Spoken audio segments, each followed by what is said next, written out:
Microphone check, 1 2 1 2. We're testing now.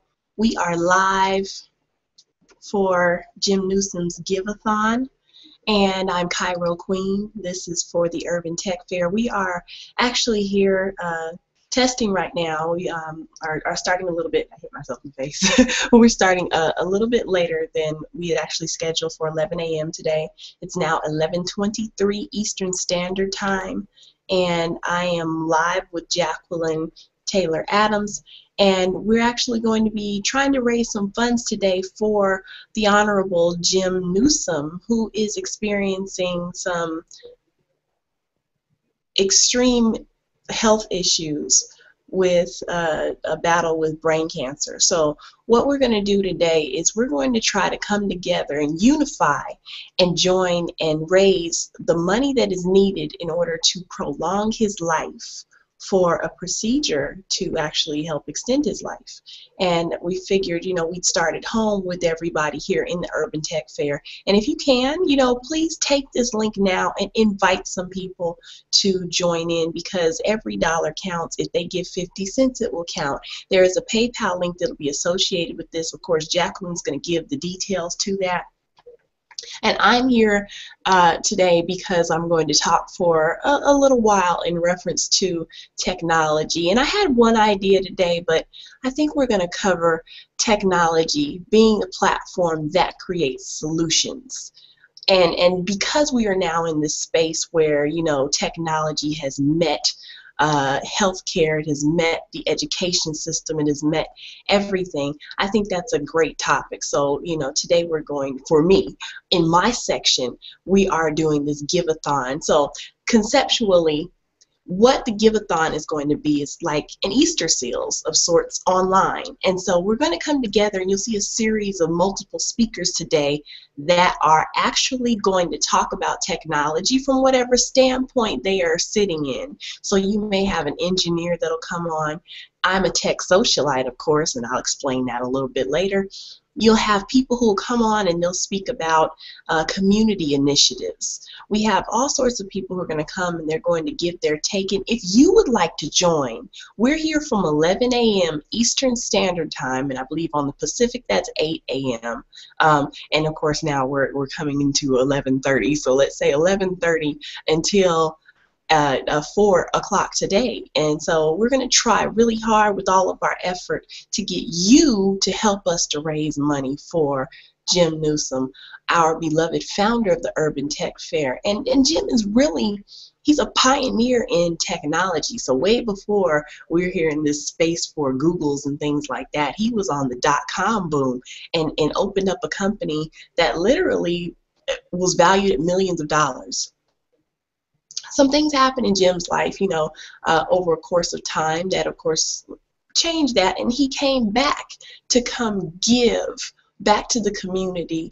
And so with him being stricken with brain cancer, and this is not something that's been going on for a while, this is new, we want to try every effort that we can to help him to really have an extension on his life. If you are able to hear me, I need someone to type into the Google Hangout. I need you to type that Cairo Qween, we can hear you. Cairo Qween, we see you. If you don't do it there, you can go to my Facebook page on Cairo Qween on Facebook and type Cairo Qween, we hear you. Cairo Qween, check, we hear you. Okay? And so Jacqueline, are you with us?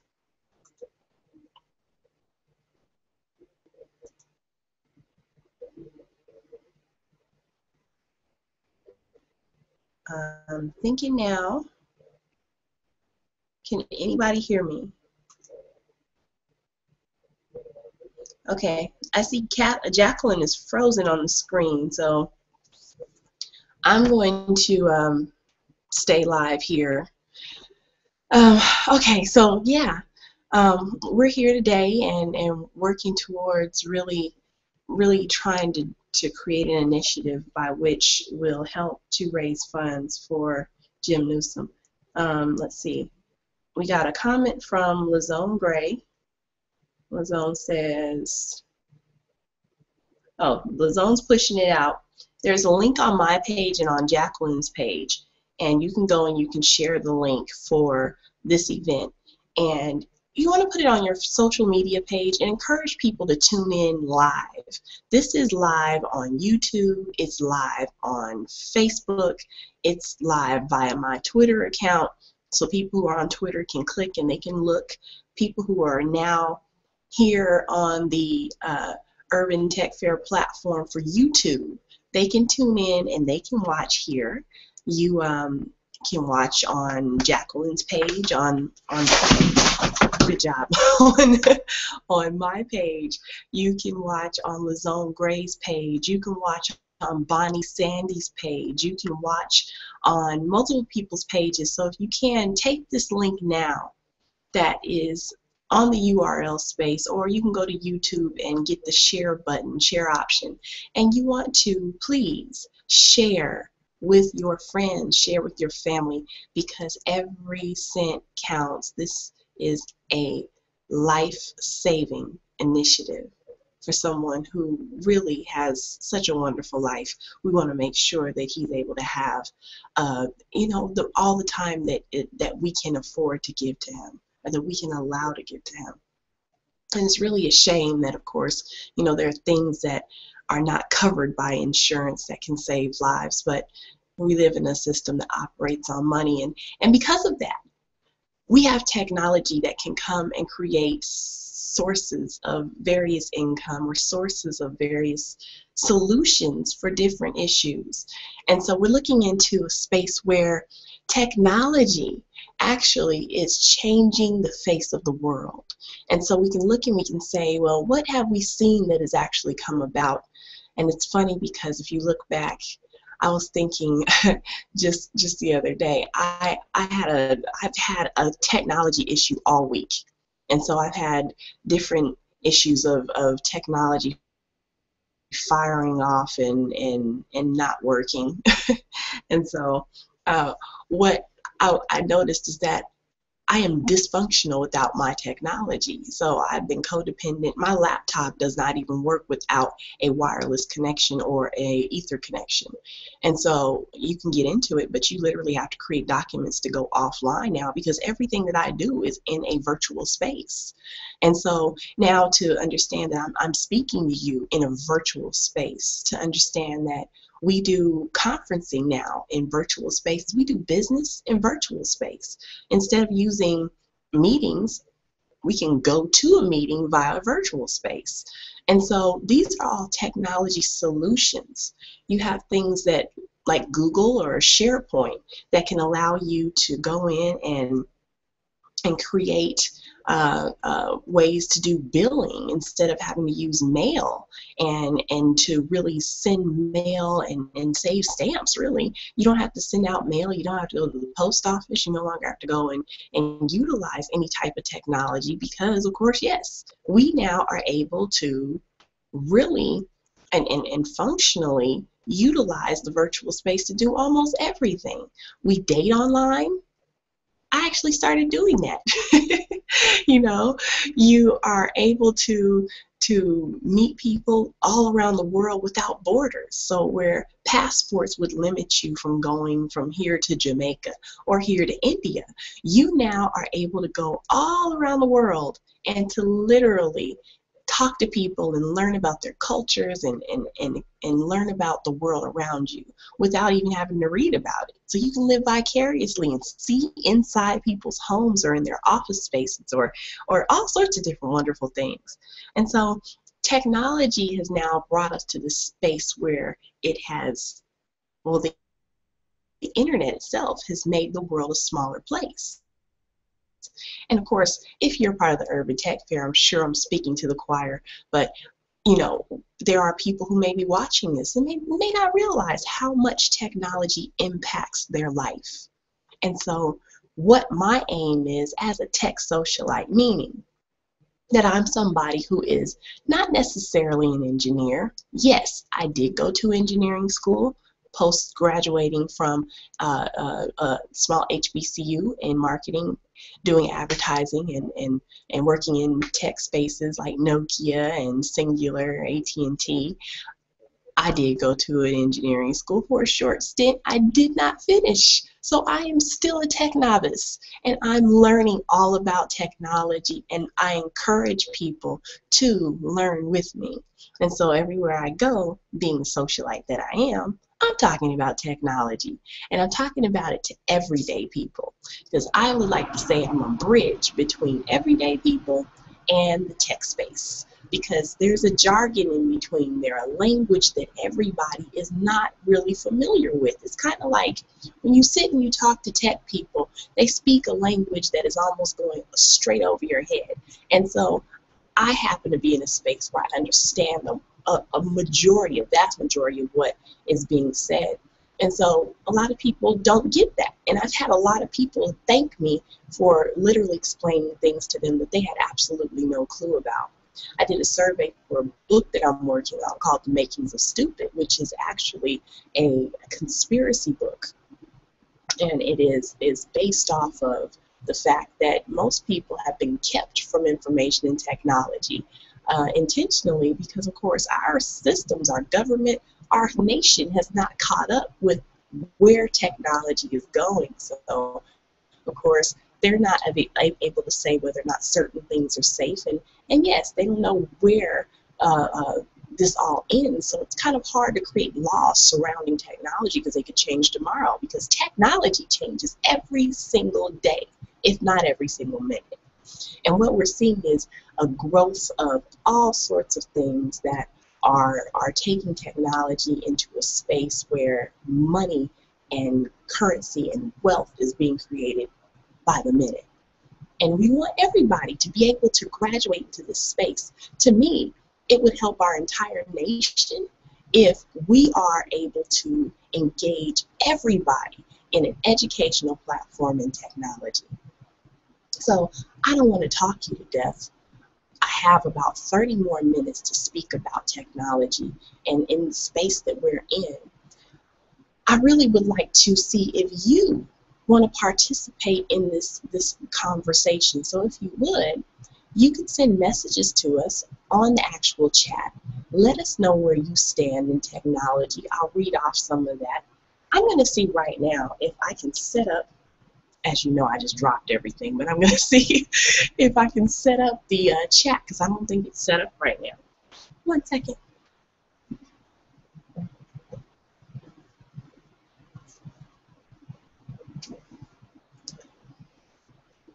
And we're back.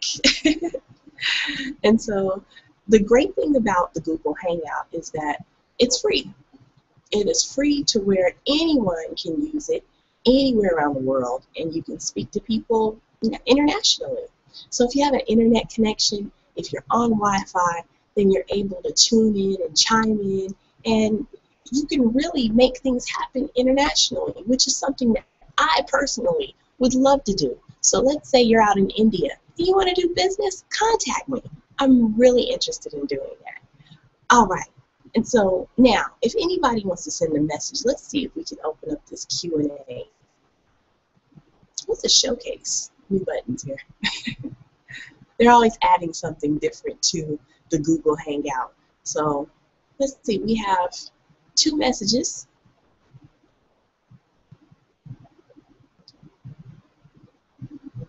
All right.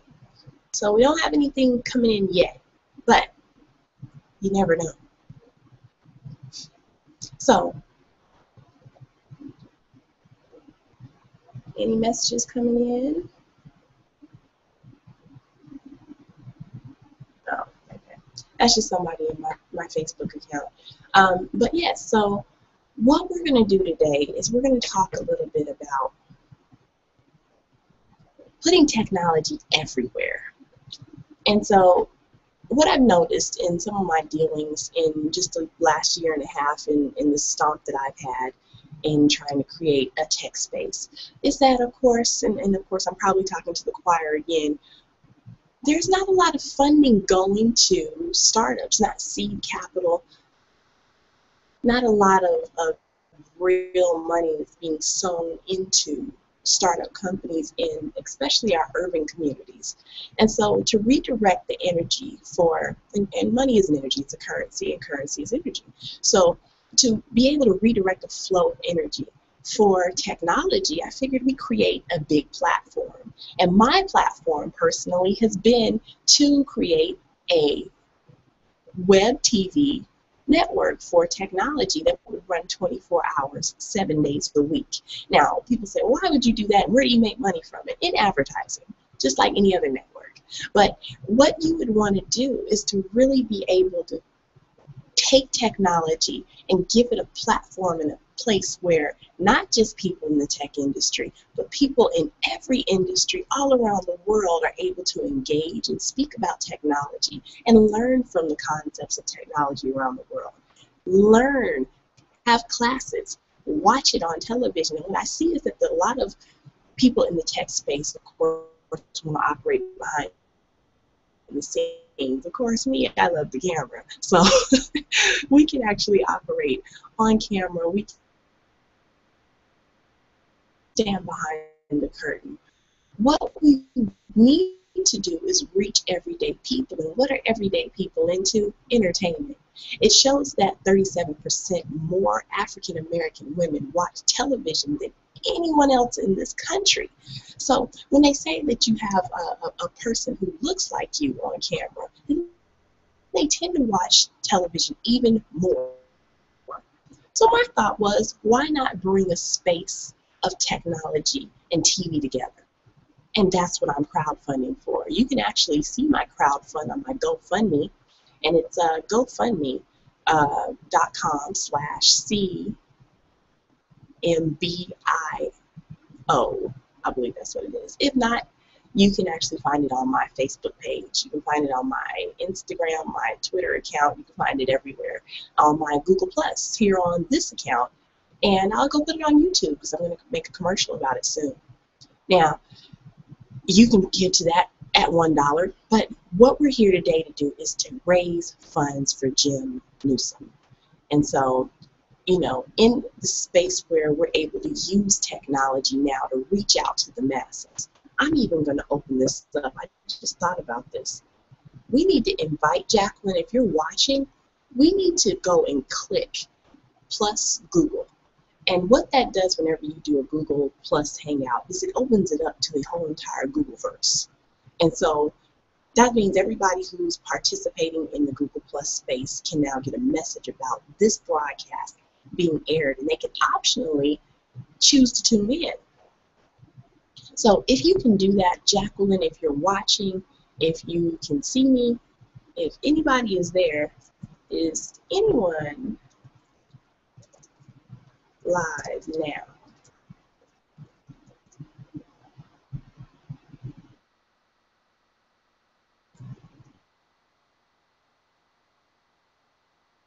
Can you just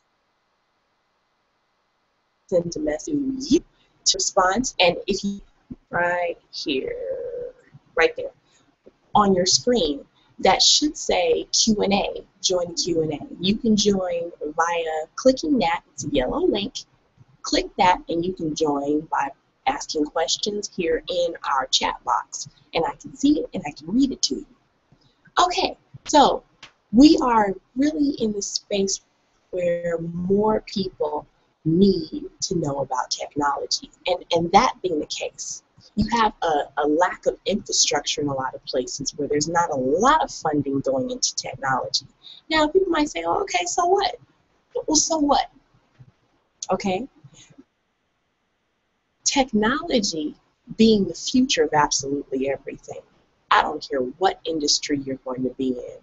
Technology is going to impact you, from the fashion industry to the medical industry, your education systems, construction. Everything will be impacted for and by technology. And so what we want to do is get our country, our people, our nation, our organizations, our different ethnicities involved in actually learning about technology. And why is that important? Because if in the event, let's just say, we have a shift in this country where our corporations now figure out that, oh, okay, we can get a lot more done if we switch software, or we can get a lot more done if we eliminate a workforce and throw in robotics. People say, oh, okay. Well, we're years away from that. Wrong. I just went to the Georgia Manufacturing Expo in Georgia, and I spoke to one of the high-level executives from Walmart, and I asked him what innovations that they have coming out of Walmart soon, and he said, well, what we're working on is drive-by pickup for groceries.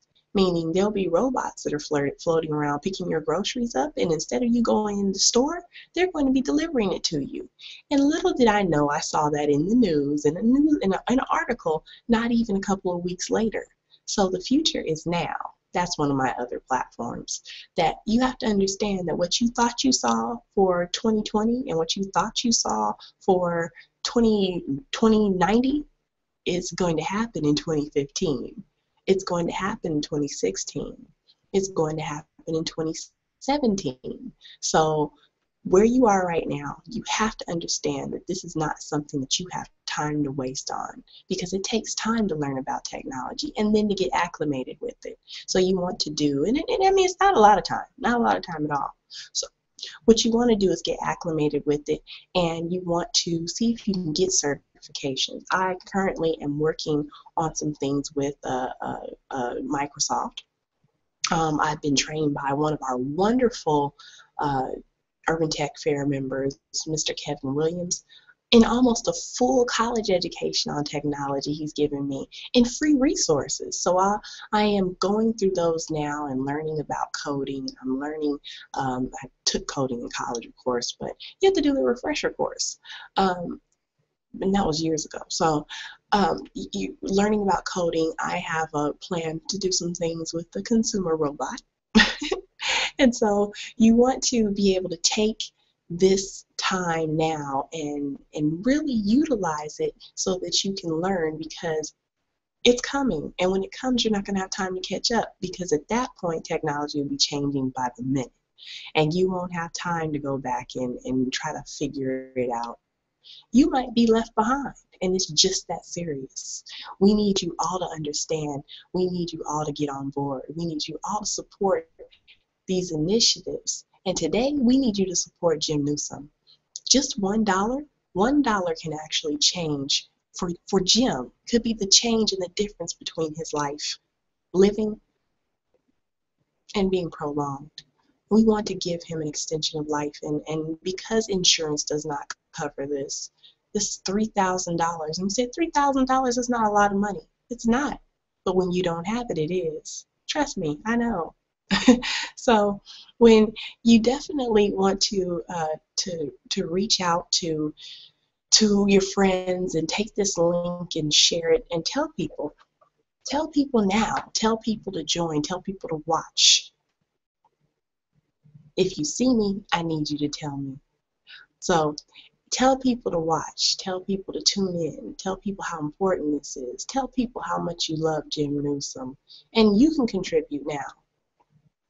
There's a link that is associated with this post, and it'll tell you about the PayPal connection that you can actually contribute to. Again, just $1. $1 can make the change. $10, $100, $1,000. You can put the whole $3,000 in. No one would object to it.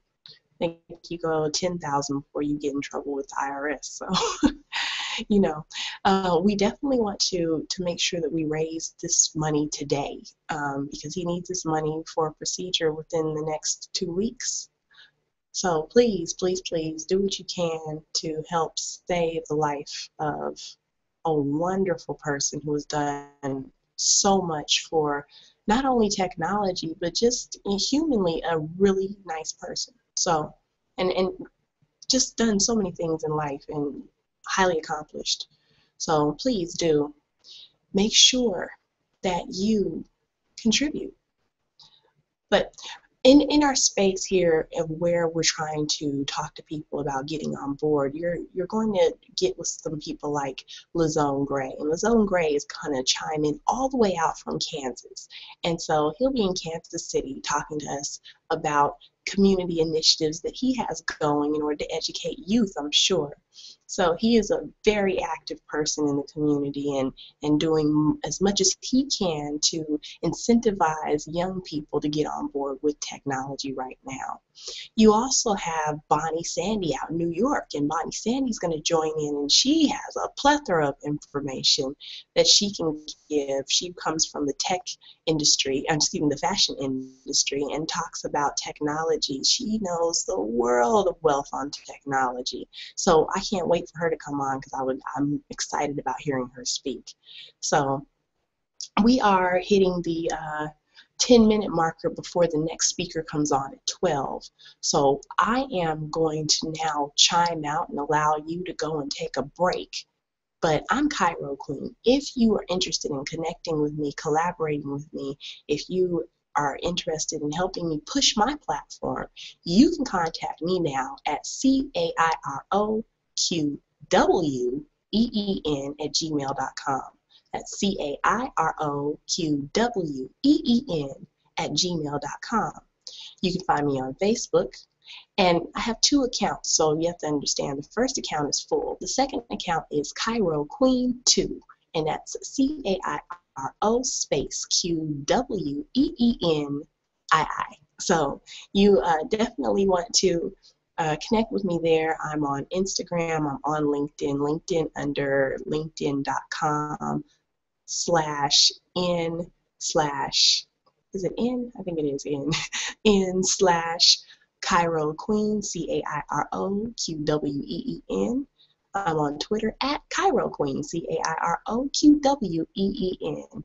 Please do connect with me. You can even call me 707-500-0198. That's 707-500-0198. If you're interested in contributing to my actual endeavor,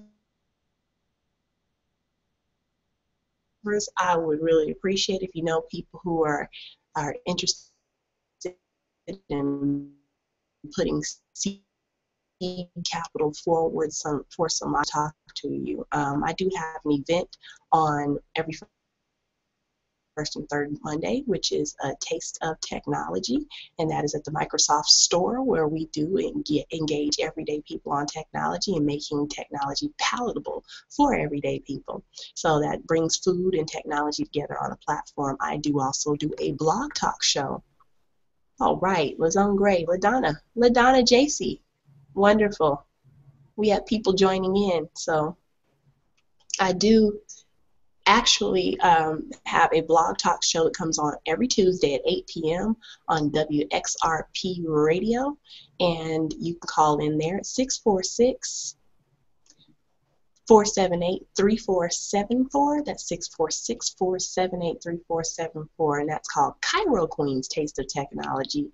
Yes, to catapult the live event where I do a live recording before a studio audience. So please do support that endeavors or those endeavors, and I would appreciate now if anybody who is here who's joined in would like to say anything. I've been talking. I wasn't sure if anybody heard me or not.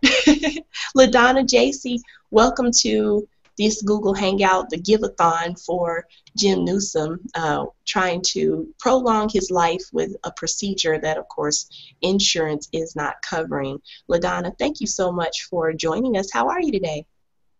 I am great. Can you hear me?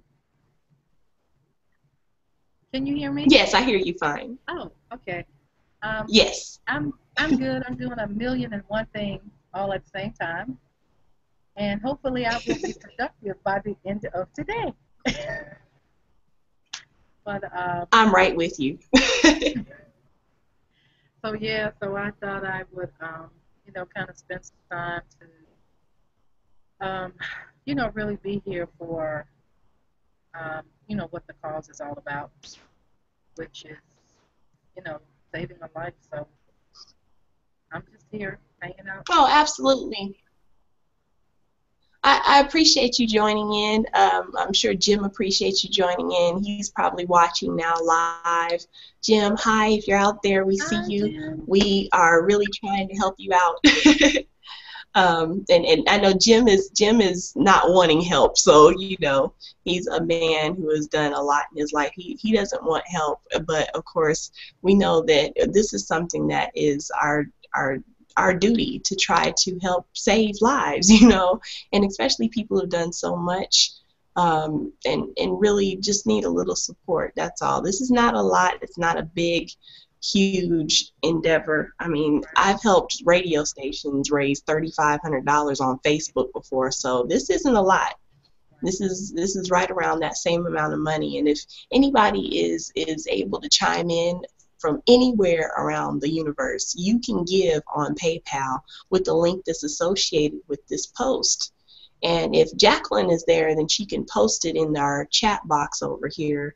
I'm waiting for the next speaker to come on. And LaDonna, if you want to take this opportunity and please plug the things that you do with the young people at the YMCA and the Boys and Girls Club in Virginia, please go ahead and take the time before I break something. Take the time, take the time to go ahead and plug what it is that you do. Just really, well, I guess I'm not really plugging for me, but to say for our children that we really have to be there for them, to come alongside them. They are wonderful. They are brilliant. They are creative. They are smart. They are now, tomorrow, the next generation. They are all of that. And they need our help. And, as much as I think just for myself that, I think I'm sharing with them is really what they help me to learn a lot. They keep me childlike. They keep me curious. And, sometimes I shake my head at, Lord, please don't tell me that. But, you know, um, our kids are wonderful. They are fantastic. And yes, they could use your help. So if anyone is out there listening, I encourage you, I challenge you, I implore you, I beg you, I do all of those things. If you would take maybe an hour out of your week to come and help us and, just help some great young people to be exposed to more productive things that's going to help keep them on track and, bring them into the fold of, innovation and exposing them to things that they may not have been exposed to before. And, it's exciting to see them take hold. Just for example, my niece who has been here um, for a couple of weeks, she lives in Jersey City, and I just put her on code.org, and I left and I went to work. She's 13, and I gave her a list of things to do, which was reading Little Women, Kiana, that you didn't finish reading. But it's because, she spent all day and she said, oh, Auntie, this is so cool. So, that Yes. was a paycheck, in and of itself. And, it's just there are a lot of my nieces out there and my nephews out there. So, I'm grateful that people take the time to love on them and share with them and encourage them. And, when you see a little hope in somebody, come alongside them. I mean, that's what people did for us, and that's what we have to continue to do. And, as we live our own lives in excellence and, give them a standard by which to live and say, hey, you can do this. You're supposed to do this. We're supposed to live well. We're supposed to love each other. We're supposed to take care of each other, and even deal with the conflicts when they come, because those are opportunities for growth and, just to develop the whole person. So, it's not so much about me, but it's about, um, there's so much work to be done.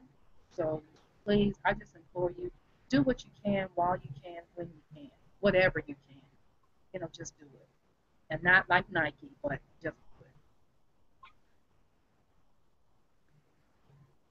I love that you've done that, and I think that that's highly impactful, because of course education starts at home, and so for you to really be pushing that amongst your family, and that is your right, like a paycheck, for her to respond and be happy with the fact that she actually has engaged in that. I think that's awesome.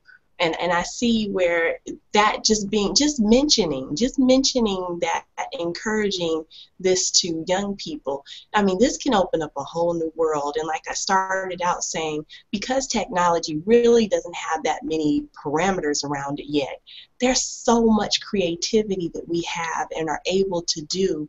I myself have a little consumer bot I'd like to create, and based off the information that Kevin Williams gave me, I got with some more engineers, and I want to take that to another level. So Kevin Williams gave me information about how to create an Android or a drone. And so my thought was, okay, well, if I can create a drone, then I can create my own consumer bot, can I? And I had an idea for another product, and I decided to merge them together. So coming soon, we'll see what happens with me and this whole robotics platform that Kevin put me on. I love, love, love robots. So this would be, if this actually works, it'll be huge.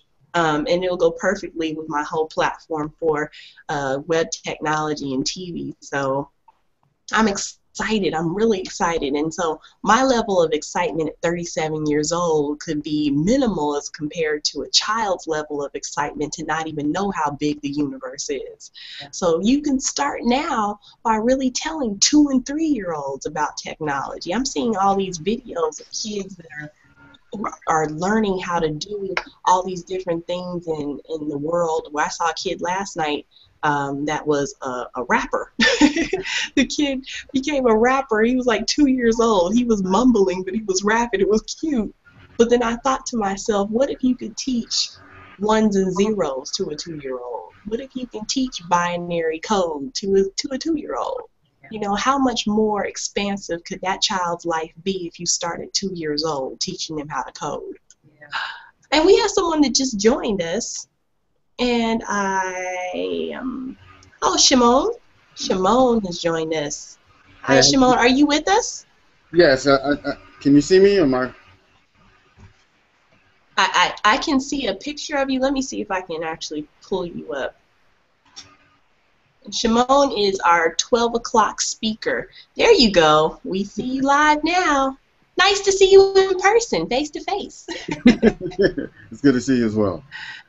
So just so you know, I'm Cairo Qween. We have to do an introduction because we're all people that have never actually met before, which is really cool about technology because we can come on and we can actually do things like a whole telethon, just like Jerry Lewis used to do, and we can have people who have never met before, but we can meet in this one virtual space.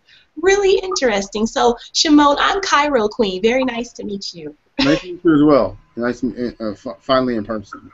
Definitely good. We have LaDonna JC who's on also out of Virginia. Shimon, where are you calling from? I'm calling from Boston, Massachusetts. Yeah. Wow. So you're out there with Boston Dynamics. Yeah. The land of Red Sox. Okay, so I will go ahead and yield the floor to you now if you want to go ahead and talk about or go in and speak about what it is that you're coming to bring to the table on this GIVE-A-THON. And of course, we're set up kind of like a telethon where we're going to talk today about technology over the course of several hours. And then we're going to really just try to raise this money on our own behalf for Jim Neusom, who of course is experiencing some very extensive health issues where his brain cancer is concerned and needing to have an operation that is not covered by a procedure done, that is not covered by his insurance. So we're looking to raise today about $10,000.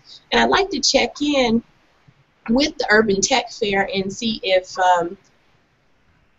Jacqueline Taylor Adams could give us an update after you're finished on what we may have achieved at this point. So thank you, Shimon. I'm yielding the floor. Thanks.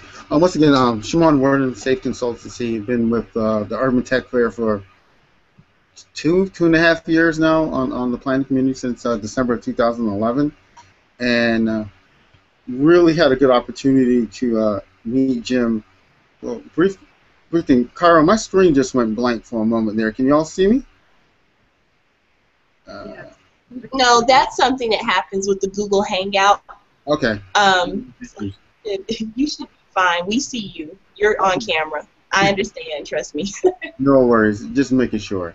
Um, and I've been in technology since the Navy turned me into an engineer about 17 years ago now, or 15 years ago. Who knows? And I was drawn to Jim Newsom and Jacqueline. Uh, the idea of the urban tech fair really talking about how social issues, economic issues, and technology intersect, and the needs of the Black community, West Indian community, Latino community, developing and disenfranchised communities in America who have limited or fractured access to technology, awareness to technology, and how can we address these issues? Moreover, as I've traveled the country, I know many people have, as you start looking at people who are addressing these issues around the country, you see that there's little silos. So there's some project over here, and let's say Kansas is doing a great work. Someone in Virginia is doing good work, and Detroit, but within our community, is fractured, and we don't have enough wealth galvanized and focused around particular development. Um, and I was fascinated by the idea, and I said, well, you know, rather than everybody make up their own idea, let's support someone that's coming up with an innovative solution and do fundamental strategies that could really help that out. Now, yeah, you always have to have your money right. You have to make sure, because when people are looking to support an idea, especially when they're coming out of the minority community, and you're talking something as complicated, supposedly, as technology, you have to have all our ducks in a row. And people might say, well, why is blacks and the Black community, the African American community, the minority community disenfranchised from technology? Because if you look over there,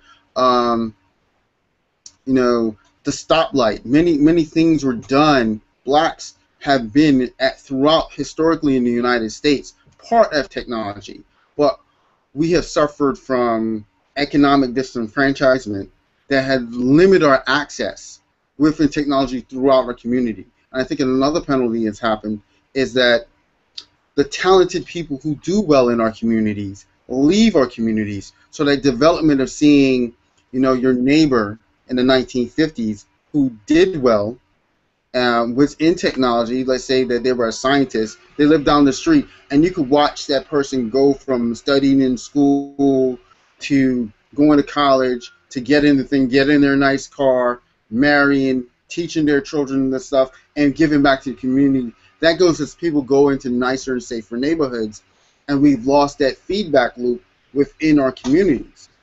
And this is important to technology because technology is a social tool. Technology changes how we interact with our world, how we work. Let's look at if you go to the grocery store. Like here in I live in Boston, and I live in the hood because I grew up here, and I come back to Boston so forth.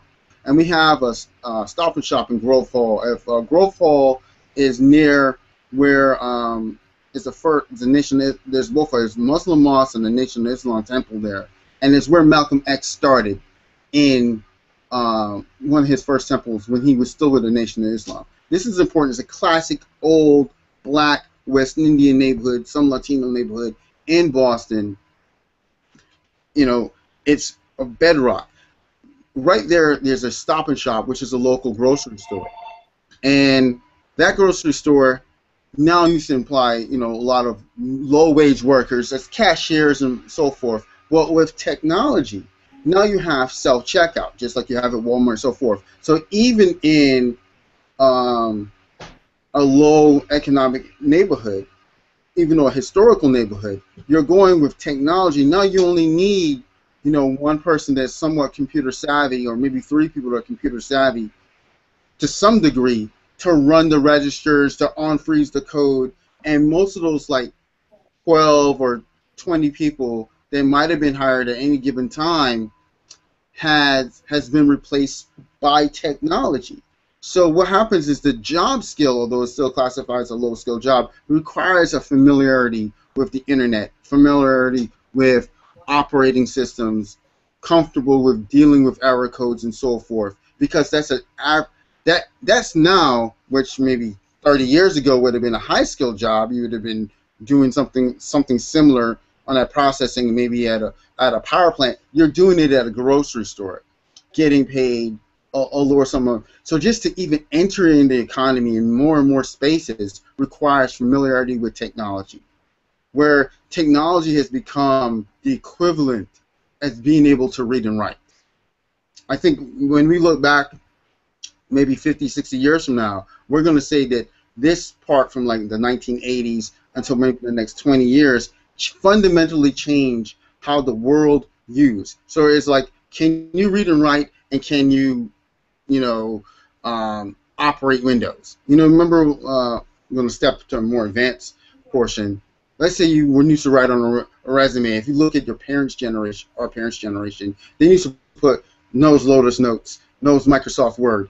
You don't list that these days because it's a given that you, if you're in a professional space, you know how to use Word, Excel, Google Hangouts, and all these things, because these are fundamental parts of participating in the economy. And we didn't have to come and bring that through the Urban Tech Fair, through Jim's vision. We're able to then come and reach out to our people in our community and say, hey, yes, you want to have a good job, but this is what you need to be able to operate on. This allows you to participate in our economy. See if any people when I cook, don't eat. So, no, we're talking about why is technology a social tool? It's a social tool because we use it to solve problems, and then after a while we accept these problems. Like, no one's going to say, oh, I can't go to work 30 miles from now because I don't have a car. If you have a car or you have public transportation, both of those are technology, you're allowed to get there. I typed up my paper and for school, and I want to do research. Before, if I went to undergrad in 95, and those remember you had to do interlibrary loan, all that stuff. So now you don't need to do an interlibrary loan. You just go over there and do your research.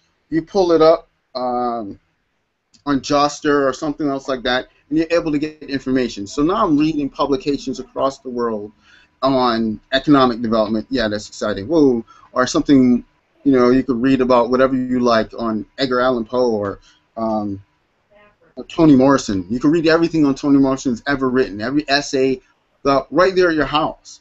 And now you're interacting. You have way more power, but many of us don't access, and we kind of take it for granted.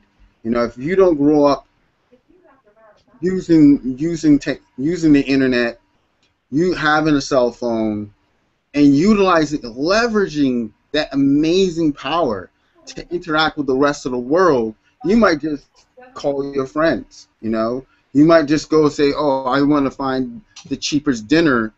Like last night, I was hungry. It was midnight. I got on probably Yelp it or one of these other things, probably Google. I probably used like 3 different sites trying to see who was open so I could get some Chinese food at midnight. Before I would have to go into Yellow Pages and call a bunch of people. That's annoying. But now we're utilizing even that old stuff. That's technology too.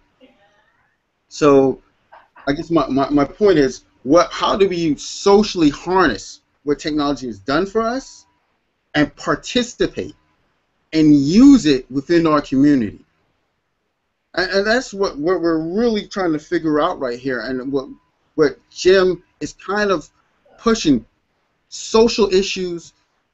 You got a nice nonprofit, you got a club, and you're down there in back in New Orleans, and you're trying to solve your issue for your local community to helping little kids read. But some of the real reading programs are out there now. There's something like ABC Mouse or something like that. How you doing? Say you were using ABC Mouse to address learning for young children. Now you're able to address a kid who may not have access to preschool, maybe the grandparents watching them, we could use, I'm not sponsoring ABC Mouse, but use ABC Mouse as a technology to help people learn to read at an earlier age, to jump in early on to that achievement gap when mom and dad are busy working. So we can then start looking at technology to address some of the social, in a social context. We just don't just say, hey, here's the internet, slap you on the butt and keep you going. We start saying, how can we address some of these issues that you have? How do we address the issues in our community with what people are learning over and around the country? And for that, we really need to work together. But we need to work together in a way where people look at how we're working in the urban tech fair, how we're working in the minority community, the black community, the Latino community, the West Indian. Here we even separate in the Cape Verdean and so forth. Whatever your distinction, Asian American or what have you, and say, okay, this is what we're doing. This is the history of how we've done it. Take pride in how you got it, how we participate. How many of the people in our community are aware of the invention of the light bulb? That there was a black guy, a gentleman whose name eludes me presently, and I apologize for that, who was part and parcel of inventing the filament for the first light bulb. And filaments are used in a whole bunch of other things. So when we start understanding that, we start educating our kids at home, classically, around the dinner table, in the community where they're utilizing it, then the business community is just saying, well, all right, I want to get technology. I'm gonna take a pause right there for a moment. So you have little kids trying to get into technology. You have a community that some people are advanced and some people are not. And you have businesses that are driven by profit motive, which means they're trying to make money to feed their families and live a nicer lifestyle, and they're looking for customers, right? So if you're a business owner and you don't believe that your customers are internet savvy, are you going to spend the money and you're not internet savvy yourself? You're not going to take that risk. You're like, what's the purpose? So we're kind of like institutionally and through the business community kind of encapsulating poverty. It's our technology poverty, not necessarily economic poverty. But the reality, if you don't have access to technology, you're going to sign yourself up to be financially poor. So how do you do that? What we're talking about in the Urban Tech Fair, I remember us having these really interesting discussions, is by supporting the business to giving them their website, doing helping them in their infrastructure, showing them how to design their website, getting on the internet and so forth, making a wireless hotspot for the community. Now the kids are able to do their homework nearby. People come up and do a little shopping. They see your discount on Google AdWords or Facebook or whatever, LinkedIn, Yelp, whatever you're using. They come by, they go to your store. Now the store owner says, whoa, I'm getting more customers, people stopping by. This makes sense. Maybe I'll get a more advanced point of sale system, a POS system, and I'll take credit cards as opposed to taking cash. And I can get more customers, but my cost goes up. What can I do? And you start, now the community is able to get more advanced. People are saying, well, I'm getting better goods and services because this person is solving other problems. So if I go into my local bodega, which I really like because it has what ethnic food I like eating, but it doesn't always have, I don't go there because they don't have something new, something cutting edge. They bring it, like they're able to solve my problem. Wow, I can use my debit card because I don't have $5 on me to get whatever I was looking to do. Now you're getting more commerce. People are stopping at your store more. How is this important to the community? That means those dollars are spent in the community, and those local stores are going to invest in your baseball team. They're going to pay taxes to have a better school system. So we're seeing, what we're looking to do is seeing how technology allows you to interface in the economy, allows you to do business, how allows you to get into school. You could be sick from school and do a project at home. Now there's so many different pieces that are moving around. How it is, like right now, for example, I have a close family member that's very ill, been in the hospital. If this necessarily was a meeting where I had to, say, fly to LA where Jim is at, or down to DC or VA or wherever everyone else is at, and we were going to meet at a conference, I would have to excuse myself because I'm dealing with an issue. But with here on Google Hangouts and using the UTF platform, I just had to come home, right quick, wash my face, throw on a shirt.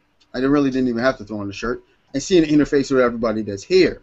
And that's one of the, now we're saying, well, wow, now I could sit and have a conversation with maybe a young black male in Oakland. I've never been to Oakland. I've never been to Oakland. And start having a conversation about how was it to you when I was an engineer and I was working in New York. Is that feasible for him? Hey, you don't know what I'm going through. And I can have a conversation about him about it. Look, this is what I've been through. This is how you go to school. Then you might say, well, I'm in college. I just got into college. I have a financial aid issue. I don't understand all this stuff. I got all these things. We can interact with them. But if we just do it piecemeal, right, when we don't have a plan, if we're not seeing, all right, how can we leverage this? How can we utilize this to have a particular objective, which is to grow and empower our communities? Then what we're able to do then is then we can talk to that young boy in Oakland, the girl in Chicago, the grandparents who are raising kids in MIA, in Miami, people in Houston. I keep saying coast because I'm a coastal person. People in Charlotte, and they address these issues, and we start working together, and then people are saying, oh, wow, there's so-and-so up in Cleveland that's going through the same issue. And then when they're helping the kids study, maybe they'll be like, oh, wow, your cousin has a T-shirt business? Wow, they print for $1 a T-shirt? My cousin's, got a little side business. Let me buy, 100 shirts for my church, synagogue, Boys and Girls Club project at this cheaper rate, ship them to me, you're doing off. Now we get to do commerce. And we need that money because money allows for you to buy resources, and we invest it into the community. So it's sort of like, I see technology, and what we're looking at today, technology today is the ability to read and write. It is literacy. It's understanding the dollar. It's sort of like, if you think the dollar is made of paper, which is not, it's made of cotton, which is really funny. It lets you understand that you have to understand the underpinnings of how this world works, how this economy runs. And if you look at the dollar, which is a really innovative thing, it has threads through it, it's colored, you can wash it, don't set it on fire, it's illegal. You can move it through, and it has serial numbers that can track it. They know like how you purchase. If you go and you spend $1 at your local store, and people could figure out where this money came from based on spending habits. That's some nerd stuff. How is that interesting? Because someone else is sitting here studying our communities on our behaviors, utilizing technology and education, corporation, and institutions. Are we doing the same thing? Are we addressing our own social needs? So when we go to the larger national community, the state or the city, we're able to say our people need X, Y, Z. This is what we're doing. This is what the stuff that you've been doing before historically, and this is how it faces together. And I know that community over in, let's go someplace in the Midwest, over there in New Mexico is doing this, and this is how they solved it. They use this, and we can use a similar plan here and cater it to our community, cater it to our individual neighborhood, and we believe that will work. When you're talking like that, when we're really start addressing issues at the micro and macro level, and we're using other people's successes, we're talking about data, but we could personalize it. We could go down And you could talk about that big stuff at City Hall to try to get funding, or the state to leverage your policy, and to say, hey,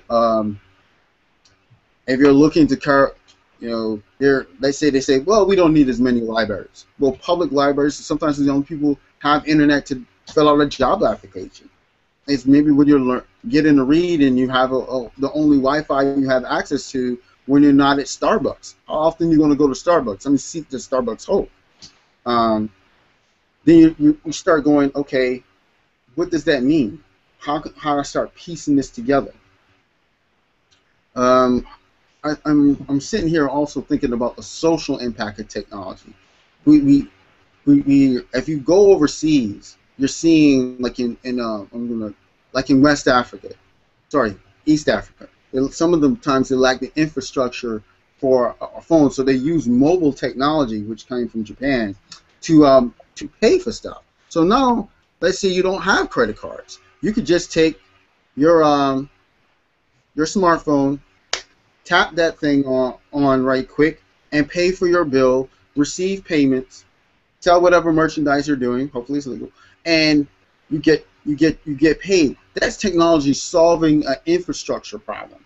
They're lacking something, which is an infrastructure on internet and broadband and so forth. And they're solving it with another set of technology, the ability of wireless to solve some of these issues.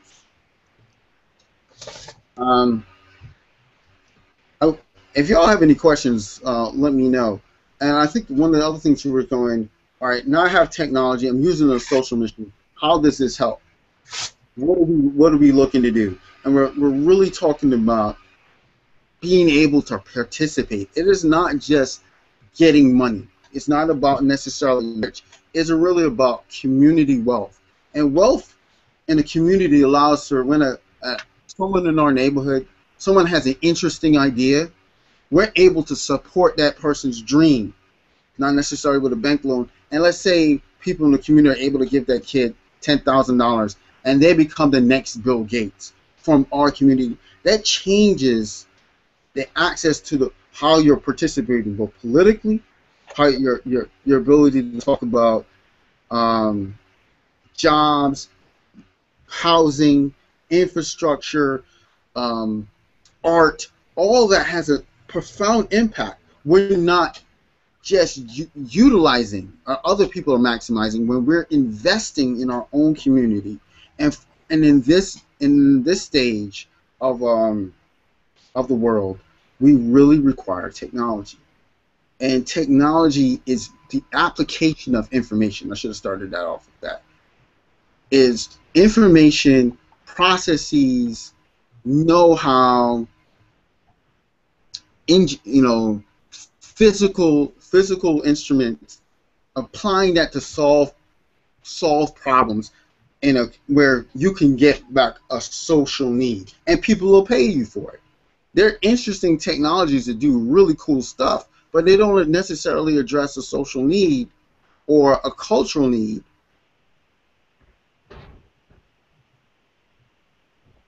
I agree with you, Shimon, and I'm really glad that you brought these different topics to the forefront, because yes, we are looking to socialize technology, not only nationally but internationally also.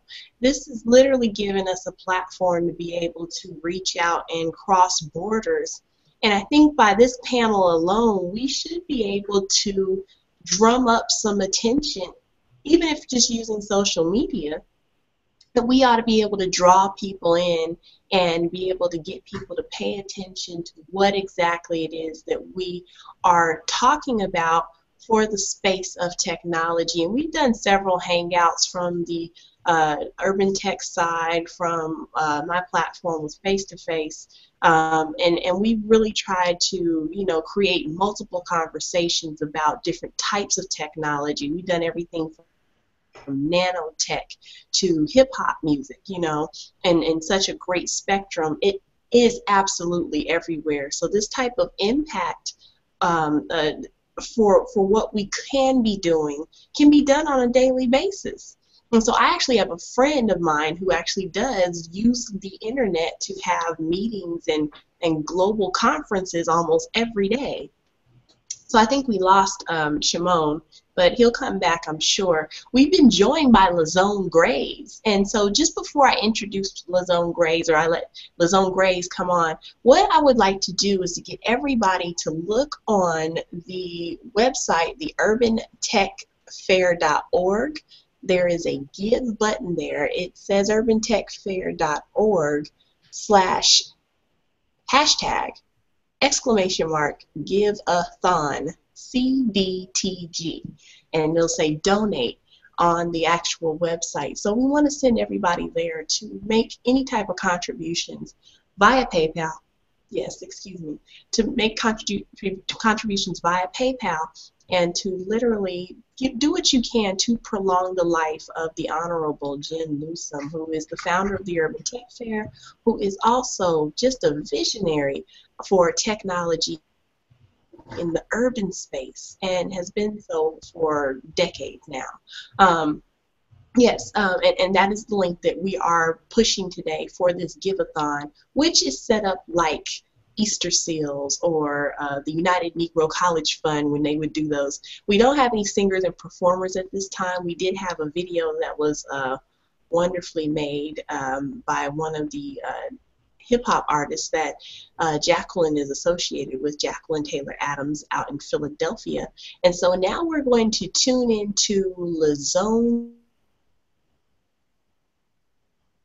Graves. I'm Cairo Qween, so I'm moderating this today. I thought this might be a good way for us to be able to try to drum up some type of financial support for Jim Neusom. And we're going. And Lazone, are you with us? Yes, can you hear me? Yes, I hear you fine, and I see you. So, Lazone Graves, if you could introduce yourself really quick, then we will yield the floor to you in one moment. Okay, my name is Lazone Graves, Jr. I'm located in Topeka, Kansas. I'm president, CEO of IBSA Incorporated, and we run a variety of programs for youth and adults. Primarily our work consists of contracting with state agencies to help those on public assistance, welfare, get a job, keep a job, and now we've evolved into working with young people, teaching them some coding and things of that nature there. There's a lot of things that I do, so I won't waste your time.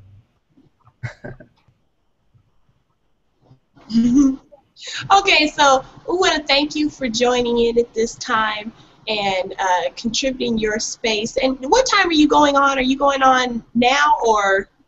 1:30. 1:30, okay.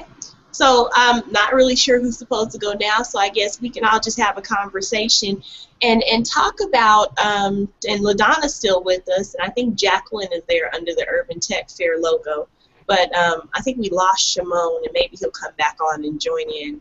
But I think what we have to really focus on right now is getting technology to the masses, because I just today experienced something that was kind of a heartbreak, and it's sort of challenging right now to try to find funds for technology. And my thought is, we're in this place where we don't have to wait on banks. We don't have to wait on any investors, because we can be our own investment system. And I think once people figure out what we're able to do where technology is concerned, we can move credit companies out of the way, because we can become our own suppliers. I think crowdfunding has proven that. And my thought is, if we are in a place where we have all these churches, I'm in Atlanta, where they say we have more churches per square mile than any other place in the whole entire country. I know also that we have more single women per square mile than anywhere else in the country. We have more African Americans per square mile and more African American business owners per square mile than anywhere else in the country.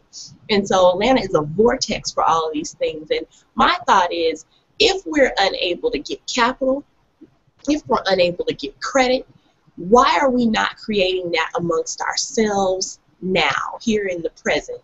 And so things like PayPal have actually allowed us to be able to do this, and proving that we are now sitting here raising funds for Jim Neusom right now as we speak.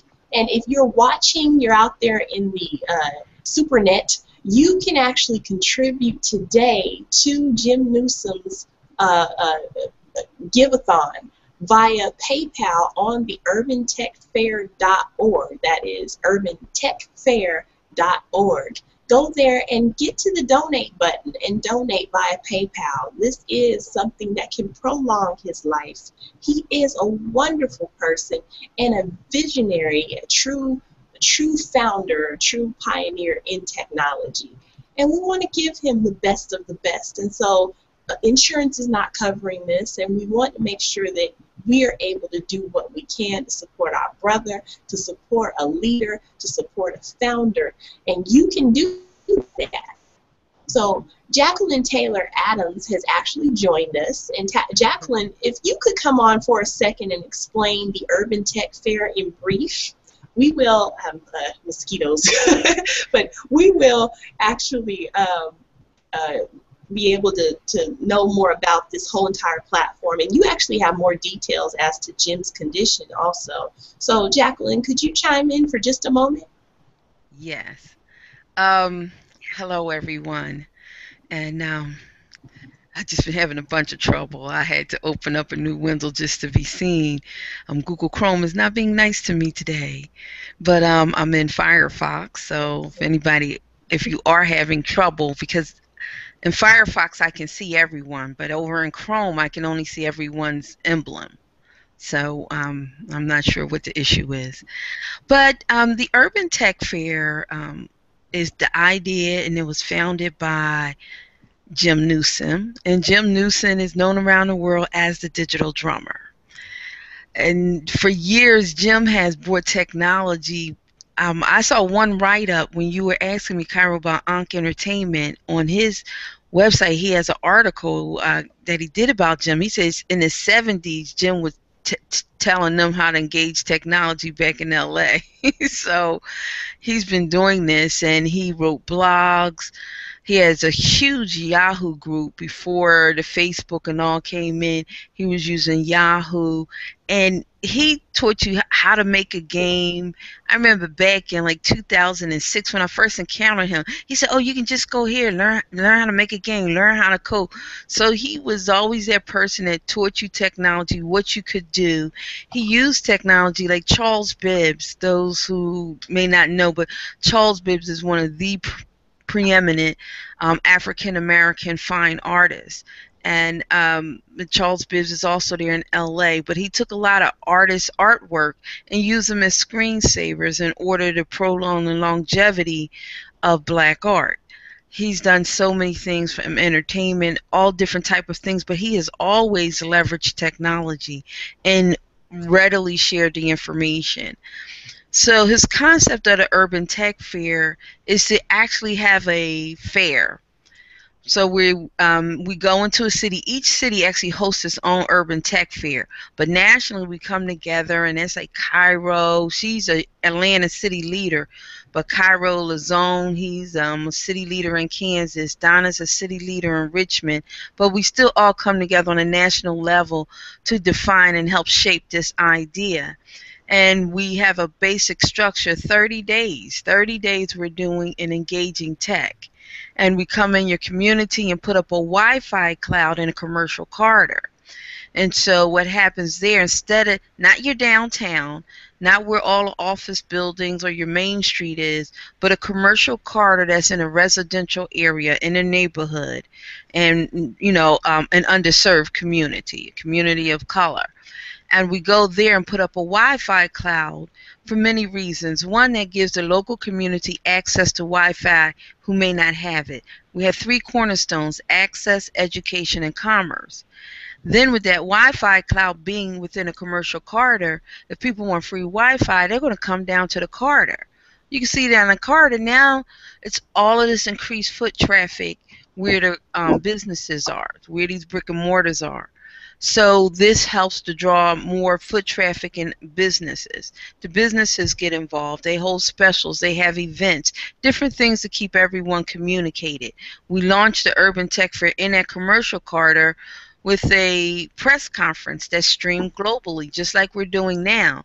So instead of maybe us just talking, this might be a press conference that's being streamed, and you hear the people come up and speak. But even though, say, LaDonna or Cairo's holding a press conference, all over the world we can see and understand and get to understand what's going on in that community, meet the local stakeholders, and they get to spread their message, not just to the people in their community, but to the whole world. And again, as Shimon was saying, the Urban Tech Fair, what it's going to do, a lot of times, that scientist still might be down the street from you, but so many of us, we work in silos. Technology can sometimes keep us here on this laptop, but not out intermingling. And sometimes we don't realize what's actually going on in our own neighborhoods. Small communities, nonprofits, this is very, very prominent. Where one hand doesn't know what the other is doing, all within one industry. So the Urban Tech Fair is bringing everybody out of their tent corners, bringing everybody together to show what they're doing. Oh, so-and-so's here, so-and-so's doing this, so-and-so's doing that. So we kick it off with the press conference. We have a video contest, and Video is sponsoring that. And where you go out in your neighborhood and everybody can participate. You can be 2 and you can be 95, 98, 100.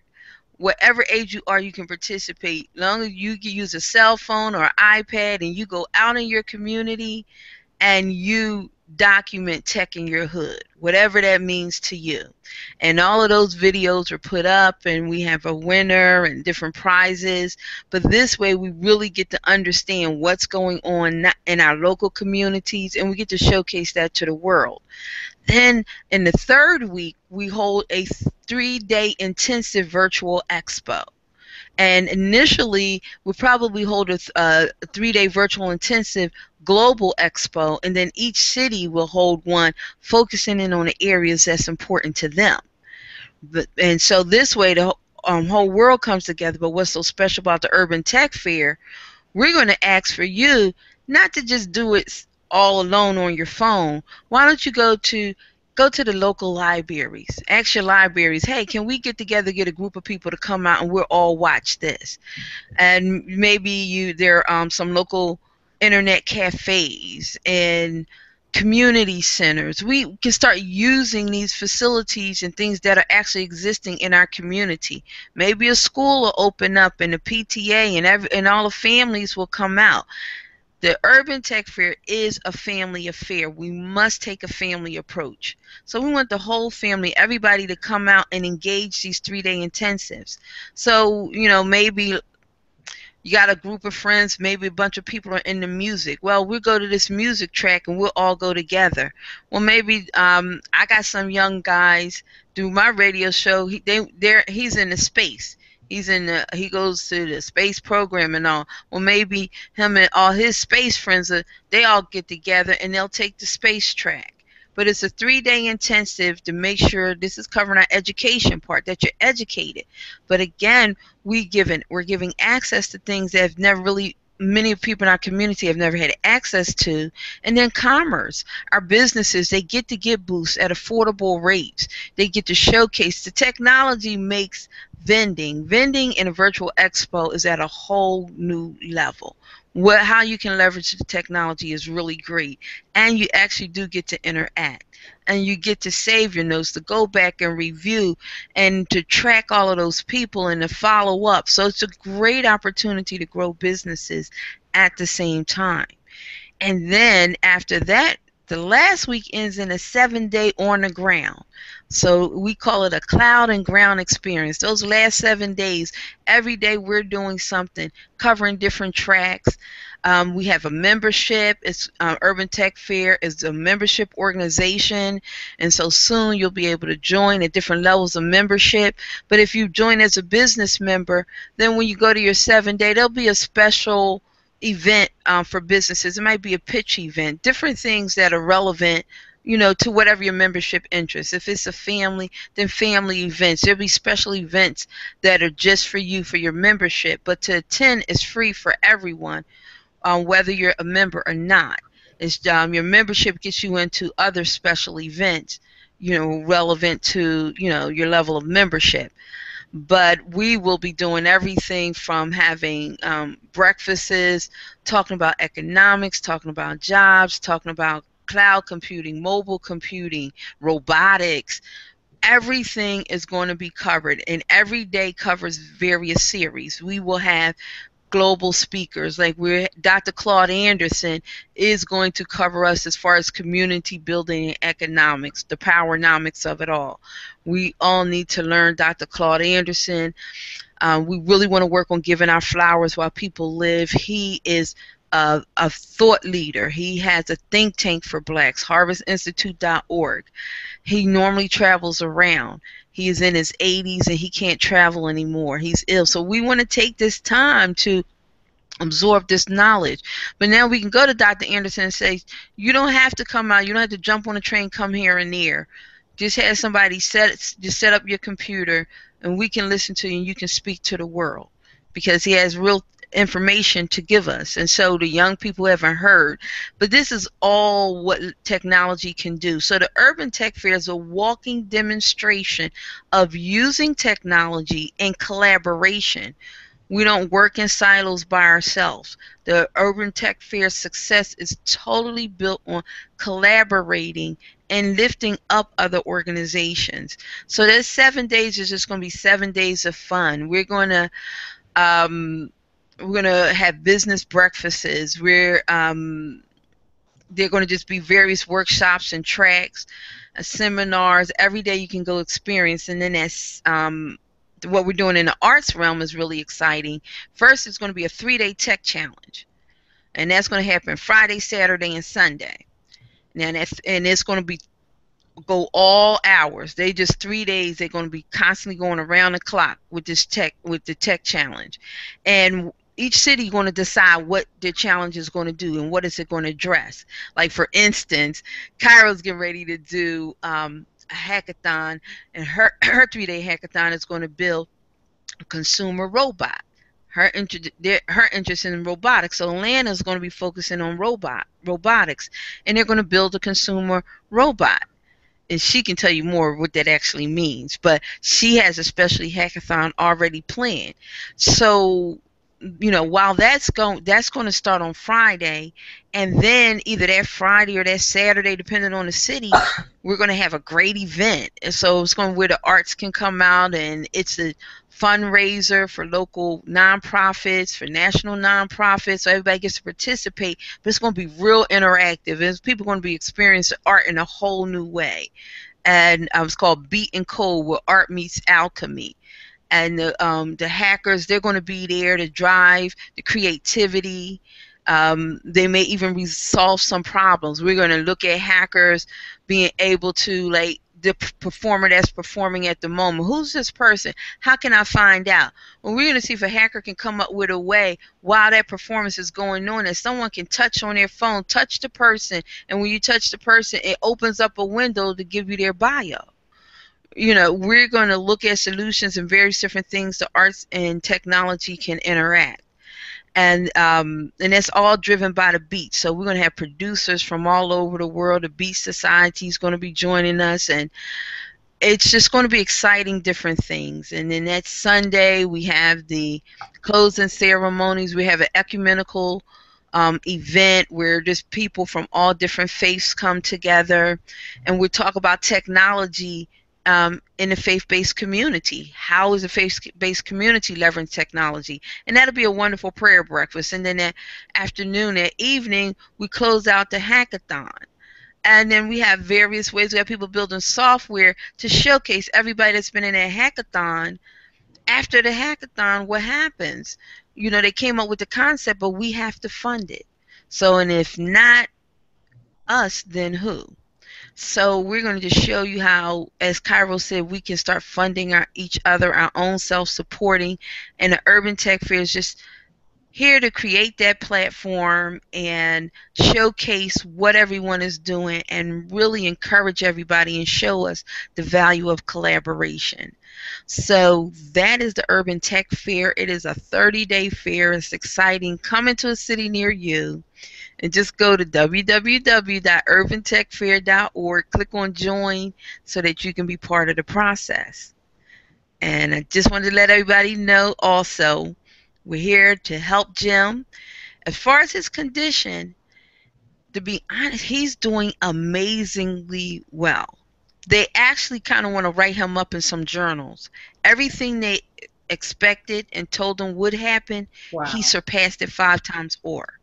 His first surgery, they said, well, after the surgery, you probably won't be able to walk and talk for a while. You may not ever be able to walk and talk. He was immediately able to walk and then able to talk. He was immediately able to talk. He was able to walk in a few days, and he even was able to beat some chess games. So he's really challenging his mind. He does say he forgets, things don't come to him as quickly, but it never appears it in the conversations. But he has a few treatments, and he's going through one treatment right now. So he's doing good. He comes on social media, but he's tired a lot because it's the after treatment, but there's one more treatment that they want to get a protocol that's not covered by the insurance, and this is what we're trying to raise. This is what we're raising money for, and they need it. It's needed now. They actually have 30 days to come up with it, and we're on the 3rd week. So please donate. Just go to urbantechfair.org, click on GIVE-A-THON. You'll see a few donate buttons. Even when you join, you'll see a donate button. Just donate, and anything that's donated right now is going to go toward this protocol. Thank you, Cairo. Thank you, Jacqueline, and I'm coming back on screen now. The Urban Tech Fair is something that is not only needed, but it could be amazingly revolutionary for not only African Americans, but the entire country, because as I always say, everyone educated on how to operate in the tech space benefits the entire country. And so to people like Google, who I sent a proposal to last week, and I have not gotten a yes yet, Google, who actually said that they have a diversity issue, and they're looking to reach out to more African Americans specifically, and women who are not represented in their company, but by numbers of maybe 2 and 3%. We are here to show you that not only are we here, not only are we interested, but we are doing and we are moving in the tech space.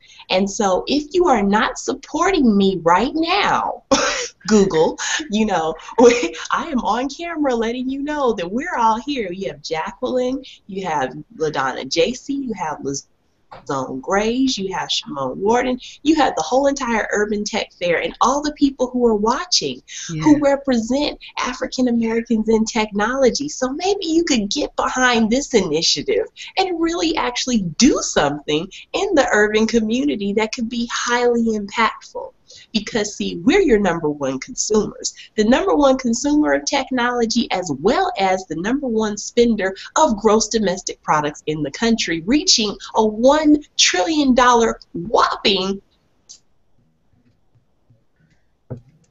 spending rate next year. Your math. And if we decided not to support you at some point or another, because we could do that, we wouldn't do that, of course, but we collectively decided that we were going to not support, as a whole entire group, one company, we could shift the entire energy of money that is flowing in this nation to our benefit. I call that using our digital currency. Kind of like when Bitcoin came out of nowhere and they established a brand new currency all across the world.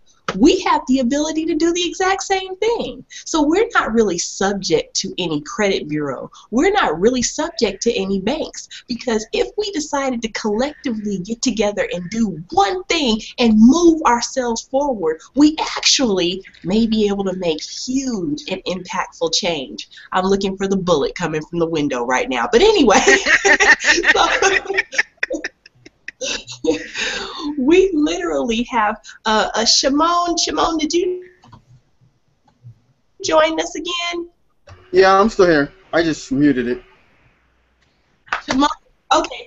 Shimon was unable to complete his original statement. Thank you, Jacqueline, for that big. We'll probably bring you back in to do the same thing in a little while. But Real quick, Cairo. we had Shimon on earlier.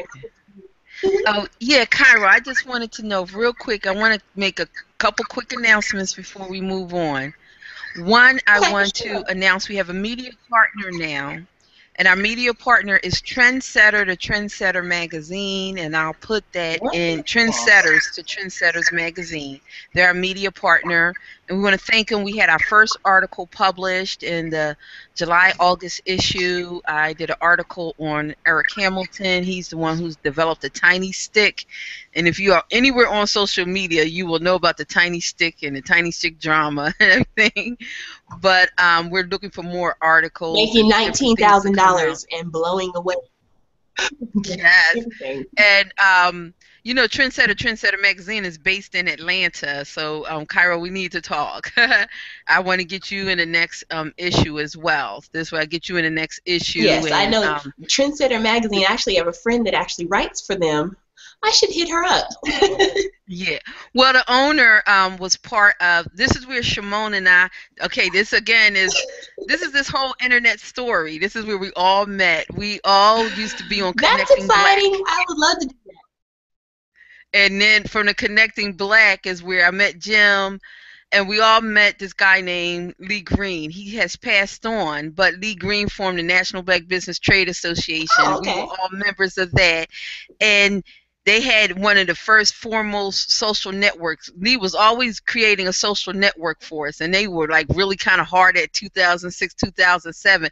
Then when Ning came out, he went over to the Ning platform, and we all just really started working. It grew. It was Black Business Space, really grew big. And then from there, I created an arts movement called the Black Business Space Value Tour, where we focused on the arts, and that's where I met Will Stewart, the creator of and founder of Trendsetters magazine, and then Shimon came on, and he was on our team. So then we, and then Jim was, of course, he's always supports everybody. He was a part of the family. And then when Jim talked about what he wanted to do, and I said, well, I'll help you, and I saw he might need a little bit more, I said, hey, we all need to come over here. So this is just different things that how we can help one another. So we said, well, let's move our efforts over here, because we really saw the value in how the Urban Tech Fair could really help everyone else move forward. And so we all switched over there. So we're all back together again. So, and Will says there's some great things going on in Atlanta, and a couple things you need to know, Cairo, especially since you sent off that proposal with Google in Atlanta. So I want to all connect. And then I want to let everyone know on Wednesday, the 13th, we're holding another Solution Cast. That's our video series called Solution Cast, and that's going to be at bigmarker.com, and it's called Funding the Silicon Valleys in Our Own Backyard. Shimon will also be speaking there. You'll see he is a top-rate business strategist. You haven't even begun to hear his knowledge base. But Mike Green, James Hines, now we have Shimon, we're going to have Fran McNeil. They're all coming in to talk about how to fund the Silicon Valleys in our own backyard. And so we want you to go to bigmarker.com and make sure that you follow that. Sign up for our email list. You'll get the link. Sign up. These are free seminars. You won't get these opportunities again. So I just wanted to do an announcement break. Thank you. Wonderful. And what day is that, Jacqueline? Wednesday the 13th. From Wednesday the 13th. And so everybody make sure that you tune in for live and free conferences and information on how to move technology forward and get funding. You know what? I definitely will be on that because I need money. And so I'm shamelessly saying this. I need money. Today is about Jim, and today we're raising money for Jim Neusom. And so if you can go to the urbantechfair.org and look for the donate button. Donate today. Donate your whatever you can donate, because every cent will count and every cent helps. We're just trying to get to that minimal $3,000, and we're minimally trying to get to $3,000. We, of course, if we raise $5,000, will be a no objection, because I'm sure that he can use it, and we'll have other things that he'll need to cover as far as medical concerns. But that $3,000 can go a long way. I'm going to throw back to Shimon now. And Shimon, thank you for your patience. And Shimon's going to come back in, and he's going to finish his lecture that was cut in half by technology. Technology, you love it and you hate it at the same time. One thing which is yeah. One thing I would like to mention is that here in Boston, we're doing what is called the Boston Green Fest. It's one of the few multicultural environmental technology and music festivals. It's the largest here in New England. So if you're in the area, next Friday to Sunday, stop by. It's the majority of it's free. It's in City Hall Plaza in downtown Boston. You can take public transportation, you can drive. It's near Faneuil Hall. There's plenty of stuff to do. There's food around there. There's drink. We'll have bands. We'll talk about politics. You see artwork from around the world. We have a business breakfast. They're talking about business. And that kind of leads me into the next thing. So here in Boston, you know, I'm working on the sustainability thing. And you'll see that businesses come down to these. And why would last year we had Ford Motor Cars, you know, Ford as in, you know, the Taurus and Lincoln Motor Cars. They came and they were talking about sustainability at a water workshop that the foundation that I'm a board member of, that we were hosting. And we have to ask ourselves, why are these big companies coming to this? And Cairo mentioned it. It's because the black community is a serious economic powerhouse. Per capita, we have the highest spending. We drive cultural phenomenons in the United States and globally. And if you around who've ever traveled, we know this. I remember back in, I think the first time I went to Germany, I was working. And I was hanging out. I just looked, with my looks, they thought I was probably North African or something.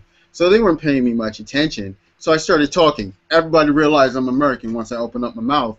And kids were coming up to me, and adults were like, am I wearing my clothes right? Did these sneakers go with this outfit? They did not. But they were looking at that because the art, the culture in the black community in the United States, because America exports culture, which drives our economy, we are a driver in the American culture and the American art form and the American businesses. So they're consumers globally for our products, but we're not marketing it globally per se. We're doing it indirectly. So we're not getting that growth out of our communities. And many of us are trying to address these issues. So how would we help, say, something tiny like, not tiny, but a local event, a regional event like the Boston Green Fest, which is next weekend? And I want y'all, if you're in the area, swing by, have a nice time, see some innovative art. We have speakers around. With something like the Urban Tech Fair, one's multicultural, but we're addressing the same issues. Why is Google trying to do the reach out? When you look in sustainability, when I go to these meetings, they're talking about economic development at the state and city level. You don't see too many brown people. I had to say brown, because if I said black, you'd have almost none. Black, brown, yellow, whatever you are, if you're not white, from suburbia, or from certain universities, or in that space, you don't see us unless we work for the state.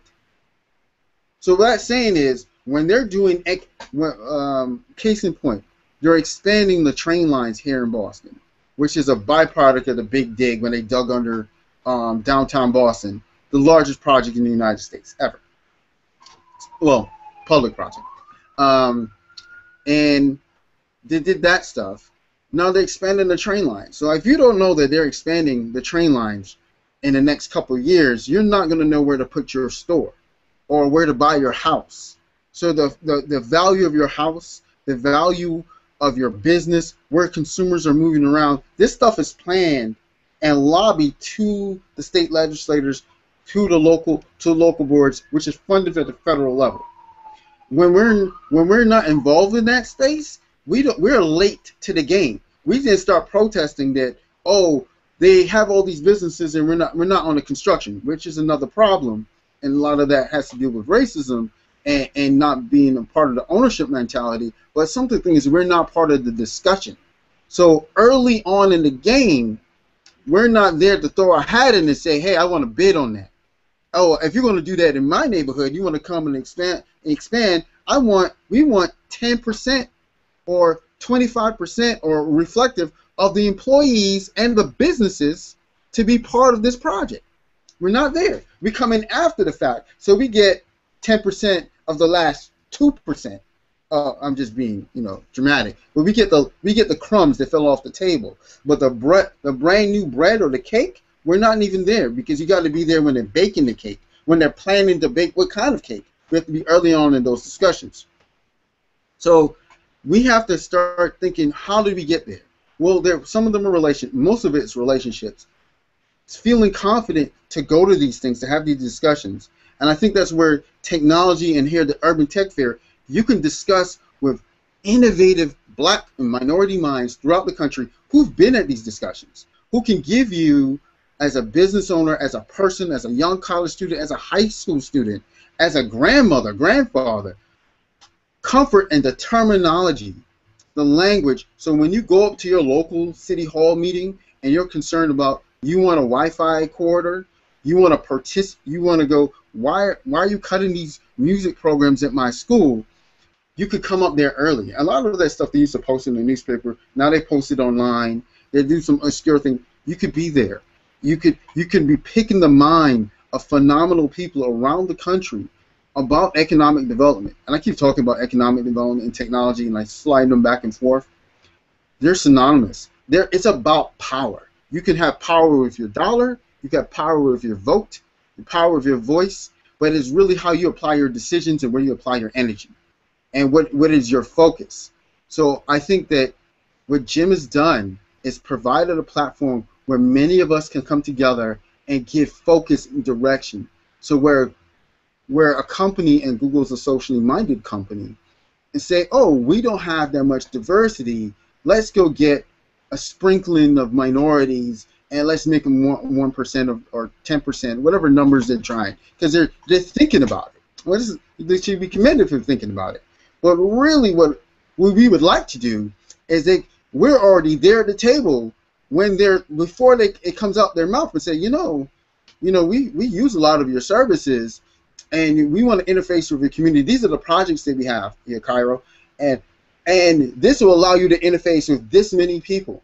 And as a consequence, we would like more people employed with your company. We would like to contract with our businesses. We would like you to support our nonprofits.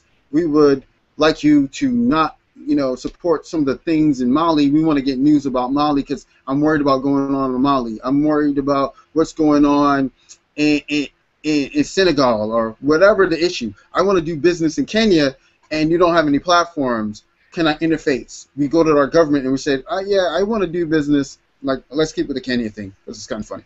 I want to do business in Kenya, and how do I do that? Well, I just want to go, reach back to my mother. My great-great-grandfather was from Kenya, and I want to go do that. How do I do that? What are the government sponsorships that I can do? Well, when we understand how the game is played, how the rules are put together, we can, one, lobby to have better rules for ourselves. We can also talk about being involved in saying, okay, I don't really want them to cut out funding for the school, because I know if they cut out funding for the school, if they don't clean the park, if they don't have this corridor where we do businesses well lit, the police start coming around, this place is going to decline. Our property value is going to drop. I'm not going to have. That's where I get the majority of the funding for our public schools, which is a really bad idea, by the way. And we're going to drop, and they're going to let us kind of dwell and suffer for about, they'll placate us for about 10 years, maybe 20. The property values are going to drop so low, and then they'll come in after the fact and buy them up. Individuals will make money, but now you'll have a brand new community where the people who sold off, the people who can't afford the rent, are displaced. This happens repeatedly, and we complain and we protest, but we're not stopping the mechanism that counts it. And they know when we're stopping the mechanism, when we're there in the beginning having those conversations, when they're planning, you would be like, oh no, my grandmother lives there. We're not displacing all these this old neighborhood where we have history from the last 50, 100 years ago. We don't mind you coming, but we're going to be involved. We're going to be a piece of the pie. Not a piece of the pie. We want a third. We want a half. We want to be part of the bake. In fact, bake another pie. We want to be directly involved in the economic benefit, so we can be culturally involved, politically involved. And when we get to that position, we're going to be way more powerful, and we will get back to the condition where we were talking about, where Dr. King, Malcolm X, Haji Malik al-Shabazz, in the 1960s. That's where they were trying to lead us to participate in the economy. Because until we get to that point, until we're using technology socially, politically, we're going to always be last, or running up into the line, getting people's hand-me-downs, not feeling fully engaged. And when we don't feel fully engaged, we make bad decisions politically. We have infighting. Classically, lastly, coming up, there was no divisions in the 1950s between blacks from the Caribbean and South America and American blacks. We all were treated terribly, right? But for some reason now, we're all arguing with each other like we get treated better. So now, if you looked at the Latinos, the black community, and the Southeast Asian community, all of which have had economic disenfranchisement and some sort of abuse in the global political system and by Western powers. I'm not anti-Western, anti-global. We're just talking about history. If we got together, we would be 35, depending on the percentages. Blacks are about 12.5% of the population. The Latino community is about 13, maybe 15% of the population, depending on who's doing it. Half of those are crossover. And then you look at some of the Asians. We would be, let's say, 30% of the population. A third of this country would have political and economic power, where we're arguing with each other. Why? To the benefit of other groups, not everyone, other groups. We need to look at history, we need to look at technology, we need to look at why. And when we educate our person, because a person's not going to think about why when they're hungry, when they're not educated, when they're worried about their mother, they got healthcare issues, they got disability issues. Who's going to watch my kids? What are you talking about over there? I just want to pay my bills. We have to address these local issues, these community issues, and bring people comfortable so they can engage. Not like tell them what to do, but make them educated so they can make their own choices. And then we don't disagree with them, we lobby for them, you get people to buy them in. And we protect ourselves by engaging in the economy. If you only do one politically, they'll cut you off. And in the old days, they used to assassinate you. But you engage in the economy, and we engage in the economy today by technology. Technology allows for us in the black community, the Latino community, the Asian community, the poor white community in rural places, people from Ukraine and whoever else is being discriminated, who are here late in the American experience, to come and leapfrog. If you understand technology and you're educated, within a couple of years, you could be making a good wage, a good salary. But you need your neighbor, you need your kids, you need your auntie, and the person across the street and down the hall, all to be making money, spending money with each other, so you have enough wealth, and then in case if you lose your job or you lose a contract, somebody else is buying from you. And that's where we need to go. And I really see the Urban Tech Fair. I truly appreciate the work that Jim, and we should call him JJ or something. Jim and Jacqueline. Jim and Jacqueline did to lay the groundwork for this, because I'm a strategist. I get caught up in the strategy, and the stuff is not sexy, but you look at it. These are the structural problems that we have that we can use to address a lot of these issues. But I just want everyone here to support Jim in his issue. To, you're welcome to support the Urban Tech Fair, to lobby for your Urban Tech Fair to come to your community. Believe me, if you think that your community is not going to do it, they will support you because they know they will make money. Listen to what Cairo just said. Is $1 trillion of the $16 trillion in the American economy comes from the black community just on purchasing, on our expenditures, not necessarily on investments. And we need to have more houses and more wealth. And I also leave an open invitation. Anybody could reach out to me about your nonprofit or your business. That's what I do. That's what I love talking about. Give me a call or drop me a line. Back to you, Cairo. Shimon, Yes. Shimon, how do we get in touch with you? What's the best way for anybody who's watching or may watch later to get in touch with you? The best way to get in touch with me, you can reach me directly on at Shimon@safeconsultancy.com, which I will type up here in a moment. You can reach me on LinkedIn. Okay. Shimon Warden. Shimon Warden on LinkedIn is like the fastest, a really easy way to get me. I'm pretty open on LinkedIn. If you're talking business, LinkedIn's the best way to reach me. Or you can give me a call. So I'll type this up on the group things to make it available to everyone. But I think I'm the only, my son and I are the only Shimon Wardens in the entire United States. So. Well, I really appreciate you. I wanted to make some points as to what you said, because you basically just said the technology can be this new civil rights movement. And so I think that is really something that we could drive home in what I always tell people: going after churches, going after your SCLCs, going after your neighborhood communities. Because, of course, we have a lot of people who are heavily religious. They do frequent churches every Sunday, Tuesday, and Saturday. So you want to make sure that we can make that type of impact and go in and speak to these things. That technology now can replace what was a language barrier, and we can now implement different procedures to teach people a new way to do things. And because the old way is going to go away, it is not going to be functional for anybody anymore within the next 3 to 5 years. So we want to make sure that we're making a conversation to people right now about the importance and significance of technology. You also said we can power, you basically said, that we can power economic development with technology. That's huge, because that is the thing that we have to understand is we don't need any external resources with all the people that we have and the money that we spend in this country. We could revolutionize what is known as the American dollar right now. We just need people to stand up and do something. And as much as we love to watch scandal, we need to take that same energy and get it behind the U.S. dollar. We need to get it behind these businesses that are coming and rising right now. I had a conversation with Bonnie Sandy, who will be on later on today. Bonnie Sandy and I were talking about how many companies that Facebook has actually eaten up. And because they're eating their competition and they're buying out businesses, and so when you do that, you don't allow for business to grow. And the U.S. needs to have products that we grow and then we export, because that is how we can actually change our economic position right now. But unfortunately, a lot of us don't see that. We see the quick dollar.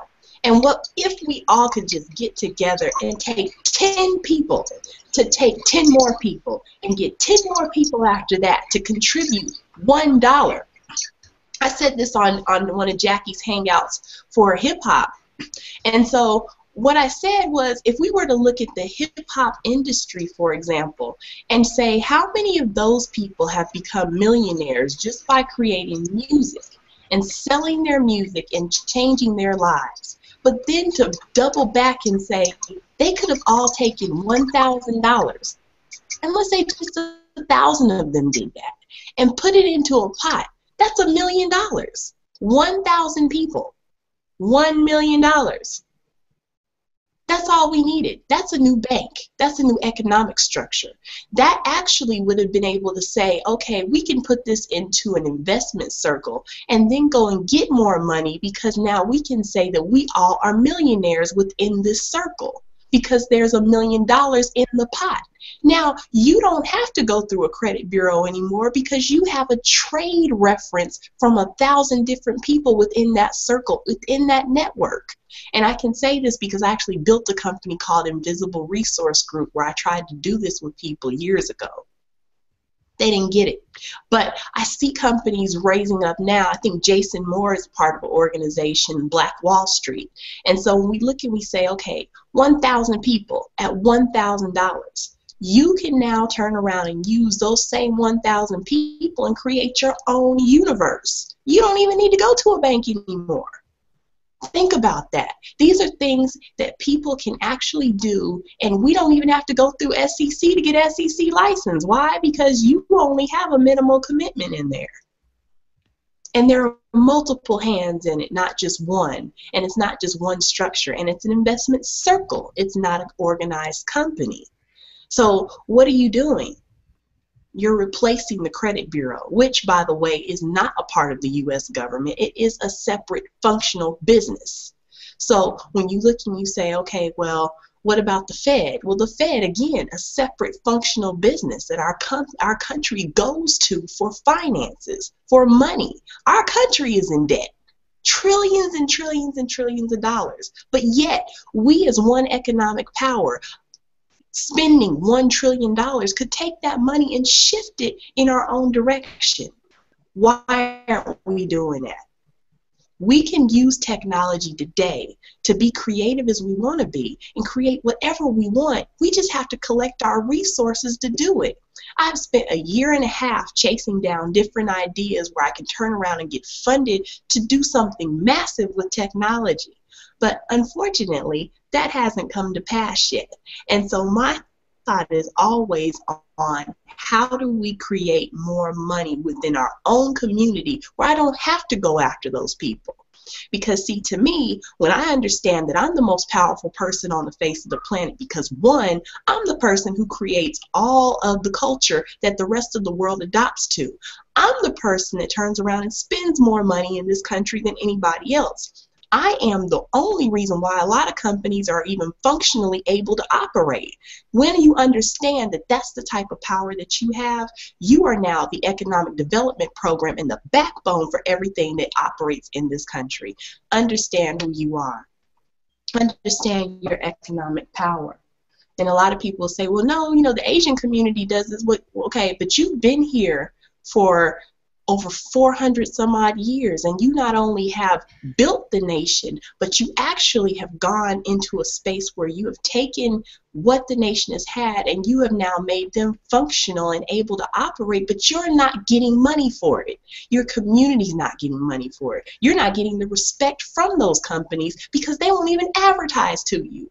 I could tell you a story right now about a company that I went to, and they told me specifically they do not advertise to African Americans because they don't have to.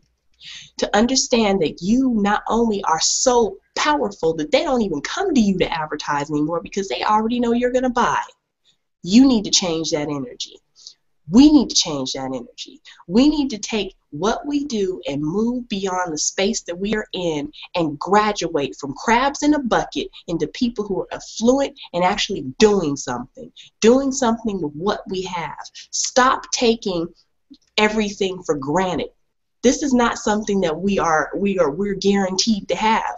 As a matter of fact, we're still in a position where we don't have a right to vote. Your vote is actually voted on at the highest state levels. So every 40 years there's an amendment that has to be voted on. It's not even a guaranteed right for you to vote. So you have to now take charge and take action for what you can be and who you are, and this is a way to do it because there's nobody stopping anybody in technology right now. There's nobody that says that your blackness cannot come into this tech space because guess what? You don't have to wait on Silicon Valley. Silicon Valley is in your own black backyard, and that is the development by which Jim Neusom created this whole entity to show the rest of the world that, okay, I don't have to wait on them. We can work together within our own resources and create new networks, new communities, new structures, new banks, new everything through technology. Think about how you could bank and bank online. What could you do differently with your banking system if you had money from your own community and had a community bank that you erected from your neighborhood because it's online? So anybody else want to chime in before I start to go into lecture mode? You got me charged up, Shimon. I'm a I troublemaker. see Lazone over here going in. Lazone said, Black Metro Atlanta, by the numbers, 1.7 million. My screen is blinking out. 1.7 million residents who call Atlanta region home as of 2010, comprising 34% of the total metropolitan population. That's 518,734. And he actually gave a link to blackdemographics.com. So you definitely, I mean, we have the ability, and just think, that's 1.7 million African Americans in Atlanta. Imagine that if you put $1 on every head. Wait, $10, no, $100. Wait, try $1,000 on every head. 1.7 million. That's only in Atlanta. You're 11% of the population of the United States of America. Or are we 14% now? Anyway, anybody else want to chime in? Lazone Gray will be coming up in the next 7 minutes. Going to, yes, sir. Yeah, this is Lazone. Can you hear me? Oh, hi, Lazone. Lazone, you're on in 7 minutes. Did you want to start early? I was just chiming in and just stating, you know, everything that the brother Shimon was saying, you know, was true, and everything that I've heard, you know, here was factual. We just have to work together and make things happen. We have a great black intelligentsia around technology, a lot more than we have had back in 1970 and 1960s. So the time has come for us to really bring our minds together and craft solutions, you know, to the table. I got solutions. Jackie said that she knows people. We all know somebody. So the thing about Chinese puzzles is that they're very hard to figure out, but there's also the fact on them is that they can be completed. So we have a very a tough puzzle in front of us. I think that we must realize that we can figure this out if we put our minds together and work on it. I agree with you 100%. And if you agree, can you please do us a favor, do yourself a favor, and support this initiative right now to give to Jim Newsom's GIVE-A-THON, because we're trying to preserve a life right now and give a little more time to somebody who is not only wonderful but truly worthy of our support. Every dollar that you give is absolutely going to be worth your contribution. I don't care if you give $1. We don't care if you give 1,000. Everything that you give is needed. And it's needed now because we have 30 days before this procedure is off the table. We need to make sure that a man who is not only just beloved to us, but who has had such a high impact and been such a visionary for technology, and especially in the urban tech space. I think somebody should probably talk about city lights. Maybe Jacqueline can later. But right now, we're going to bring on Lazone Grays out of Kansas City. And I'm going to yield the floor to Lazone Grays. And we're going to make sure that I guess everyone else can fall silent. Lazone has so much to deliver, so much information. So please tune in, turn your sound up, and retweet or send this out on your social media via your email. Get this information out because this is huge and it's very important that we actually can make this happen today. Today, please give. Thank you, Lazone. I'm yielding the floor to you now. Well, thank you, Sister Cairo, and everyone for hosting this event, especially in support of our dear brother Jim Newsom. I want to give a shout out to Jim. You know that I'm here, and you had mentioned, I think Sister Jackie had mentioned Jim Green or Lee Green earlier, and I think I met Lee before I knew Jim, but I came across Jim with his City Lights initiative years ago. And these were two phenomenal brothers that were speaking the talk that I really like listening to. And I've reached out to them in some way or another. They have always been some type of a mentor to me, and that's why I'm very supportive of. I think when the shout first came out, hopefully the payment went through, but I did donate, to help the brother. It may not have been a lot, but there are different causes that when I see them come across my computer screen, I'm going to dip into PayPal or into the bank account. We don't have a lot of money, but I'm going to give, some way or another, because uh, I just think that it's important that we support those who are not just buying our products, but those who are uplifting us and giving us knowledge. Um, I think that part of why I also share a lot of information that I find on the internet is because of people like Brother Jim and Lee. Uh, in 1990, there was no Facebook or YouTube or social media. There were no iPads or smartphones. So we've come a long way. At that time, I think that we were dealing with a very mature crowd, because we were really working on applications and using the computer for things that were beneficial. With the advent of social media, internet and social media, for some reason or another, we've lost that maturity.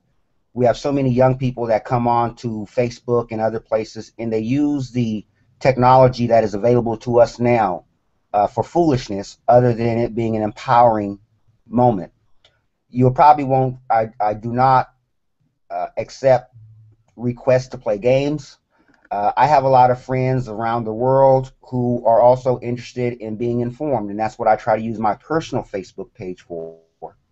And those for our organization and some other initiatives that we have, as a way of sharing information on my personal Facebook page about grant opportunities, about different articles and things that can feed the brain and hopefully take that knowledge up another level.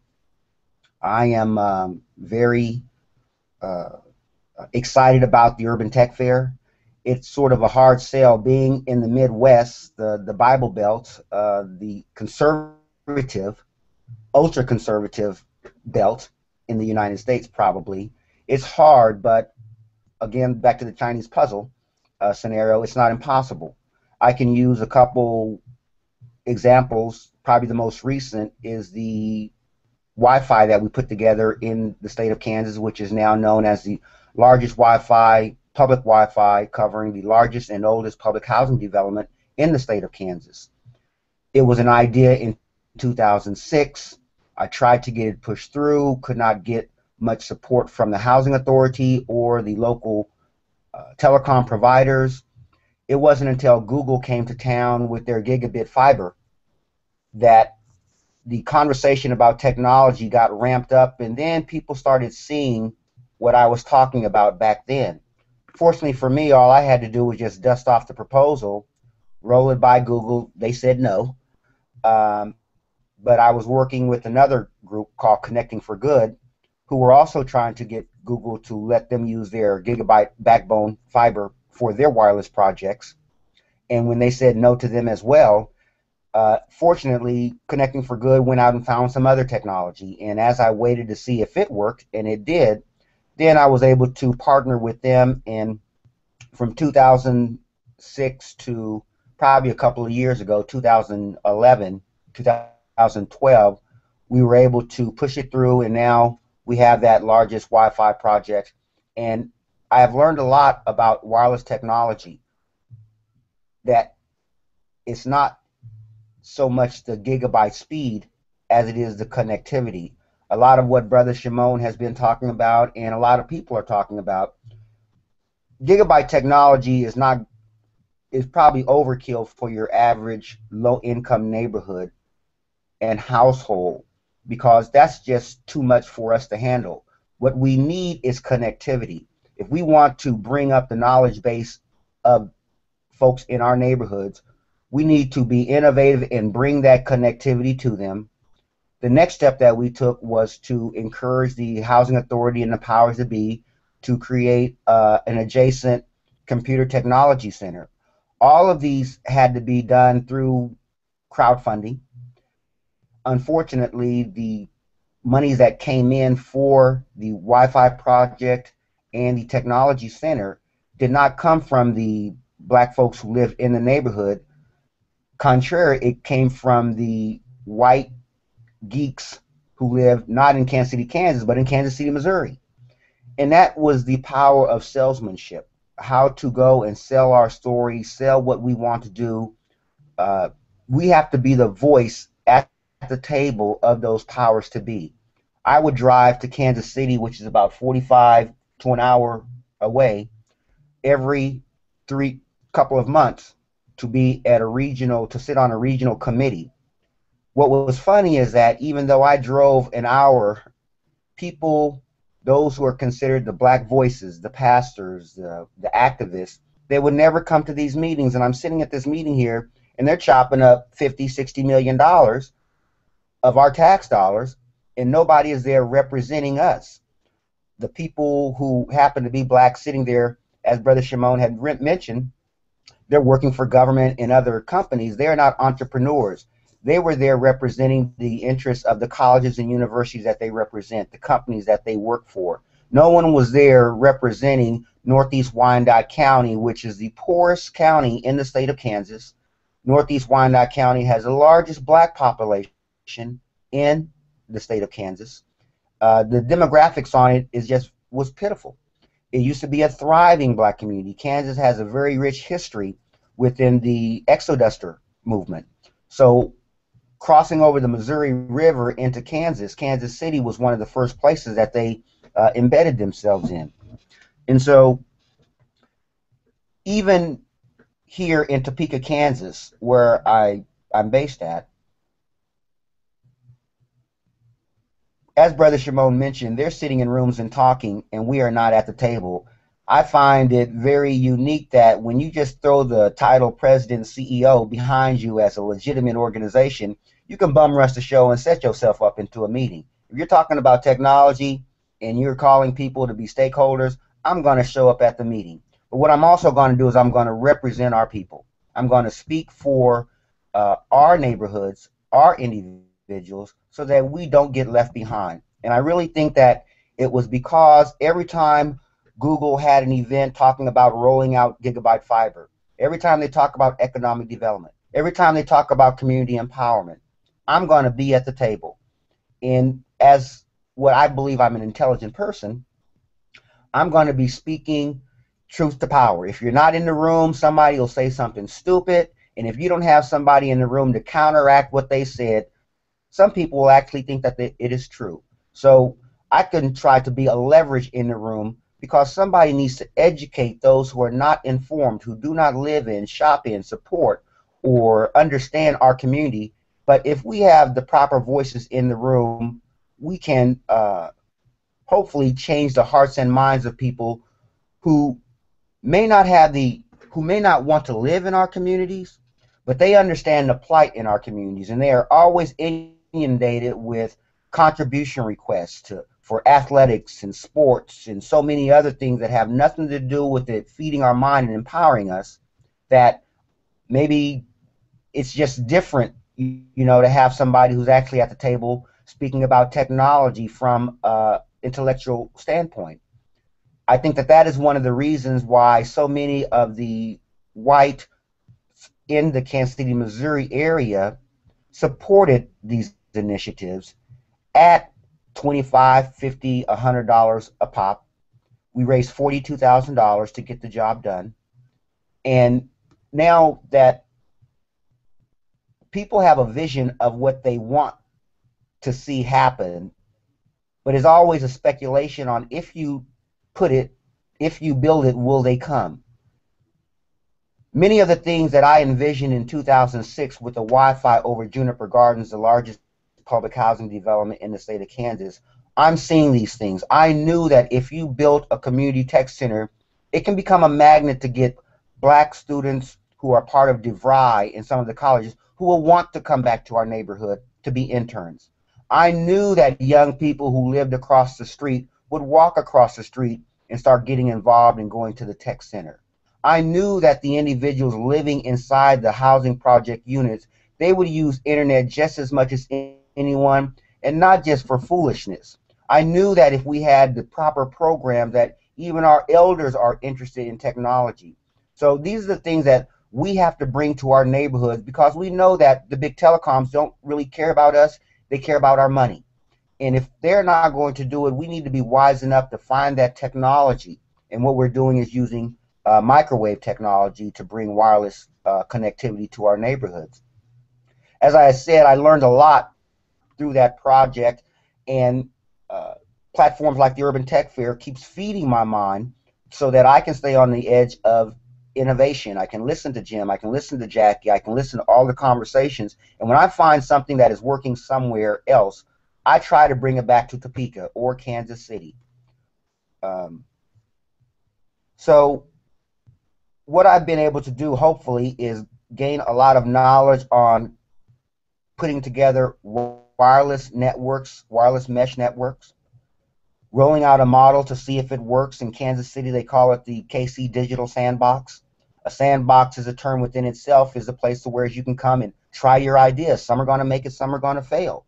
But at least people are trying. Those that make it, then you invest in it and you move forward. You learn from it.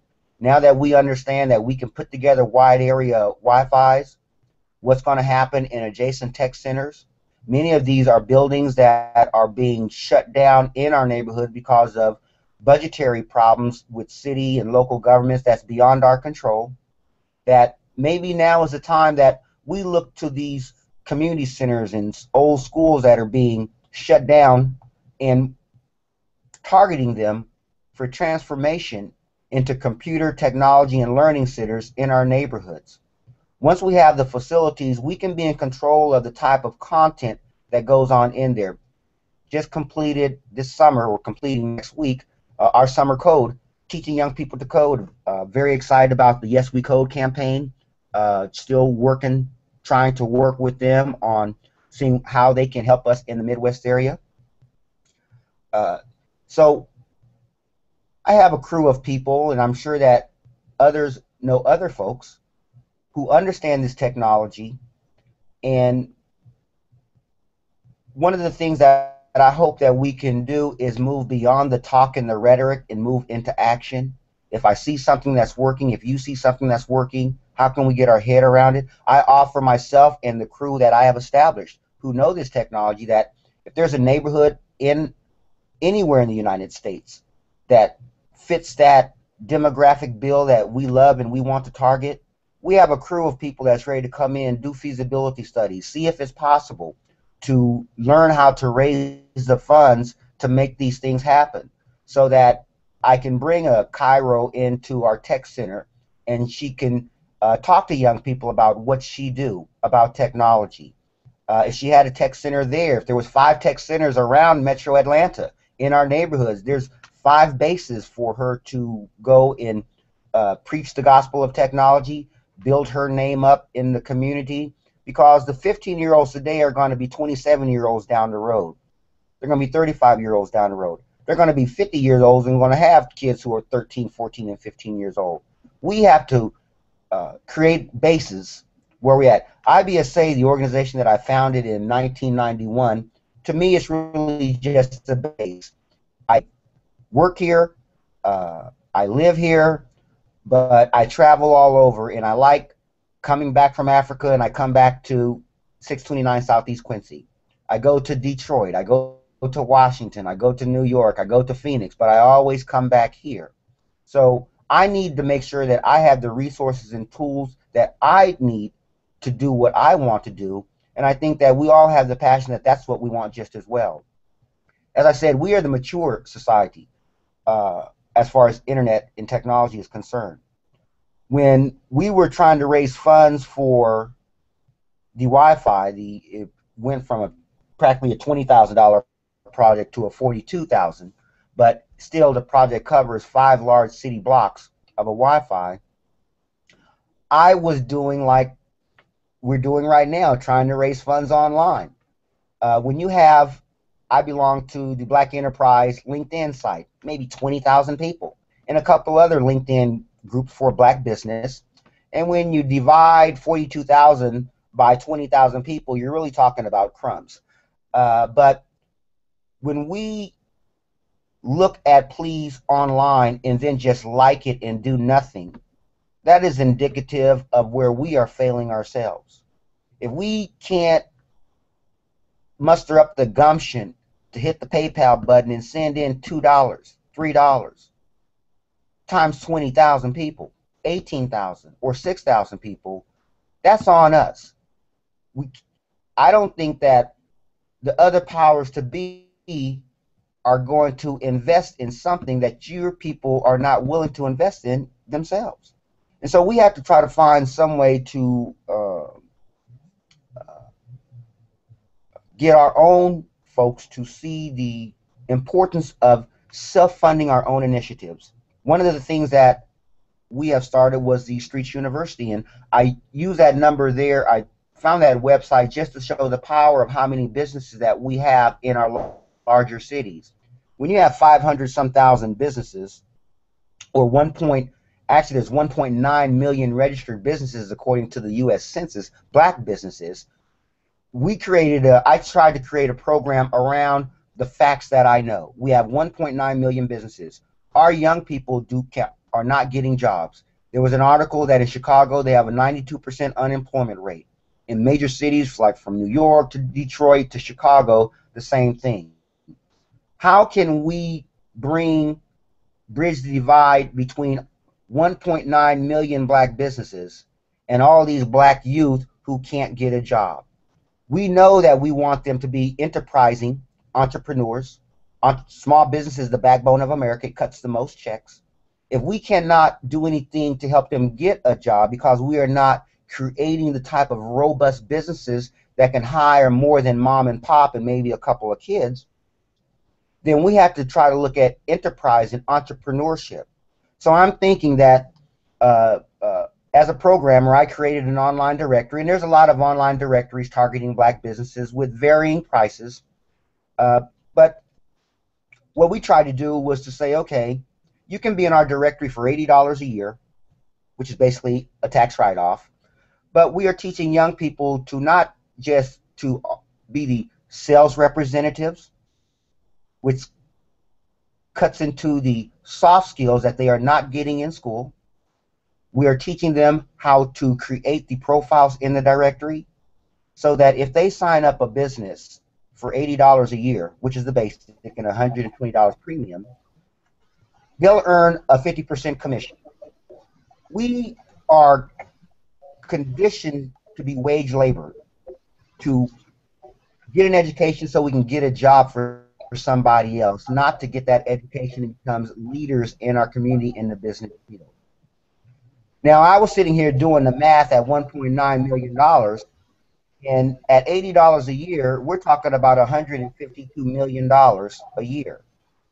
If young people are getting a commission of 50%, we're talking about $76 million that's sitting on the table that we can use to put in our own young people's pocket.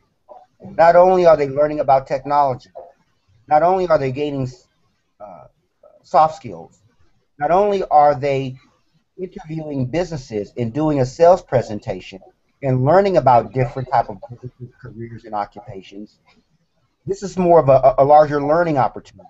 Yes, it's a fundraiser for us because 50% of the money comes back to our organization so that we can do the things that we know is needed to be done in the community without having to go and beg Wells Fargo or any foundation or corporation. Have even tried to work it out to where it is a revenue sharing opportunity for organizations or individuals that are willing to help us train these young people, reach out, and capture these Black businesses. It is in the best interest of 1.9 million Black-owned businesses to partner with initiatives like this. One, it helps them increase their SEO rank and be found. More people are going to Google and search engines to find our businesses. If you were looking for a Black-owned barber in Topeka, that's all you have to type in Google. I can almost guarantee you that our directory and the businesses in our directory are going to come up on the first page. Whether it's out of 46,000 pages or out of 3 million pages, businesses in our directory are coming up on the first page.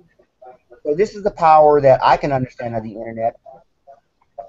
And working with the young people this summer, one of the things that I found is that they lack so much confidence in themselves and their ability to speak. And this is why I'm counting on the local black businesses to at least give them the opportunity of calling and setting an appointment, being on time, shaking hands, looking them in the eye, explaining the product, explaining what they are doing in the program, and asking questions of that business so that that business can enlighten them on what did it take for them to go into business. Why did they go into that particular business? So that if a young person hears 10 instances of 25 different, or if they hear about 25 different businesses, they have insight on 25 different occupations that they would not have known in regular school from just hanging out with their homie, from their probation officer, or just hanging around the hood. There's a lot of young brothers out there selling dope, so it's not like we're not into entrepreneurship. It's just that we have to create better products. And I also I'm into like that sandbox, coming up with ideas and testing them to see how people will react.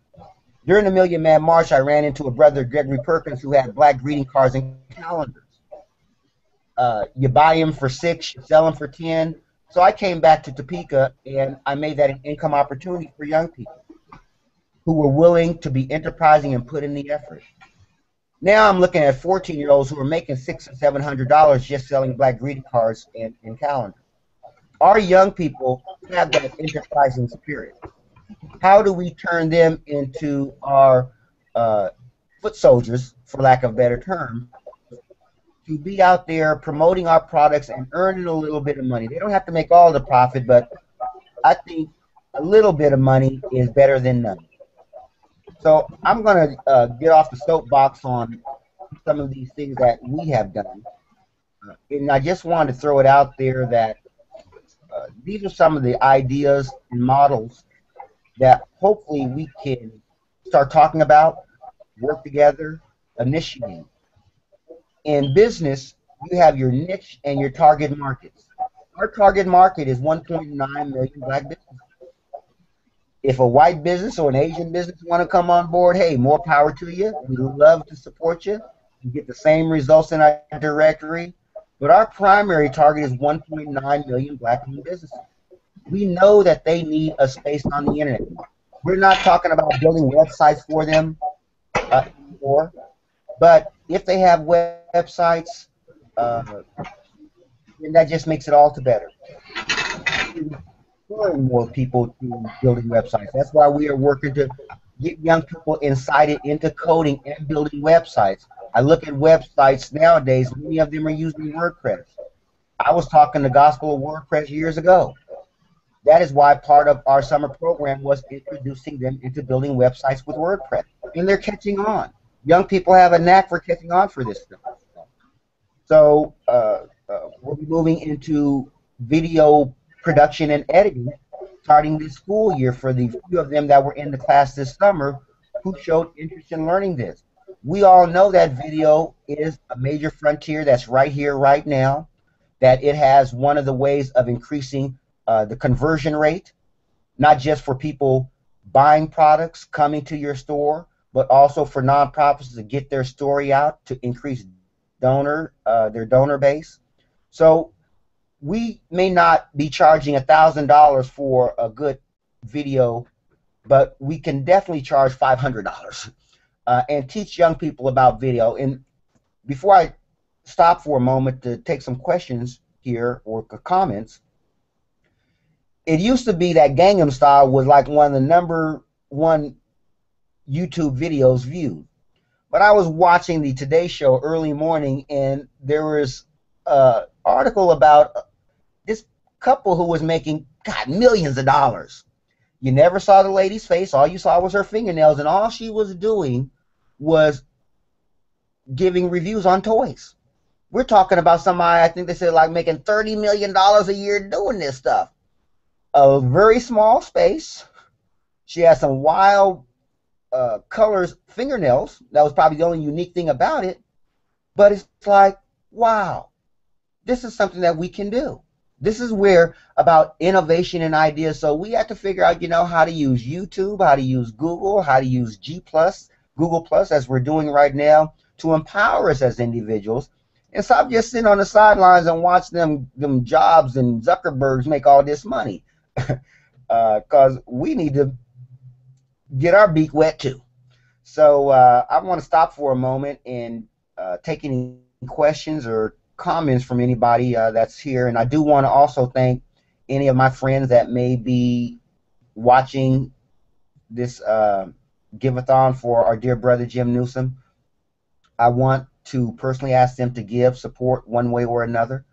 I think that Sister Cairo or Jackie will mention the link again and the email to use to help our dear brother Jim, because if it wasn't for people like Jim Neusom, there would be no Lizone Grays with the knowledge that I have and the passion that I have of trying to be a digital drummer too.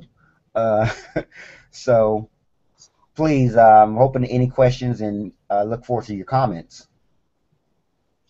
Thank you, Lizone. You are just absolutely full of information, and I think I mentioned while you were speaking, you are a doer. There are a lot of people who talk a lot of people who think a lot, and you actually do. You're an executionist.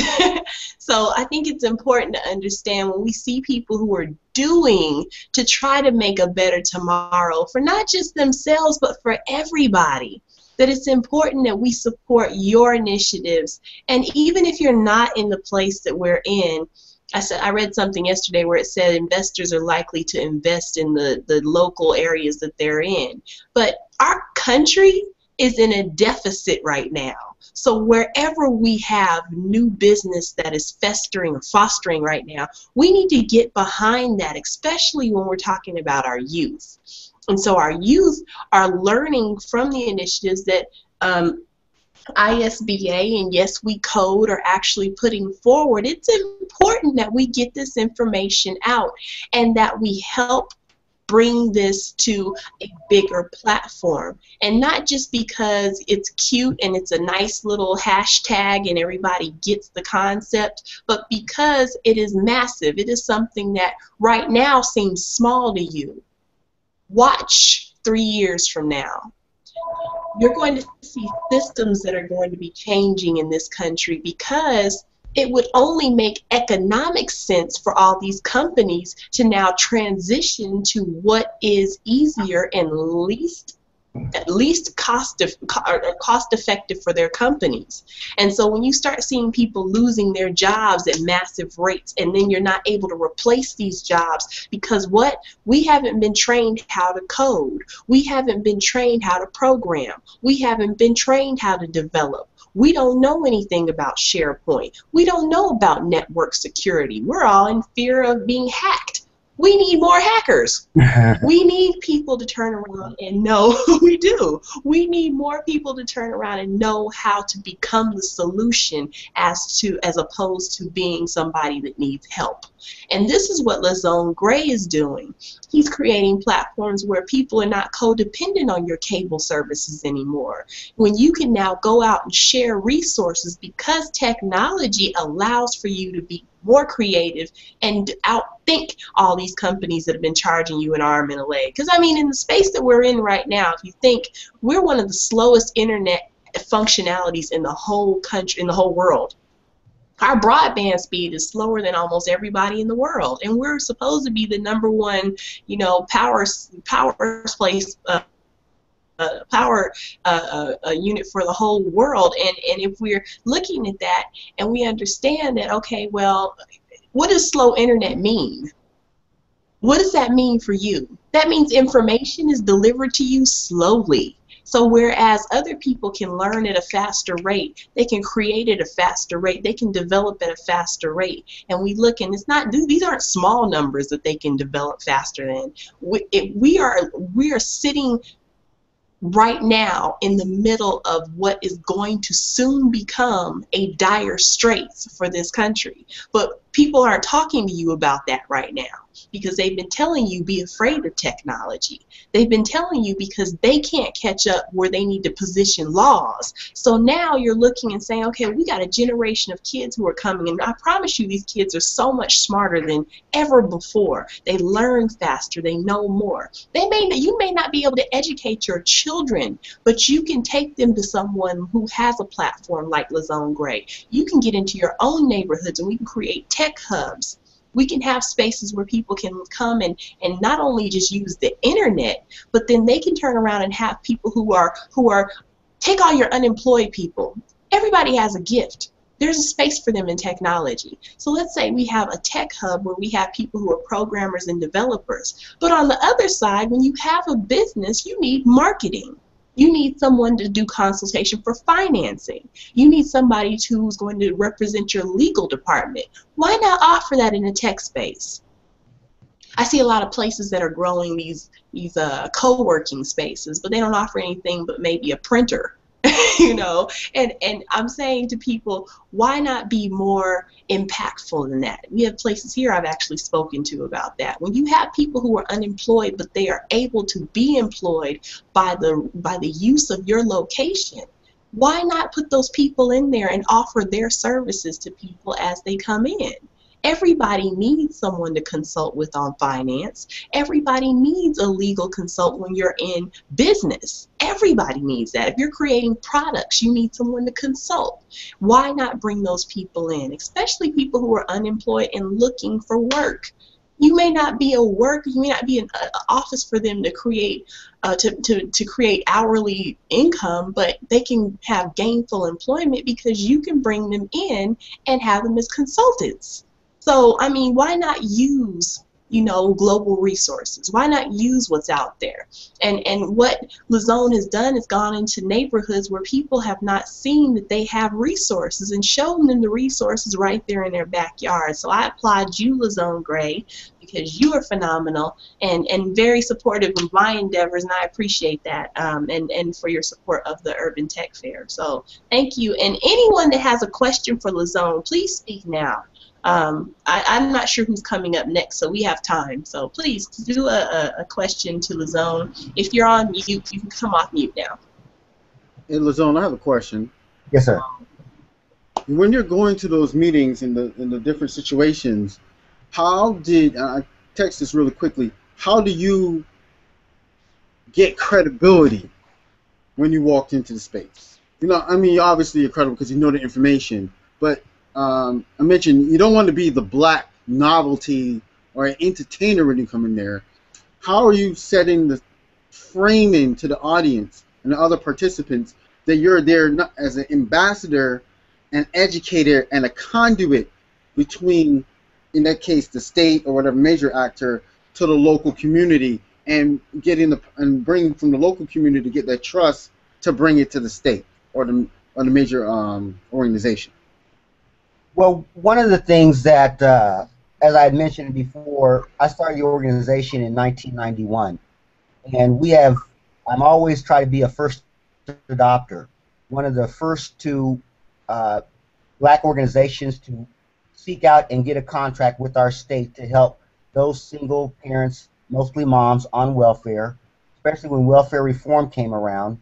Why is it I'm looking at, we have black women make up, at that time, about 3.8% of the local population, the county population, but we're over 35% of those receiving cash assistance. All of the providers that they were sending them to help them do their resumes and get a job were white organizations who had no black staff, and I felt that who better to be able to understand and work with a sister, because most of them, 98% were single mothers, than an agency that had staff that looked like them. And I would work for them, and I would give them the skills, and then I would help them get the jobs. So our organization had a very high rate of getting people off of welfare and into jobs. They may have been entry-level clerical jobs, but I believe in doing things in a methodical manner. They would come in before we did anything. They would do 45 minutes on a typing tutorial on Mavis Beacon. If we're going to be working together for 20 hours a week, in 2 months, you're going to be typing at least 35, 40 words a minute with a 98% accuracy. I've been being an advocate from 94 on at City Hall, because when you're looking at statistics where your local government is spending $60 and $90 million and black businesses are only receiving $300,000, that's a problem. When you have, as I graduated as a legal assistant, they say the best position that you want to be in is when a person has no defense. There's no governor or mayor or city council person or commissioner who can deny that those are disparate numbers. And since nobody else wanted to come to the podium and speak to these but me, year after year after year, 19 years straight, I built credibility because people in this community know that Lizone, he may be rough around the edges, but he's always bringing the facts. And he didn't care about the consequences. There's not people who like to hear about the truth. The agencies didn't want to hear about our agency being better than theirs. And over a period of time, I just sort of started receiving accolades, been recognized by every sitting governor in the state of Kansas, every sitting mayor in the city of Topeka. We got a White House citation for community service and leadership. So you can best believe when you go to a meeting, when you give out your card, the first thing people are going to do when they get back to their office is they're going to Google your name. And they're going to check your background and your credits. One of the things that I tell people here, in 1990, many governments did not have a lot of information about you on the internet.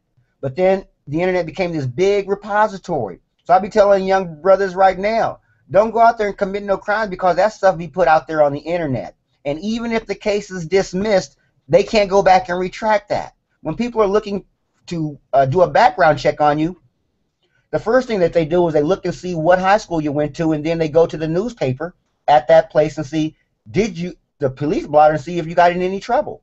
They'll go and look and see what college you went to and go to the local newspaper, and normally they have a search engine, put in your name to see if you got in trouble. Here, you can log into the county courthouse and they can look to see, did you get in any trouble? And most of the times, even if the case was dismissed, people will not scroll down to the very bottom of it and see that the case was dismissed. All they saw is what you were charged with. So I try to tell people, be very cautious about what you do out there, because the internet is out there and it becomes the first place where people go and do a background check. But what you can do is you can also orchestrate what type of information you want to be out there about you. If a person Googles my name, they will see, whereas I have went to numerous times presenting testimony to state committees. Many times I have gone and spoke at city council meetings. Many times I have wrote articles in our local newspaper about international trade and disparity in the things that I talk about. And I want one thing about this international trade is that we need to start thinking more about international trade than we do about the customer right across the street. We are missing out on a bigger picture of international commerce, first and foremost with Africa, which has 6 of the top rising economies in the world. I went to Africa with Reverend Leon Sullivan in 1997, and when I was there and I was talking about building websites, well, the special assistant to President Mugabe picked me up from the hotel, drove me out in the boonies of Zimbabwe to meet her nephew because she wanted him to come in contact with me. And there used to be a little HTML program that fit on a 3.5 disc that I left with him. I don't know what he's doing today, but that just spoke volumes. So building your credibility because of what you do. I don't just go to City Hall to listen to others. I go there to speak. I don't just go and listen to committees at the State House. I go there to speak. all of that is becoming the record. So by the time I step off into a room, I am very confident in myself that, one, we were the first, and now we're the only training provider eligible for federal funds under the Workforce Investment Act to provide training programs for those low-income individuals who are looking for work. The Workforce Investment Act is a part of where these are people who need training in new fields, new skills, because the manufacturing jobs and the jobs that have left Topeka in places are not coming back. They do not have people who have the skill sets that I do. And the fact of the matter is, brothers and sisters feel a lot more comfortable when they are coming to a black agency and they are helping them get the skills and helping them get jobs. They look like my sisters, my nieces, my nephews. Instead of them having to get a bus pass and go way to the west side of town for people who may have PhDs but don't really understand what we are going through, we need to have training providers. Actually, a lot of this training that we're talking about, there's already federal funds out there to pay us to do this. It'll pay us to do it in our neighborhoods. One of the things that I try to do is that we're not going to come to Atlanta or any of your places to become a training provider. I'm trying to educate us to become training providers. Not only do we need customers walking off the streets buying our products, but we need the government paying us to be trainers in our own neighborhoods. Most of the people who are experiencing the highest level of poverty is black folk. Most of the neighborhoods that have the highest unemployment and low income are black neighborhoods. Therefore, we are mostly the ones on the welfare rolls or in the unemployment lines. And if we are not providers, somebody is getting paid to help us get a job, do a resume, and get training. We have to ask ourselves the question, is it us? So I build my credibility over the years because I've been doing what I do. If I was to say somebody just new coming into the crew, I would say start getting out there and speaking in places where you know that the information is being captured and it's going to be put in an article in the newspaper, or it's going to be written down in the notes of a state house testimony or city hall, because you can believe that when people get back to their office, they're going to Google your name to look what is it about you. So now when I come back to the next meeting there's a newfound respect that I'm not here to play. I'm here to set, rules to the game. So I'm not sure if I answered your question very well, but that's my story and I'm going to stick to it. No, you answered the question real well, because I noticed that when you go to business meetings or something and people who are new, you can hear the lack of confidence in their voice or how they interact with the other audience. And I remember when I was I've always been a confident person, but I remember when I first started my business years ago, and I started being a consultant, and I would go to those state functions, right? And I was acting as a business owner. I wasn't, a sailor anymore. I wasn't working for my own company. I was working for myself. I noticed I was moving a little bit different, and I had to go back and, like you were saying, trust, build the credibility, but trust that you know what you're doing, and add value, add to the conversation. And I really think that's helpful to people who are there listening to this, so they can participate, so they can interact. I remember, there's so many I'm glad you brought up about the training in the community. I always talk about the Small Business Development Center, where it does training for entrepreneurs and even for nonprofits, and they have phenomenal resources. And you go to them, and there are like 20 people in the audience, and you could count how many black people. They're very few. You could count how many Latino or whatever other minority, unless it's something specific. And they very rarely, unless you have the education. You're not talking, though. You'll see white kids who may not have education or business owners, but they grew up in a business culture. They grew up in a political culture where they're used to interacting. So I say, like, if you have children, your children would watch and say, well, I don't necessarily have to go to school and study this. Dad taught me, Mom and Dad taught me how to interact with the mayor's office and the state office. So you're teaching your neighborhood and your family and your community how to advocate on their behalf there's something that you would study at the like undergraduate master's level, read a book, but it's still not the same as necessarily doing it, and that's really powerful. So Yeah, and you're right. How can we expect our young people to know how to speak truth to power if they never see us on TV doing such? I started out pretty rough around the edges in my advocacy, but I hope I have gotten better over time.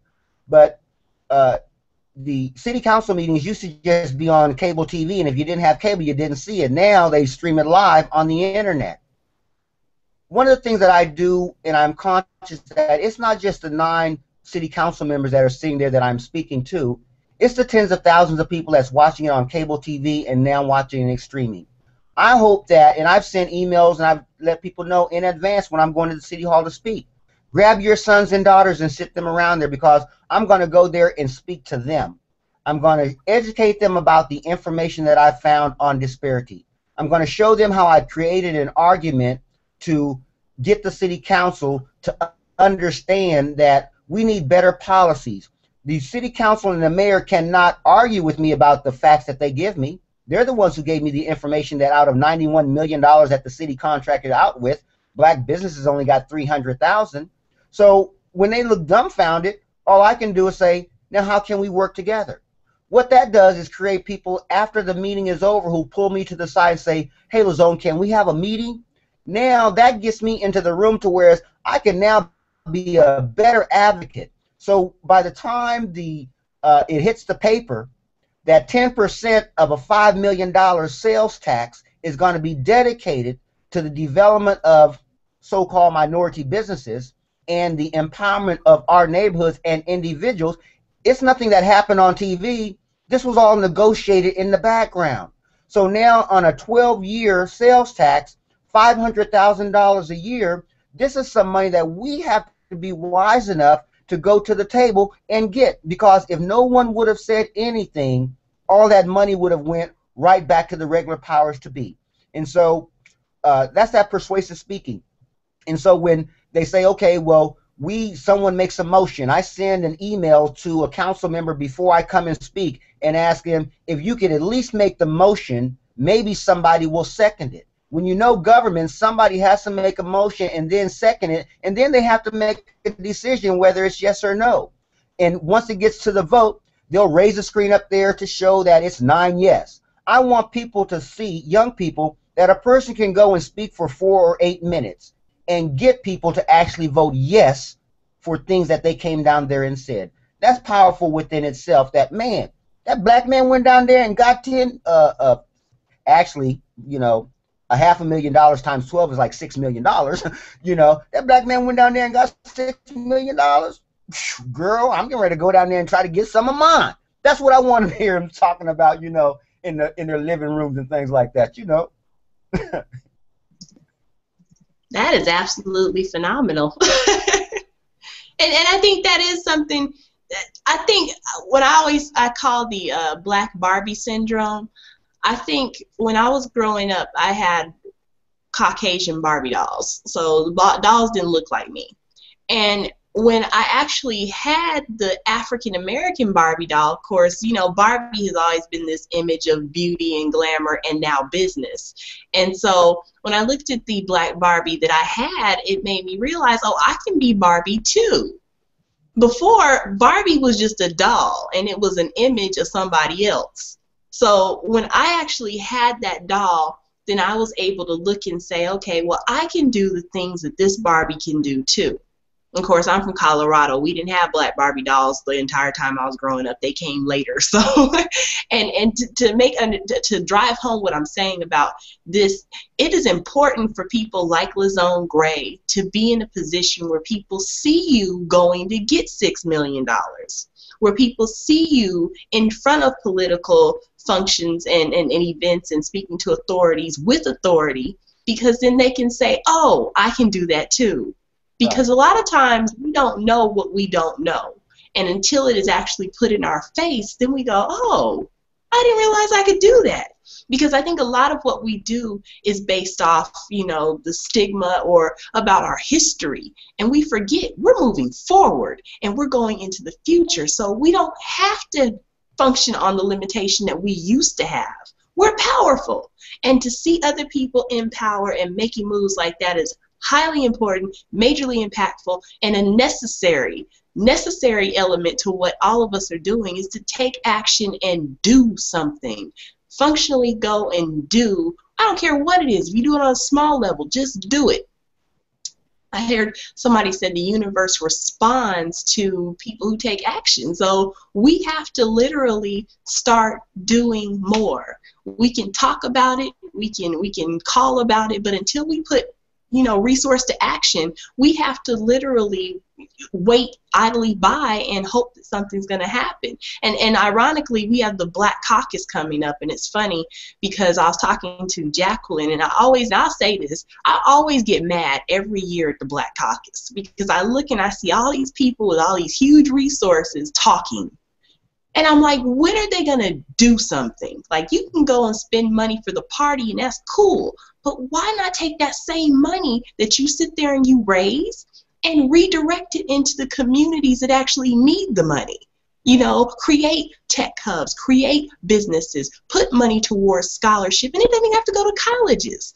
Put it towards scholarly endeavors like technology, like creating coding classes, like doing something in urban communities. Because, see, they have resources and they know where the money is. They sit and have a party instead of actually doing something with those resources, which infuriates me every single year when I hear about it. So yes, I told Jacqueline, I said, if you put me on a panel at the Urban Tech Fair, I'm probably going to say that. So. Me too. But Lizone, great. You are fabulous. You're always fabulous. And everything that you do, I want to thank you on behalf of every African American in the country. Thank you for what you do, because you are doing the work of what many should be doing. But you are doing that, and you taking that upon your shoulders as an African American man to move forward. And I mean, Jim Neusom is fantastic, but to see more people doing and actually moving forward to do more things to actually infuse what is needed in our community, which is community. And essentially that's what we need, to be the base of where we can actually grow from. We have to form community. So thank you for that, and you are, hats off to you all the time. You're wonderful. So who is next? Jacqueline. Jacqueline, are you with us? Yes, I am here. I'm going back. Okay. Okay, here I go. Okay, I'm just going back and forth trying to promote everything, answering questions in the over on Facebook. So to let everyone know, I found some type of app a couple weeks ago. So you can actually go over to the Urban Tech Fair. That's facebook.com/Urban Tech Fair. If you're on Facebook, you don't have to leave it, and you can just go to our Facebook page, click on Hangout Now, and you'll see everything here. Donate Now button. You can watch this feed, participate. You can put comments on Facebook. You can go do that right now. That's live on Facebook. So, I guess we'll take an announcement break. Again, we have a direct donate button. You can look in the event. You have the direct link to PayPal to donate. If for some reason you can't find a donate button, you can always just go to paypal.com. Just go to PayPal and send money to J Neusom. That's JNEUSOM @gmail.com. I'm sorry, nope. Oh, I'm corrected. That's jnewsom @yahoo.com. So jnewsom NEUSOM @yahoo.com, and you can send money. Just make sure that you send the money, friends and family. So when you do it that way, there are no fees taken out. But there is a donate button you can find on urbantechfair.org. You can click GIVE-A-THON, and you'll see the full page where you can see everything going on now. A couple donate buttons. And even after today, if you want to do some shopping, we're going to add that to the page where you have an opportunity to buy some things. and support some of our businesses. And a portion of what you give, a minimum of $10 of what you use will be given, to the effort. So we just didn't get a chance to do it for those of you. Cairo came up with this brilliant idea to give-a-thon last week when we were talking. And I just told her, tell me what to do. And she was giving me instructions. And then I had to get it approved because Jim does not want you guys to think that he is, begging or, he's kind of uncomfortable about this. But we convinced him this is something we wanted to do for him. No one thinks he's begging. So he allowed it. But so after that, then I had to pull it together. So we did this in less than 1 week. Um, and that's why we chose to do this over crowdfunding, because crowdfunding takes time. Everyone keeps saying do a crowdfunding. It takes time, and it's 30 days, but we don't still have 30 days to go. It's been 30 days since we began asking. So we're on the third week. So we really have like another week to go. So this was an excellent idea. And everybody's just taking one day instead of having to take forever, like take crowdfunding, you got to give a minimum of 3 weeks full-time attention to be successful. But in that, when you come back and you see Shop and Give, you'll be able to get Cairo Qween's iBroadcast t-shirt. And this way you can buy a t-shirt, help her crowdfunding campaign while helping Jim. And we're going to see, if anyone wants to, donate a product that they'll put up where a portion of the proceeds will go to Jim while people are supporting. So if for some reason we have something you need, like I have hair butter that really helps. So if you need an all natural organic hair butter, especially for those who might be doing premature balding, it really helps. And it's just good for everybody. And it's on sale, so you can get a sale at the same time, but it'll be different things up there. And I just want to remind everybody, we have 2 solution casts going on for the month of August. The digital drummer is on vacation for the month of It's August. on sale. So the digital drummer, the radio broadcast, we're just on vacation for the month of August, but we kick right back in September. But with every month we will be doing 1 to 2 what we call solution casts, which are video broadcasts where we're proposing solutions. And Wednesday the 13th, we are doing funding the Silicon Valleys in our own backyard. And that's just, we're going to be specifically talking finance and economics, Black-owned investment firms, funds, places where you can invest, how to create your own investment pool. How do startups, VC, where do you go? What do you do as a VC? What are the do's and don'ts when you're looking for funding for startup? What are the things that will turn a VC off? What are the things that will turn them on? Where are Black VCs located? And then what we can do individually to help ensure that our Black startups are funded. And what's so important about that, we talk about Silicon Valley. Everybody wants to run off to Silicon Valley, but the majority of Silicon Valley does not look like us. So they're not looking to invest the money. They're going to invest with people that is reflected with them. And that happens to most people of color. And so we need to start beginning to fund our own businesses. Then on the 18th, Monday the 18th, if you are a hair salon, barbershop, you know a hair salon and barbershop, which we all do because we have hairdressers. So please tell your hairdressers and your barbers to come to the urbantechfair.org and sign up. And I'll even create a special sign up form because we're forming a distribution network of salons and barbershops.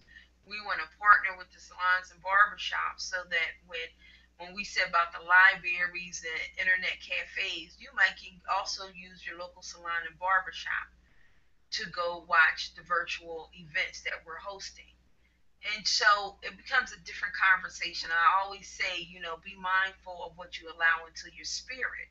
So in order sometimes to harness the growth and all, as practitioners, your barbers and stylists have a very important role that they play. And they are very important conversations that they can have that can change the entire community. Because I don't care if you're white, black, purple, or blue, yellow, everybody congregates at the salon or the barber. And all the talk in that community is going to be talked about. What's going on around the corner, who's doing what, and what's going on in the world. So we want to use their platforms to have conversations of benefit. So we ask that you all join in on Monday the 18th. We're having a B2B talk. So for our brick and mortars, for our salons, barbershops, any kind of brick and mortar, we're going to have experts coming on who have services for business. People who can tell you how to leverage technology to benefit your business. One young man is going to come on and talk about how you can put a gift certificate directly onto a customer's credit card. There are all kind of type of great things that we can learn. We're going to I'm going to be talking about location-based marketing. How do you leverage that? How do you leverage, where the internet seems so big and global, how do you make it local? So that's what we're going to talk about. How you have an internet presence but still make it local. So how do you optimize the technology to draw local customers, increase your foot traffic, to increase sales, and all those things. So it's a great lesson and it's free. We have a great panel of people, Bonnie Sandy, which you'll hear her later and you'll see how valuable she is. We have Fran McNeil. She just wrote a book, From Frustrated to Fantastic. And it's inspirational, empowering stories for women entrepreneurs. So she's going to talk about strategies of moving. You know, sometimes we get stuck. Sometimes we get frustrated.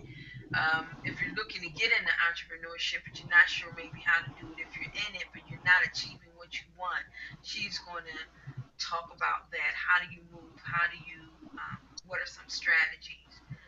And so it's just a lot of different people coming on speaking different things, but it's all business to business talk. Here, B2B, it's B, the number 2, the letter B. That means business to business. The other business model we have is B2C, which is business to consumer. And so, like, retail is generally business to consumers as far as they're dealing directly with the consumer. So your business model could be B2C, B2B, or both. So, but that's B2B talk, and that's going to be on Monday the 18th. And both the 13th and the 18th are going to be at 7 p.m. Eastern Time and 4 p.m. Pacific. They both will be on bigmarker.com. As we go through our solution cast, we want to look at various platforms and see which ones work the best. What are the strengths? What are the weaknesses on the different platforms? Some of them we just totally have kicked to the curb, never to go back again, and maybe they'll get better later. But there's a lot of different things out here, so we want to try it and see what works, what doesn't work. But Big Marker seems to be very smooth. You can also form your own community on there. It's a great platform, so you can do video and form an online community. So it's a new platform, and it's bigmarker.com. So you can just go to bigmarker.com right now and just search Urban Tech Fair. You'll see both of the webinars. Sign up. It's free. You have also the opportunity, if you think what we're doing is good and great, you can donate. You have that option as well. So that is our announcements, and of course, this is the Give-A-Thon. And Jim, we love you. So I'm going to go back and see if I can send you a message to get you to come on. So you can at least say hello to us. But I'm going to go back to social media while you guys are talking and work to compel people to come in. I'm going to hit Twitter now, but that's what I wanted. I'm going to have Cairo do that. But if we can take a moment, Cairo, when I come off, if you can walk us through doing a Twitter blast right now. You know, if we all hashtag Give-A-Thon, you know, what do we need to do? And if we can all take a moment and blast this out while we're partway through. Okay? All right, Cairo? I'm having connectivity issues. Can you hear me fine? Now we can hear you, yes. We can hear you now. Okay, I didn't know if I was. We lost you again. I didn't know if I was choppy because I was. Yeah. Yeah, Okay, you hold on. are going in and out. LaDonna, we would love to hear from you if you have a moment to come on and at least say hello.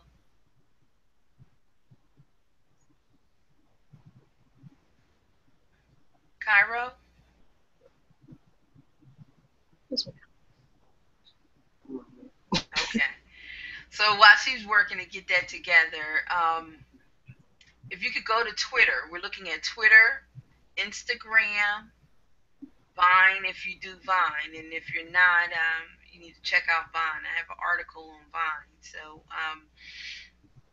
but you want to go to Instagram and Twitter, and we want, and as well as Facebook. But using the hashtag right now, Give-A-Thon. Hashtag, Give-A-Thon without the hyphens. Just use your hashtag GIVEATHON and just do hashtag Give-A-Thon and say we're now live. Come in, join us. Donate whatever message you want to put on it, but just do Give-A-Thon and send out a blast right now. We could do that over the next 10 minutes. Everyone that's on, share it, ask people to retweet it, to get it out. So if we can just take a moment, do this Give-A-Thon before we come on with Jason. And so, and I just want to thank everybody. Lazone is fantastic. Shimon was fantastic. Um, you know, you guys are really great models, and I think that's just one of the blessings. Is like a lot of people, you do get to have mentors, as Lazone say, people that can mentor you, show you how to do things, show you solutions. They people sometimes have the same problems they're having in other communities we have in ours, and they can offer solutions, and we can share solutions. So Lazone is very dynamic, and he only just touched on a little bit, and very humble, but he's doing some great things over there, and he's keeping us informed, which is really good. So you can see, just follow Lazone. He's on Facebook, on LinkedIn. I do want to encourage everyone to make sure that you have a LinkedIn profile. That is a professional. That's a place for professionals. If you want to do business on certain levels, and then especially if you're in business seeking sponsorship, get a professional.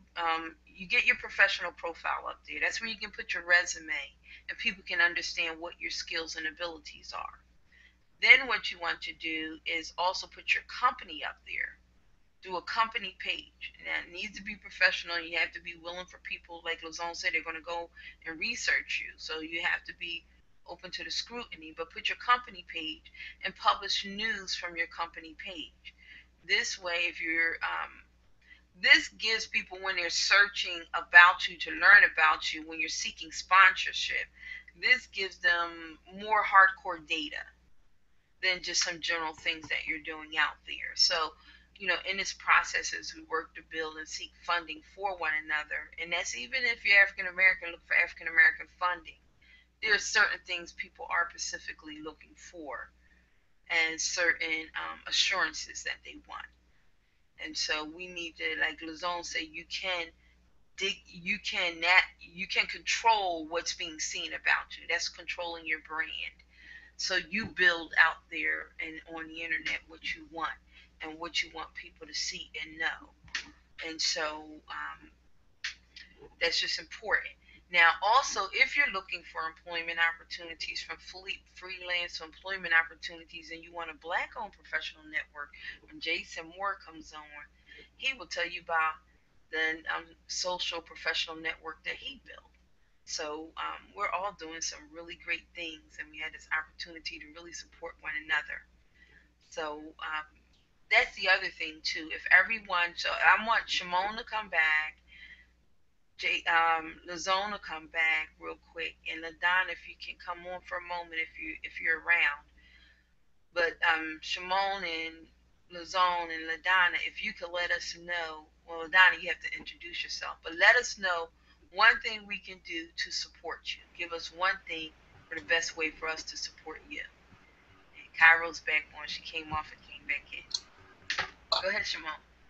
Yeah, I had to take off my shirt because it's hot in here. The one thing you can do to support me is, I mean, I'm a consultant. I'm always looking for clients, for profits and nonprofits, foundations, startups, or if you're just a person in the garage with an interesting idea, I'd love to help. That's the I like looking at that complicated, dynamic stuff.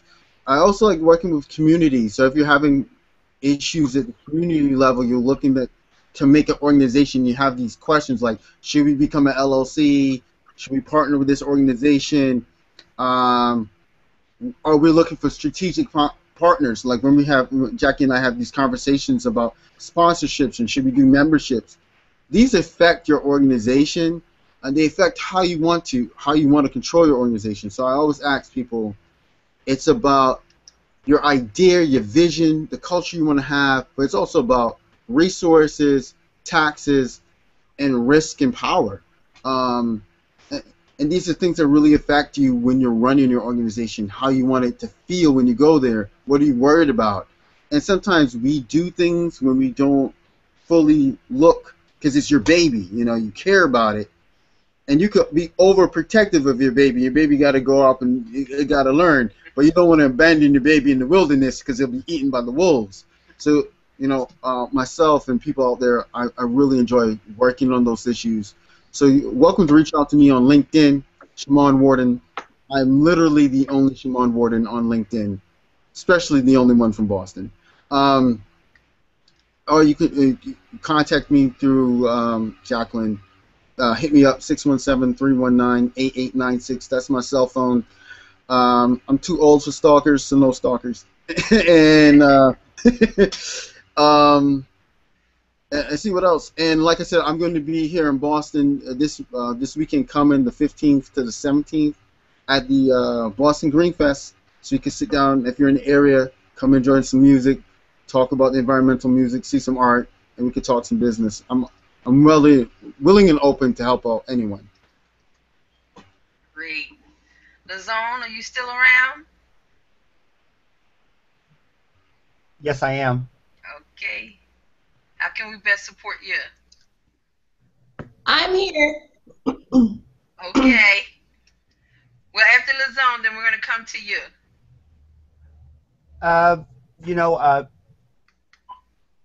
I want to find a way to partner with the Urban Tech Fair and those who are really supporting the Urban Tech Fair on this Streets University Youth Enterprise Development Program. I don't have it all formulated in my head, but I would like to sit down and have a firm, conversation.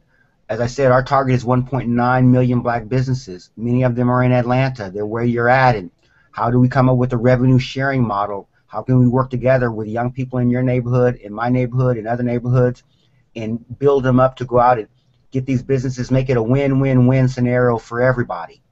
And so partnering, sitting down and having a serious conversation about partnering, that's the best way, because I can work in a vacuum all I want, but I don't operate very well that way. I want to work as a team. I'm a team player. Yes. So what's the website? Streets University? Streetsuniversity.org. Okay. And is there another way to also get in touch with you, Lazone? Of course, I got LinkedIn. LinkedIn is Lazone Grace, the back part of it, and then IBSA has a website, ibsa-inc.org. We also have IB. Right, because I get dyslexic when it comes to his business name. Always invert to the letters. IBSA. So LinkedIn and our website. Phone number is on all of those sites there. So. Okay. So IBSA-inc.org. All right. And what I want to propose to you, Lizone, as well, when Jason comes, I'm working with him as far as marketing himself. He has a new book, and I told him about taking a family focus. He's written a book called um, Internet Entrepreneurship 101 for African Americans: Practical Mythologies in Achieving an Internet Business. And as he goes, I told him to take the look at developing family businesses. Since they're online, they're a lot less, and young people now can become such an asset, and they can feel so empowered because they are so much more apt with technology. So they can really teach the adults, and adults may have more to business sense and wisdom, but together they make a great team. So that may be a great place for you to come because its focus is specifically internet business. So that may be a great place where you guys can collaborate. Okay. Okay. So, Cairo, you ready?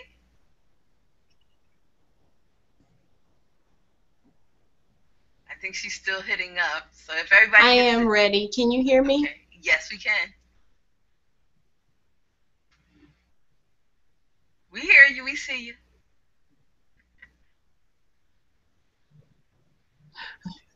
Can you hear me? Yes, we can hear you and see you. Can you hear us? Cairo, can you hear us? Good. Can you? We can hear you. Okay, Yes. okay.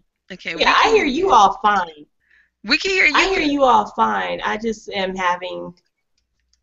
We hear you great. We can hear you great. Oh, okay. Okay, good. Okay, good. I'm here now. Okay, I think I have a delay though, so I'm not sure. I want to thank everyone who's spoken so far. This is a huge moment right now for not just us as the Urban Tech Fair, but for Jim Newsom, and for people not to understand that this is something that is literally a matter of life. And so we're not just doing this for fun, and we're not just doing this for advertising. We're doing this because right now there is a life that needs our help. And so if you happen to have $1, if you happen to know someone that may contribute because they care enough to save a life, they care enough to prolong a life, this is a procedure that Jim Newsom needs, and of course is not covered by his insurance. Jim Newsom is the founder of the Urban Tech Fair, and that's why we've all assembled here today. Sort of like when you used to watch programs like Easter Seals, Jerry's Kids, the UNCF College Fund with Lou Rawls. They used to do these telethons on TV. And so they have all these people come out and perform, or people with different corporations would come out and talk about their corporation and how they would give. And so this is sort of the concept of what we're doing here, which is to really just take this moment to create something new for online or web, and utilize our resource now to reach out to different people. So even though people aren't watching right now, or they may not be watching, there could be people who could watch this later, sometime during the duration of this month, and they may want to give, they may choose to give. And so it is important that we all are, one, pushing our technology business endeavors, because I know that's what Jim would want us to do, but then to also go and to make sure that there are people who contribute, or who are understanding how impactful this truly could be. If you're looking right now, you understand, okay, that there is cancer that is out here that needs to be cured, but at the same time, there are procedures that can give and extend life. This is important. This is something that we can all now join together in small numbers and reach out to thousands of people just to make change, just to make $3,000 and show the world that, yes, you can use the internet to make money. Yes, you can use social media to make money. Yes, you can band together as a unit of people and form a community and make money. And this is not something that we're doing just to put money in a pocket, but this is actually something that needs to be done to save and extend a wonderful life. And so the visionary Jim Neusom, who is the founder of, Jacqueline, let me make sure that you come in on this. The history of city lights. Are you still with me? I know you're on mute. I just thought about that.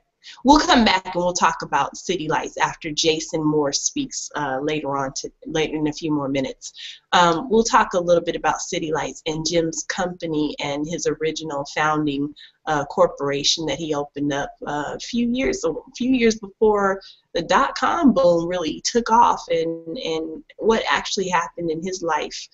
He has an awesome testimony, great story to be told, and a lot of people know it. Many people around the country and the world respect him. People like Andrew Williams, and Andrew Williams does a lot of international work, the Ubuntu movement that he has, with trying to talk about the global side of technology.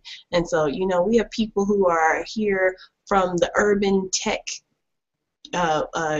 weekend and the NBITLO, National Black Information Technology Leadership Organization, that support Jim Newsom's endeavors. Girls Gone Geeked from Cynthia Frazier, people who are in California, people who are overseas in Taiwan. There's a man named James Saragosa, who actually does a lot of communicating with Jim and is a big supporter of his. People like Andrew West from NBITLO, the National Black, and Kai Dupuy, who actually are the leaders for the National Black Information Technology Leadership Organization. You have Farouk Hunter, who just is a big supporter of Jim Newsom. And Farouk is here in Atlanta with me, along with Travis Stegall. Farouk has the organizations called Geeks Gone Global and Genius Corps. And then Travis Stegall works with non-for-profit Stegall Enterprises, where he actually works with non-for-profits to help them to try and position themselves to gain more income. So you have all sorts of different entities that are involved, and you have people like Kevin Williams, who are these technology geniuses and educators of technology down in Texas. You have James Hines out in Silicon Valley, who is an advocate for technology education and the movement to put STEM absolutely everywhere. We have all sorts of people, people who are invested in this, and of the urban persuasion, which companies seem to pretend like they don't know that we're out here.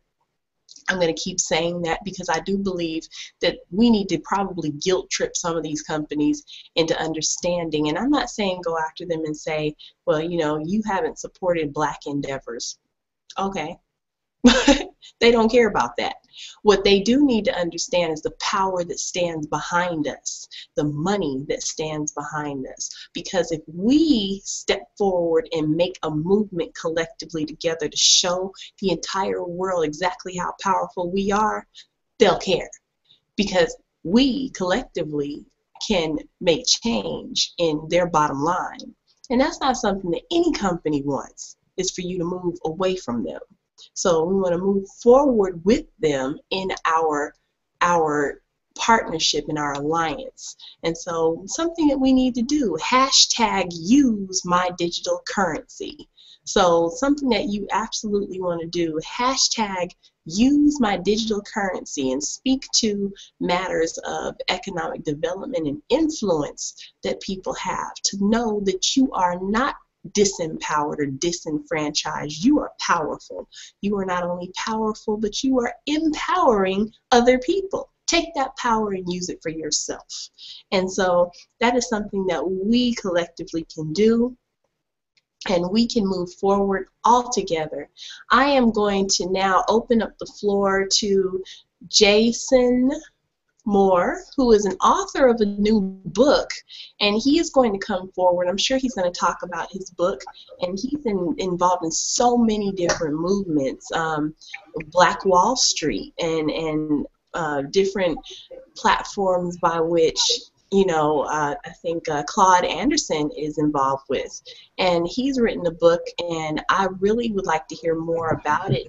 Jason, are you on camera, or are you, is your camera deactivated at this point? My camera is on now. I just turned it back on.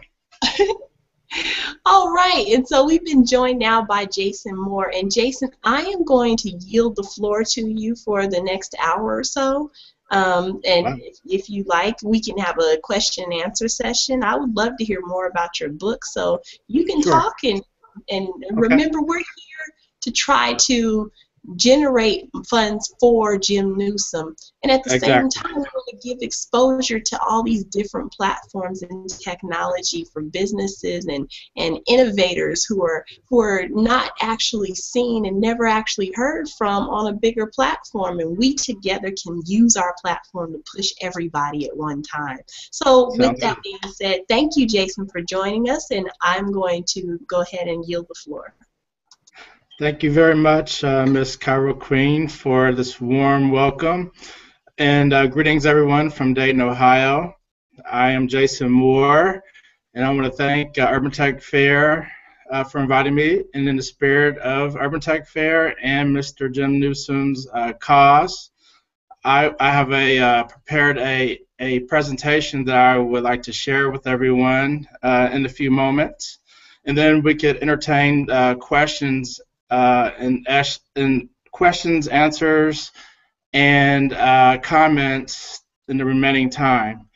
So now I haven't used this feature yet on Google Hangout, so I'm not sure if it works, but I see there's a screen share, so I'm going to click that and see if I can share my screen and my presentation.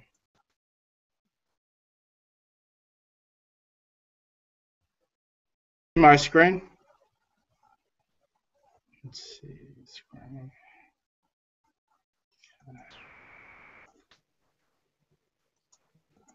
Okay, so can everyone see my I think what's screen?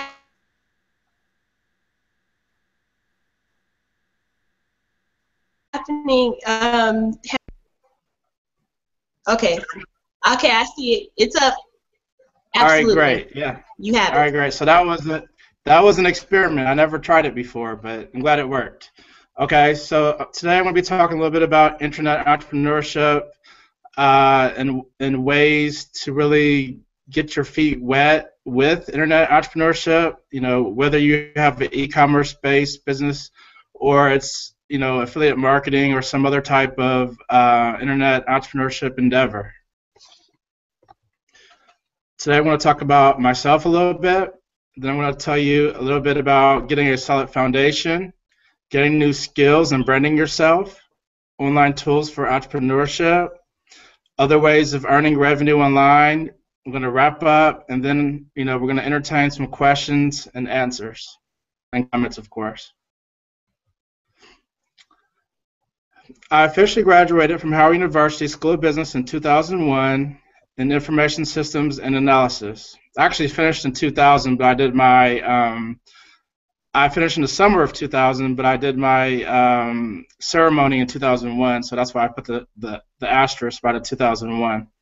I interned at Kraft Foods, Inc. in the summer of 1998, and I worked full-time employee at Kraft Foods from 2000 to 2006. I also worked at what's now Oracle ATG, Inc. from 2007 to 2009. From 2009 to 2011, I ran a e-commerce consulting company called Buzz E-commerce, and I still have that for some projects on the side, so that hasn't really gone away, but I was really focused on it between those 2 years.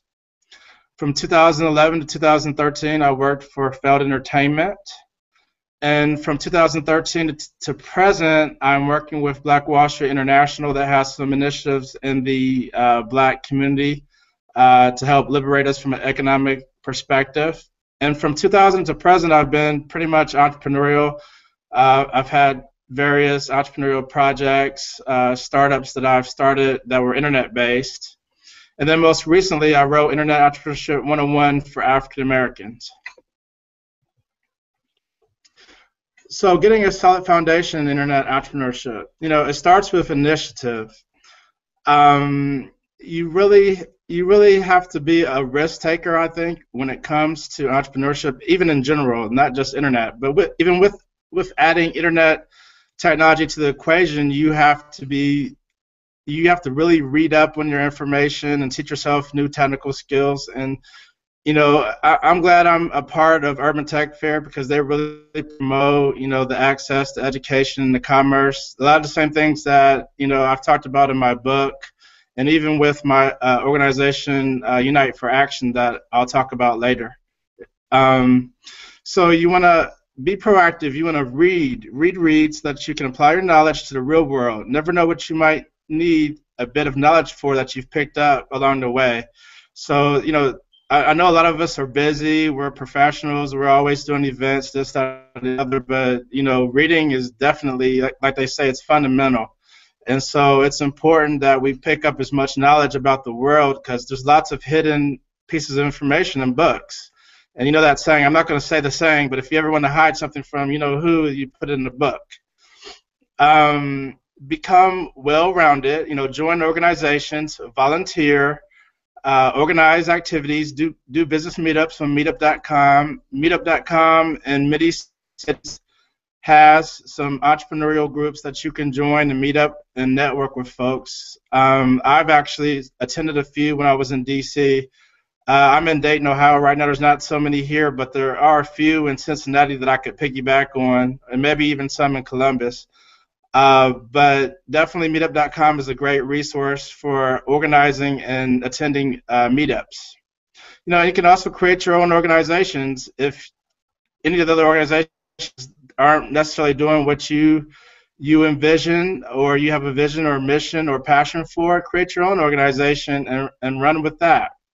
And then, also learn to network and build alliances early and often.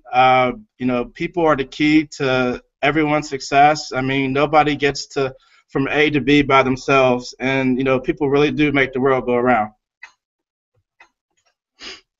So when you're trying to really brand yourself, you're going to gain new skills along the way.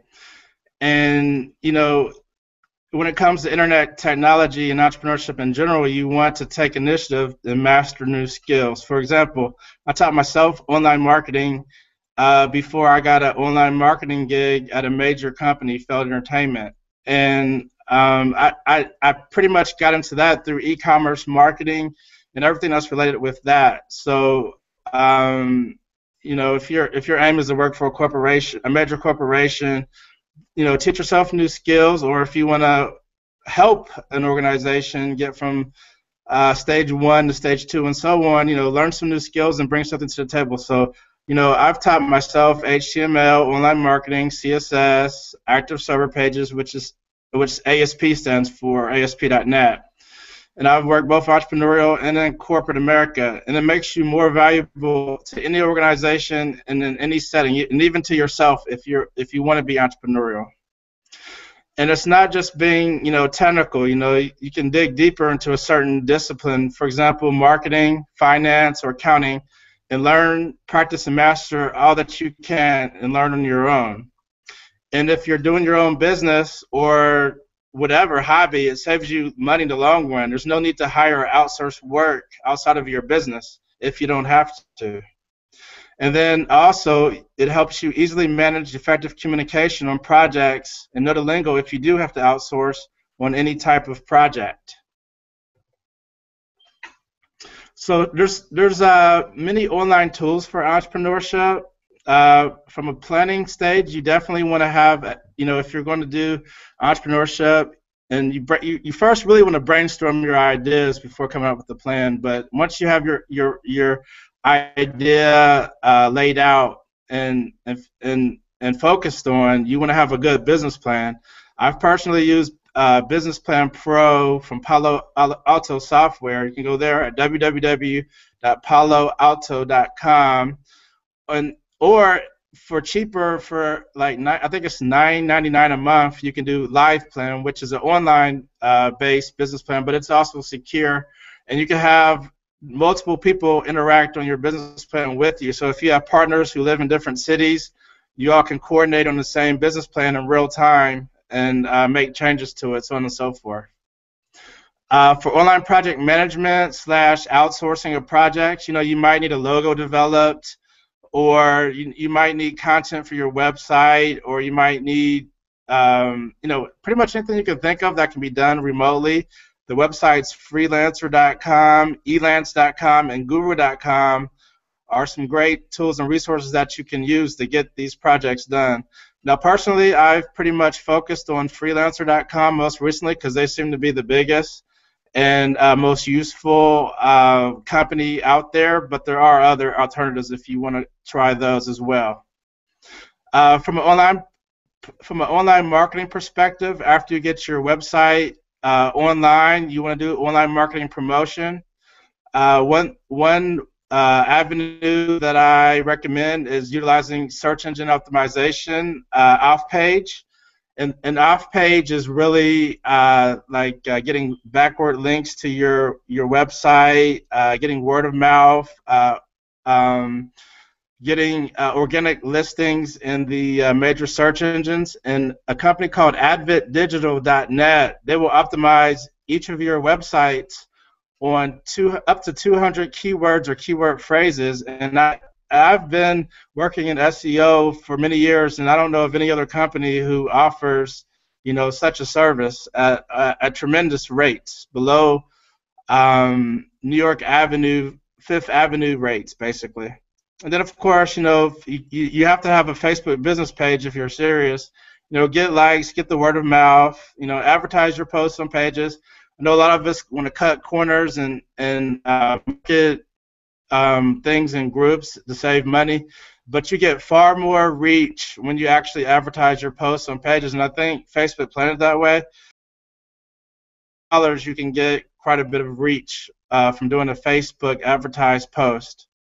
And of course, Twitter, you don't want to forget about that. Get your followers, utilize that word of mouth and viral marketing there. And then one of my most recent that I've utilized for getting videos is getting a professional video from Fiverr.com. So that's Fiverr.com.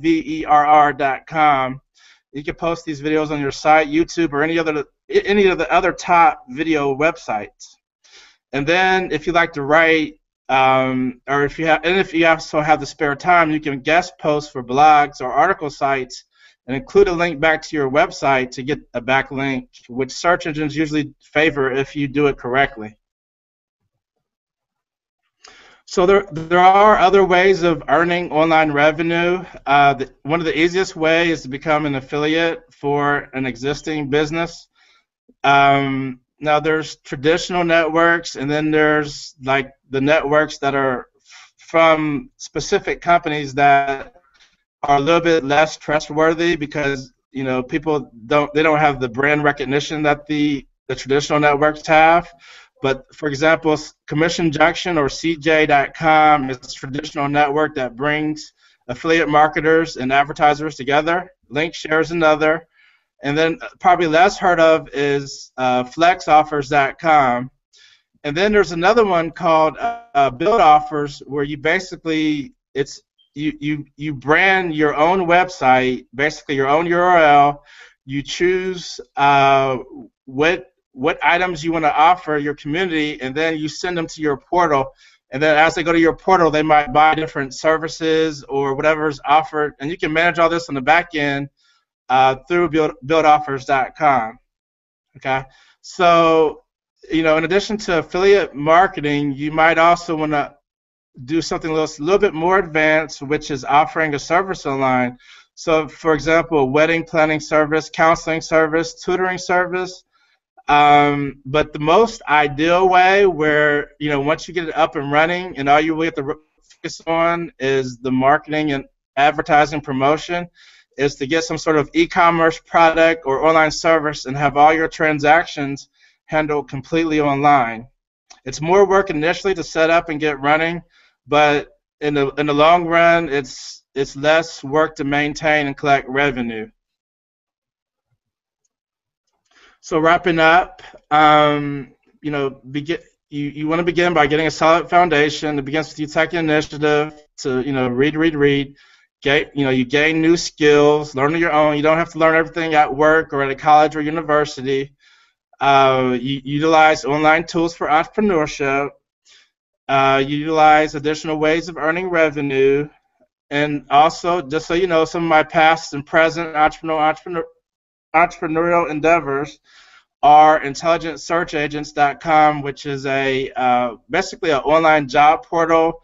And it's different from many of the portals you'll see because you can actually find resume documents as a job provider, and then as a job seeker, of course, you can apply to jobs and find jobs that way. And of course, it is black owned. So Intelligent Search Agents, I highly recommend you check that out for whatever purpose you can think of for your personal usage. And then, of course, on udemy.com, I have courses, Learn HTML in less than 24 hours, and also how to create a successful online business.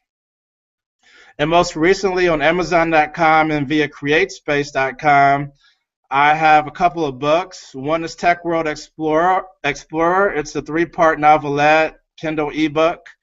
It's more fantasy, that type of thing, but it's related to technology, so that's an interesting read, I think. And then also, most recently, Internet Entrepreneurship 101 for African Americans, Practical Methodologies for Achieving an Internet Business. And you can read more about that at jasonamore.com. And for any further follow-up beyond this session, you can reach me directly at my personal email address, jasonmore75@hotmail.com, and I'll be happy to assist in any way that I can. So anyone with any questions for Jason?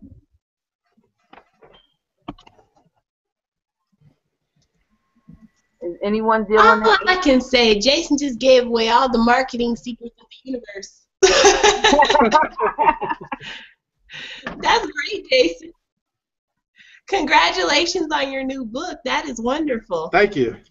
And you know what? It's interesting because I've had this dialogue with people over the last 3 days because I do consultations for publicity, which I always come back to social media.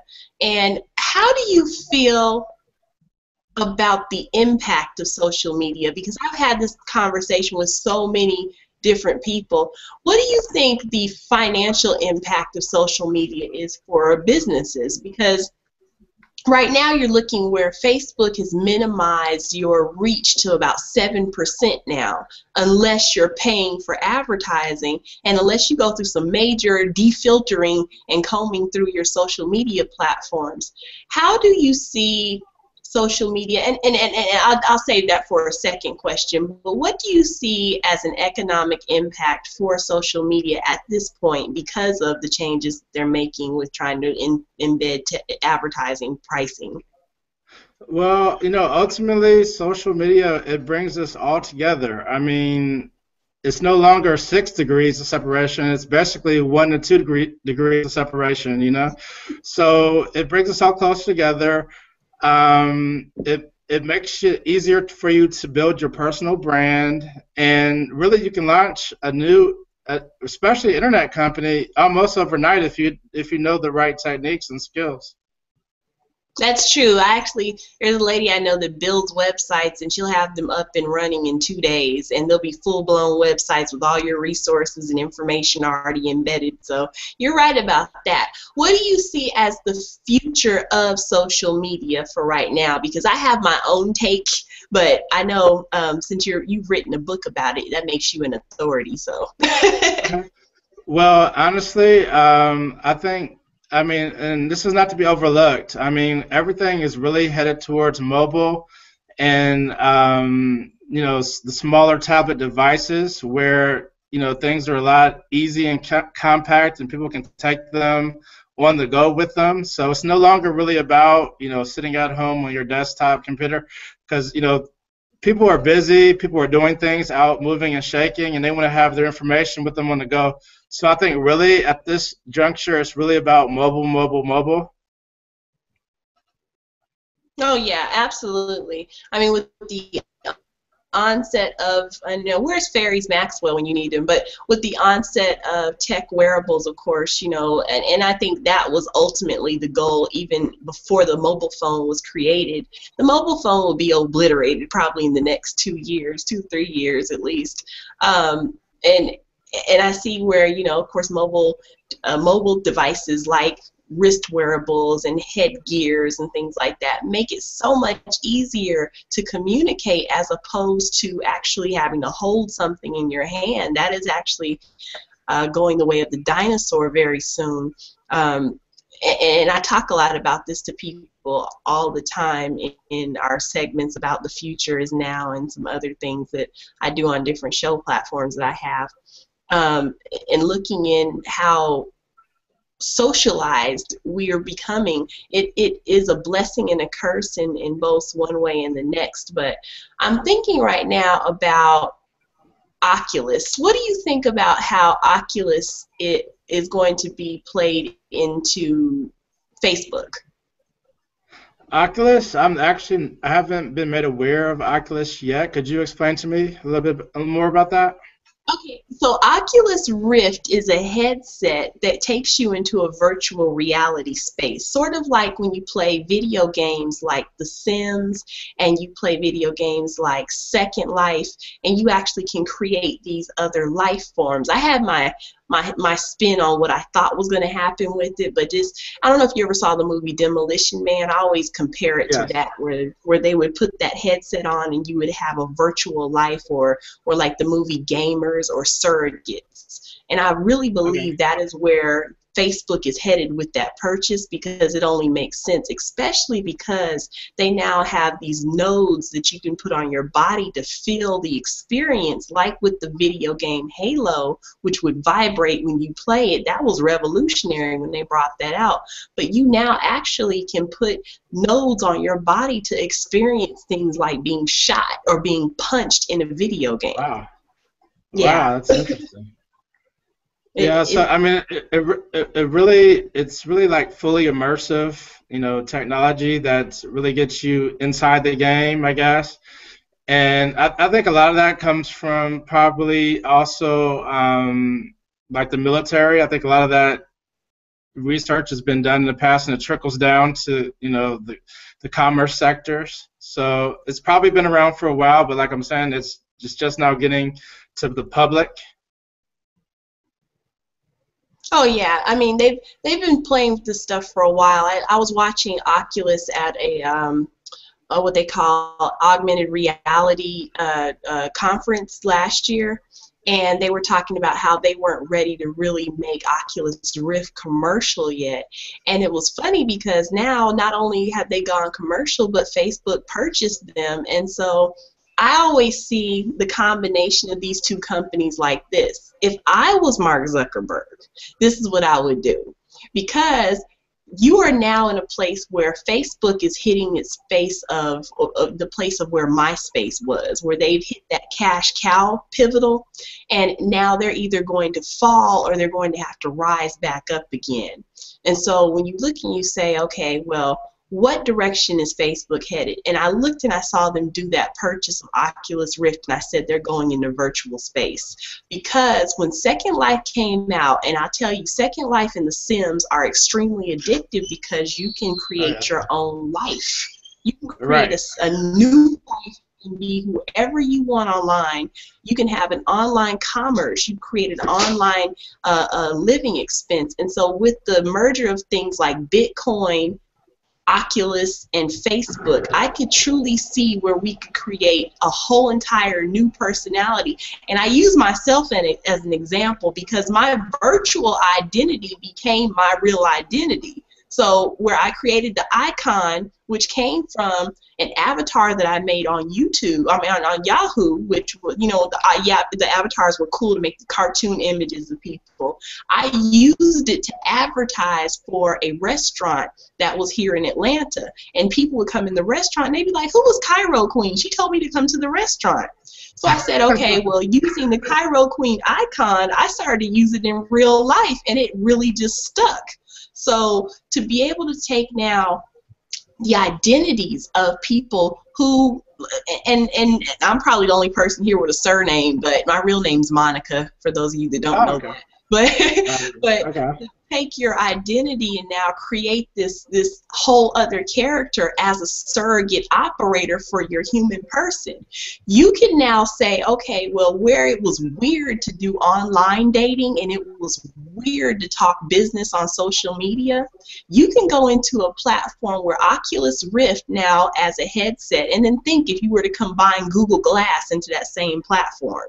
So, Wow. and Google does have something like a Google viewer. It's called Google Cardboard, and it literally is like the Viewmaster right now. But I'm thinking of all these things merging together and to become what is our surrogate life online. Because at some point, and the reason why I try to get a lot of people into this virtual space is because this is moving faster than what everybody knows. And so while you have people who are getting billions of dollars thrown at them, we're sitting over here trying to figure out how this stuff even works.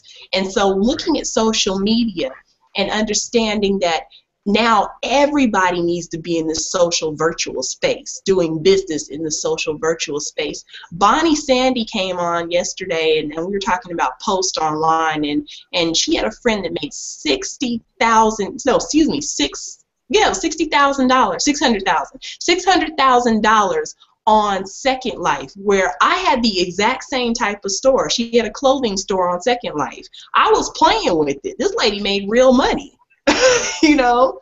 And Yeah. so I thought, okay, well, that's huge. Oh yeah, I've dabbled with Second Life for a few years. I had a modeling agency on there called Model Pages International, or Model Pages, Model Pages Model Management, or something like that. It was a while ago, but anyway, it was a modeling agency, and it generated in Second Life dollars, over millions of dollars each year. So that, I mean, it just goes to show people are willing to spend money, even at that micro level, that microeconomy level. But yeah, I think it's like 270 of their dollars to $1 US. That's the conversion. At least that was what it was a few years ago when I operated. But yeah, it's an interesting platform. It's actually a good way to do a virtual business to kind of test certain kinds of businesses you can only do on there. But you can really test the market first before going with it live. You can build brands and things on it. So it's actually a very good platform for that. I absolutely love the ability to be creative in the virtual space. I think it's really exciting because there's so much that is untapped, and just things like this with Second Life and with having Sims and with having a surrogate identity and to be able to create whatever you want to be, whatever you see yourself as, whatever you want to put forward into the universe. Whoever you want to become, you can do that now in social media. You can do that now in the virtual business space. And I think it's very important for people who don't see the fun in this. I glamorized myself from being a corporate geek to going into being this hostess for all these different things that I did in jazz, and I was doing live. I didn't know anything about jazz. I knew nothing about jazz. I'm saying that on camera. I didn't know anything. I was in marketing. So I took that idea and I literally marketed what I was doing to the jazz community and created this platform. Well, the platform stuck to me. And so I just decided, okay, well, me works, so I'll go with me. And moving into the space, I understand a lot more about technology than most people do because I became Max Headroom.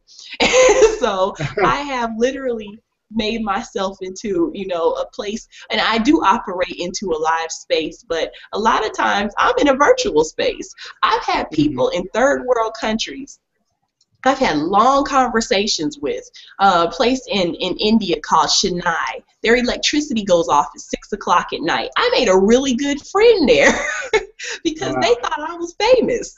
And they were like, "You're so beautiful and famous." I'm just saying, I didn't say that, but they said, "You're so beautiful and you're so famous. I'm so happy that you even speak to me." And I'm thinking, like, I'm not famous, but they thought that because I was all over the web. And people were like, "You're everywhere." I'm just on social media. Yeah, speaking of virtual environments and games, as we were kind of virtual games, SimCity is also a very good simulator game. I don't know if you've dealt with that, but you can build cities and you can act as the mayor of each city. So it really helps you, from an infrastructure standpoint, plan out a city, and then everything is interconnected and related. So you can build a city and you put different resources in that city, set the budget, and the city can make money. And the object is really to grow your city by leaps and bounds. And then you have certain leaderboards. You can play online as well.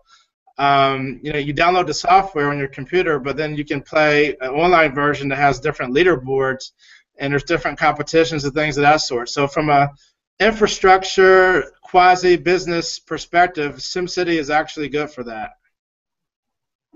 I just had a new revelation for another hackathon. Lazone, if you're there, you got to join in on this one because I just thought of this. I want to do a hackathon now using the Sims to literally create a new functionality for community and using youth to do it. So to have youth come together and have a hackathon, basically playing video games, and to build out community structures and what their solution would be for the future. That could be bananas. Oh, I love you. Oh, yeah. Oh, yeah. What do you think of that, Lazone? It's a great idea. Great idea. That could be fun. And I know of another organization that's thinking about doing something similar. They want to do this called the BAIO, Black African Infrastructure Organization. They're also looking into utilizing SimCity to come up with some type of club, where there's competition, so on and so forth. So, Cairo, that's a very good idea that you thought of. I mean, and other people are also thinking about the same thing. So you're not alone. Maybe I need to collaborate with them. That could be big. Like, that could be a lot of fun, too. Because I love virtual video games where I can actually create people.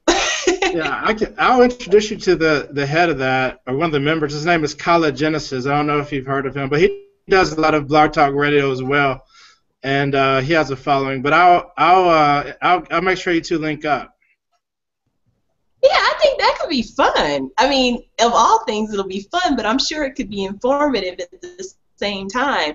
Because I think where a lot of things are missed in us expressing technology and the movement of technology to people, a lot of people just think it's for nerds. They're like, oh, it's good. That's for those people. Or, oh, it's just for kids. I like to show people the fun part about everything, because I like to have fun everywhere I go. If I'm having a bad day, I still like to have fun. So I think, to show the fun side of absolutely everything helps these people who are only engaged in entertainment to really come into a place where they can learn and be infotained. Right. And so I think that could be huge. Oh, yeah, definitely. Hey, Bonnie Sandy just joined us. Hi, Miss Hi, Bonnie. We're on now with Jason Moore, and Jason Moore is telling us about his book and about social media, where he just killed all my business. Thank you, Jason. Does anybody else have any questions? This is Lazone. Can you hear me? Yes. How you doing? I'm fine, brother. And yourself? Doing great, thanks. I just want to give you kudos for what you're doing and being an inspiration, giving me ideas, on what to do with some of the businesses that I'm working with, and some insight that I can share with some of the young people that I'm working with as well. So big props to you, and look forward to working with you further down the road. Excellent. I'm looking forward to that as well.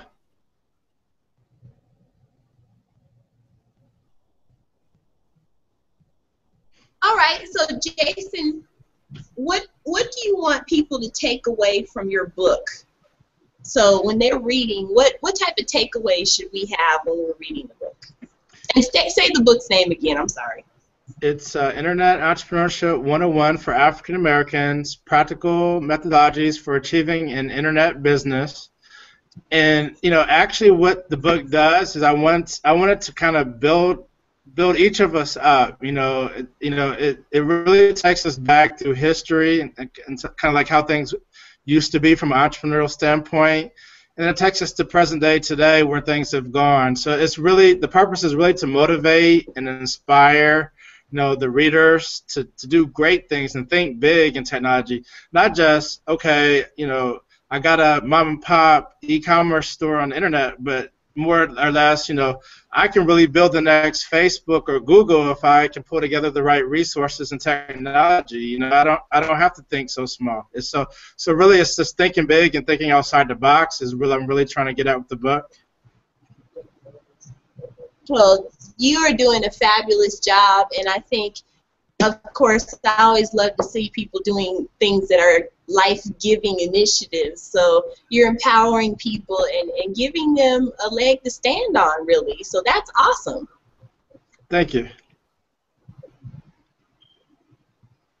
Yes, Jacqueline says she'd like to work with us on doing something to create coded language to empower one another and keep each other safe. Oh, that's a good idea. I like that. Oh, yeah. All right. And so I think LaDonna came back, and of course we've been joined by Miss Bonnie Sandy. I'm sorry, Bonnie Sandy out in New York. And so who's all represented? We have Ohio, New York, Philadelphia, or Pennsylvania. We have Virginia, Kansas, and Georgia. Wow, we're all over the place. Wonderful. Oh, yeah. And Boston. Don't forget Boston. So we're all over the place right now with people chiming in. And we, again, here are sitting together to try to push an agenda to help Jim Neusom, who's the founder of the Urban Tech Fair, to really get some funds together for, the goal is $3,000, of course, for a procedure that he needs in order to help with his brain cancer.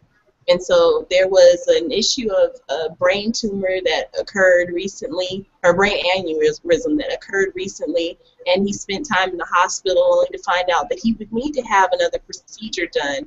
And we have only 30 days to get that money raised for the procedure, because it's something that he absolutely needs, but the insurance will not cover. So please, please, please, if it's in your heart to give, be a cheerful giver, but minimally, just maybe $1 could actually, from your end, could get somebody to look and say, okay, well, we definitely want to give too. And tell people, I just gave to Jim Neusom's fund for, his procedure. Let people know that this is out there. You can also go to the urbantechfair.org. That's urbantechfair.org, and do your contribution today and encourage other people by posting it on your social media platforms. And I bet Jason would encourage that also. Use social media, get the word out. Well, that's right. We're using our digital currency here with the Urban Tech Fair, and city leaders. I'm an Atlanta city leader, and I believe everybody here is a city leader also. But we are literally coming together for Jim Neusom because he, of course, is endeared to us. But at the same time, we use technology every day. Why not use technology to help somebody who needs our help, and somebody who we would love to help and we want to see have prolonged life, and we want to make sure that they have a wonderful life and that can be extended until maybe there is a new technology that comes along that can save and cure the aneurysm that is actually there. So thank you to Jason. Jason, you are absolutely wonderful. How do we get in touch with you or buy your book or anything like that? Okay, well, I'll type in my number, but I'll also speak it as I type it. My phone number is 202-207-5939. Okay.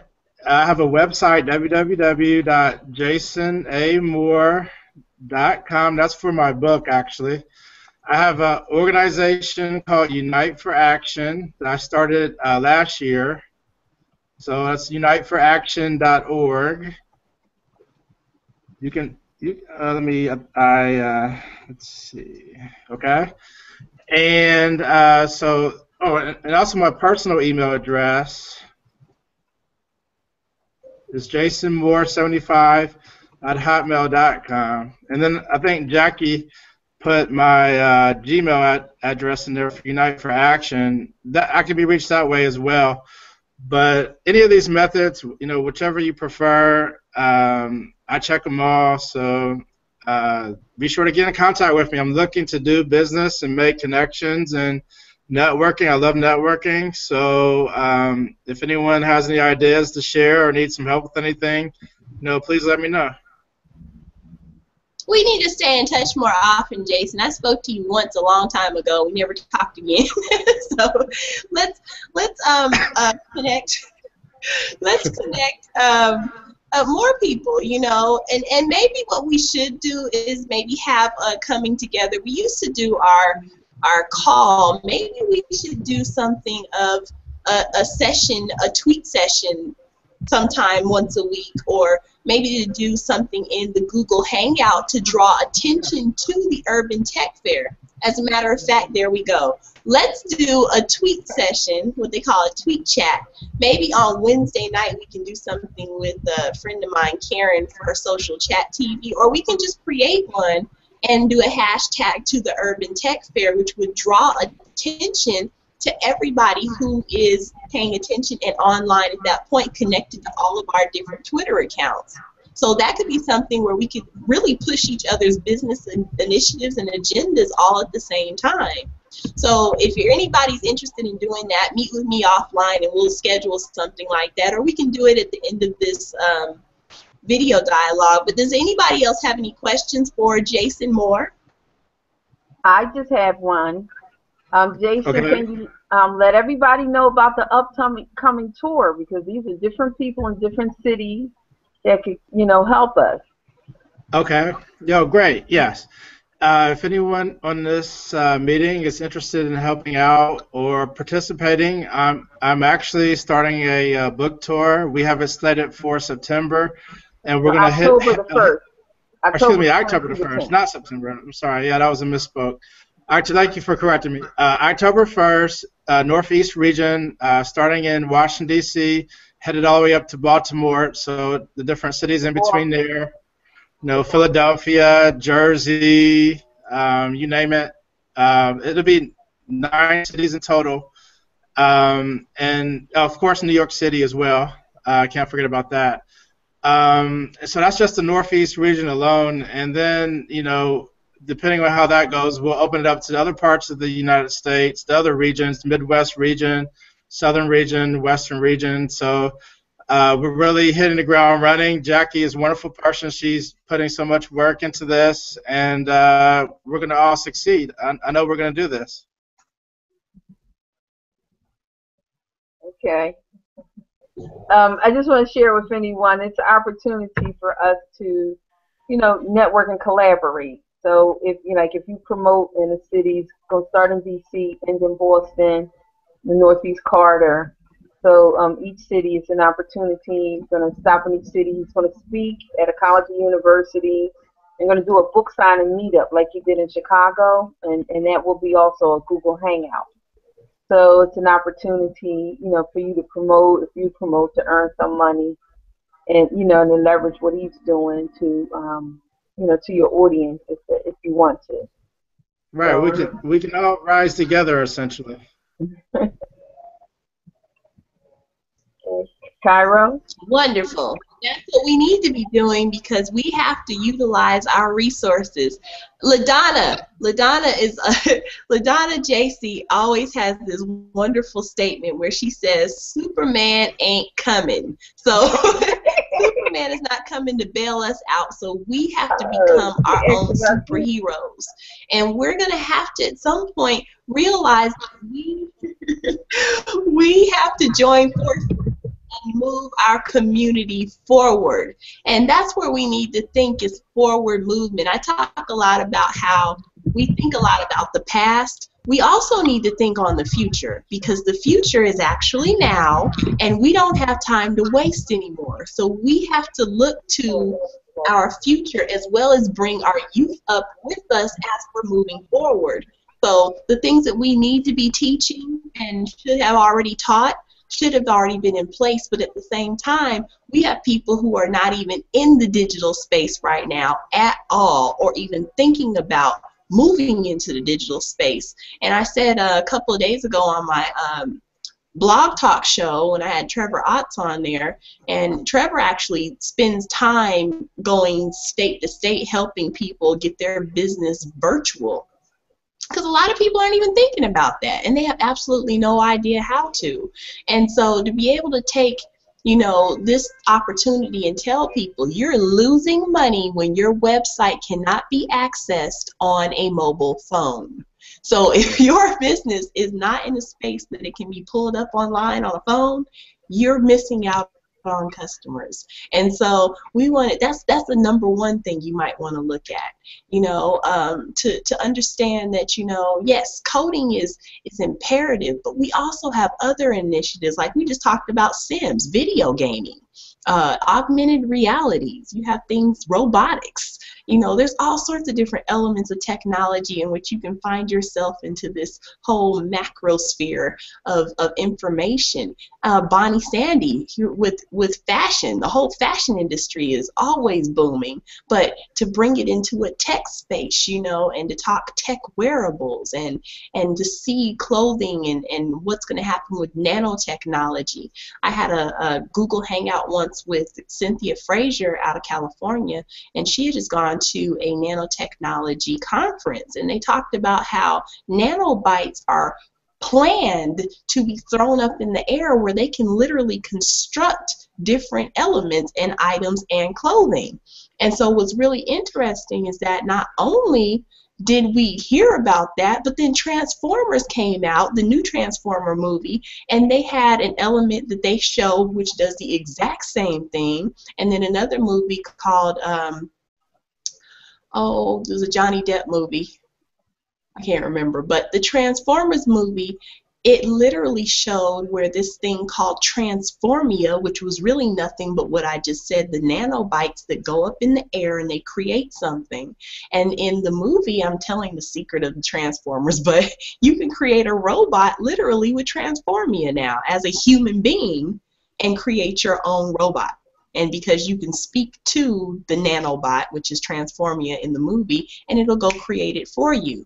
That is not that far off. So to understand, we're not even in the space of talking about that stuff yet. Our country still hasn't talked about coding. We're still talking about mobile devices and getting people acclimated with mobility.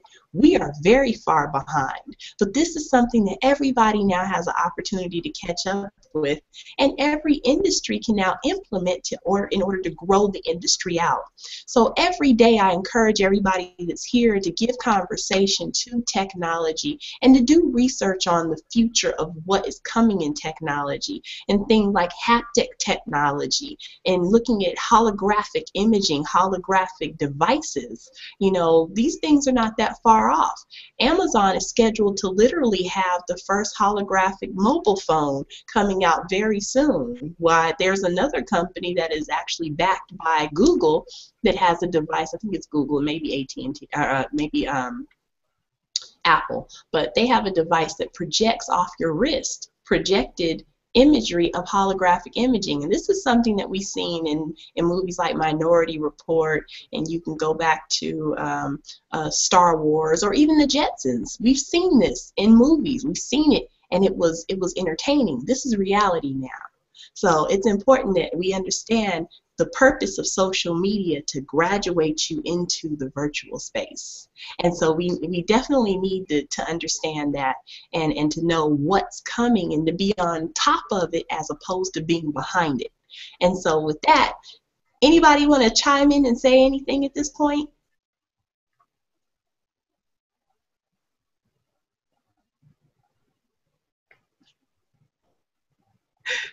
Jacqueline's crazy. Jacqueline said she thinks her dog Cody is in love with me.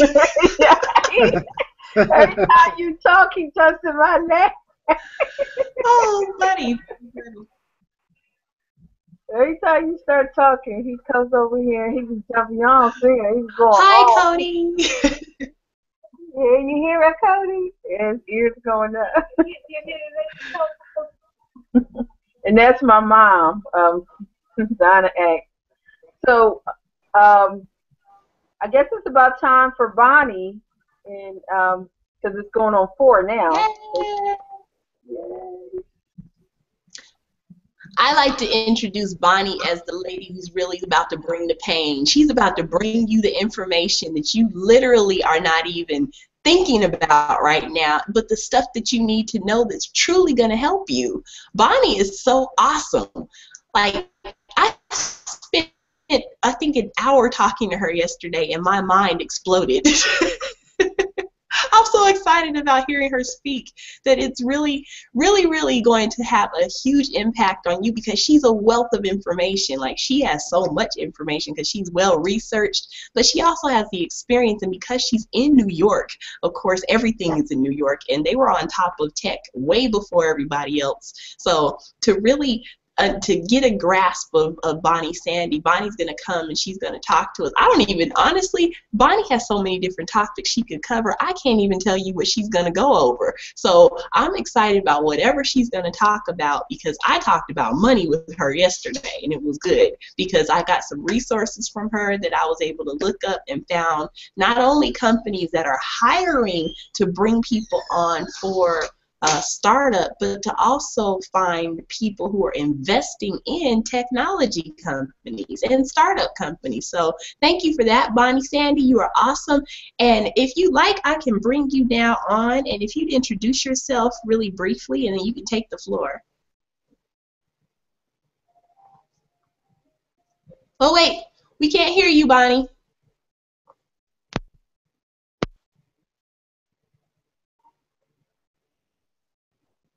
Uh-oh. Mm-mm.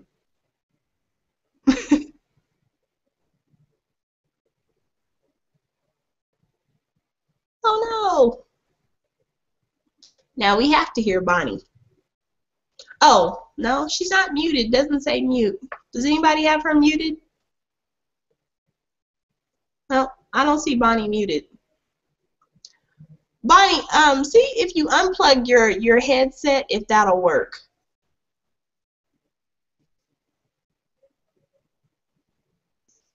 Bonnie is our last speaker for the day, and of course you want to definitely bring in your last speaker to be a powerful speaker. Not that everybody here was not absolutely phenomenal, because they were, and really good information, everyone.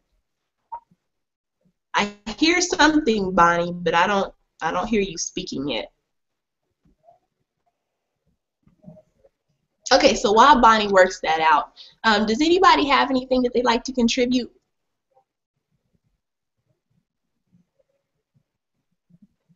Okay, well, I'll keep talking because you know I like to talk. Wait, Let I me hear just something. do one more reminder, Cairo. Is it okay? Okay, sure. Yeah, I just want to do the reminder. Again, next Wednesday, the August 13th, 7 p.m. Eastern and 4 p.m. Central Time, we're doing funding in Silicon Valley in your own backyard. And then we come back on the Monday on the 18th with Business to Business Talk, both on bigmarker.com. And so we remind everyone we want you to join us. And for the Urban Tech Fair, go to www.urbantechfair.org. Click on join so that you are on the email list and you are kept abreast. And if you want to volunteer, any comments, you can go to info@urbantechfair.org. If you want to help us organize the tweet chat or volunteer with the media team, we need help. So, you know, we're looking for help at making all of this happen. Okay, that's it. Yes. I'm probably going to miss the 18th because, of course, I'm at Microsoft, but it's okay. I can always come back and watch it later. That's the wonderful thing about perpetual advertising on the internet. You can back and see it later. You can always come back a year later and watch it later, especially when you do things on YouTube. It's not going anywhere. It's just going to stay there. So you'll have video unless they, of course, wipe it out. They've been known to do that. But, you know, it's if you literally record now, you can view later, and it's something spectacular for the whole concept or product. And to actually have content that can do that, we could have done product placement on this, literally a product. Jason, did Jason show us his book, the physical book, or is his book online? I just thought about that. Because we could have done one of those numbers and plugged it. It's print and digital. But yeah, so the book is print. While we're waiting for Bonnie Sandy to come in, and we are really excited about her coming on. She has a wealth of information. But of course, as you know, technology always has hiccups, something you should always prepare for. Whenever you're doing live events, I always have a hiccup, like I did earlier today, and I had to cut out the show and come back. You know, it just happens. That is something that always happens when you're doing things in a technology space. You can do presentations and lights may not come on, or you may not be able to connect to your laptop or your tablet. So, you know, it's a lot of things that, you know, you have to prepare for in technology or utilizing technology, because sometimes it just doesn't work, and that's just a fact.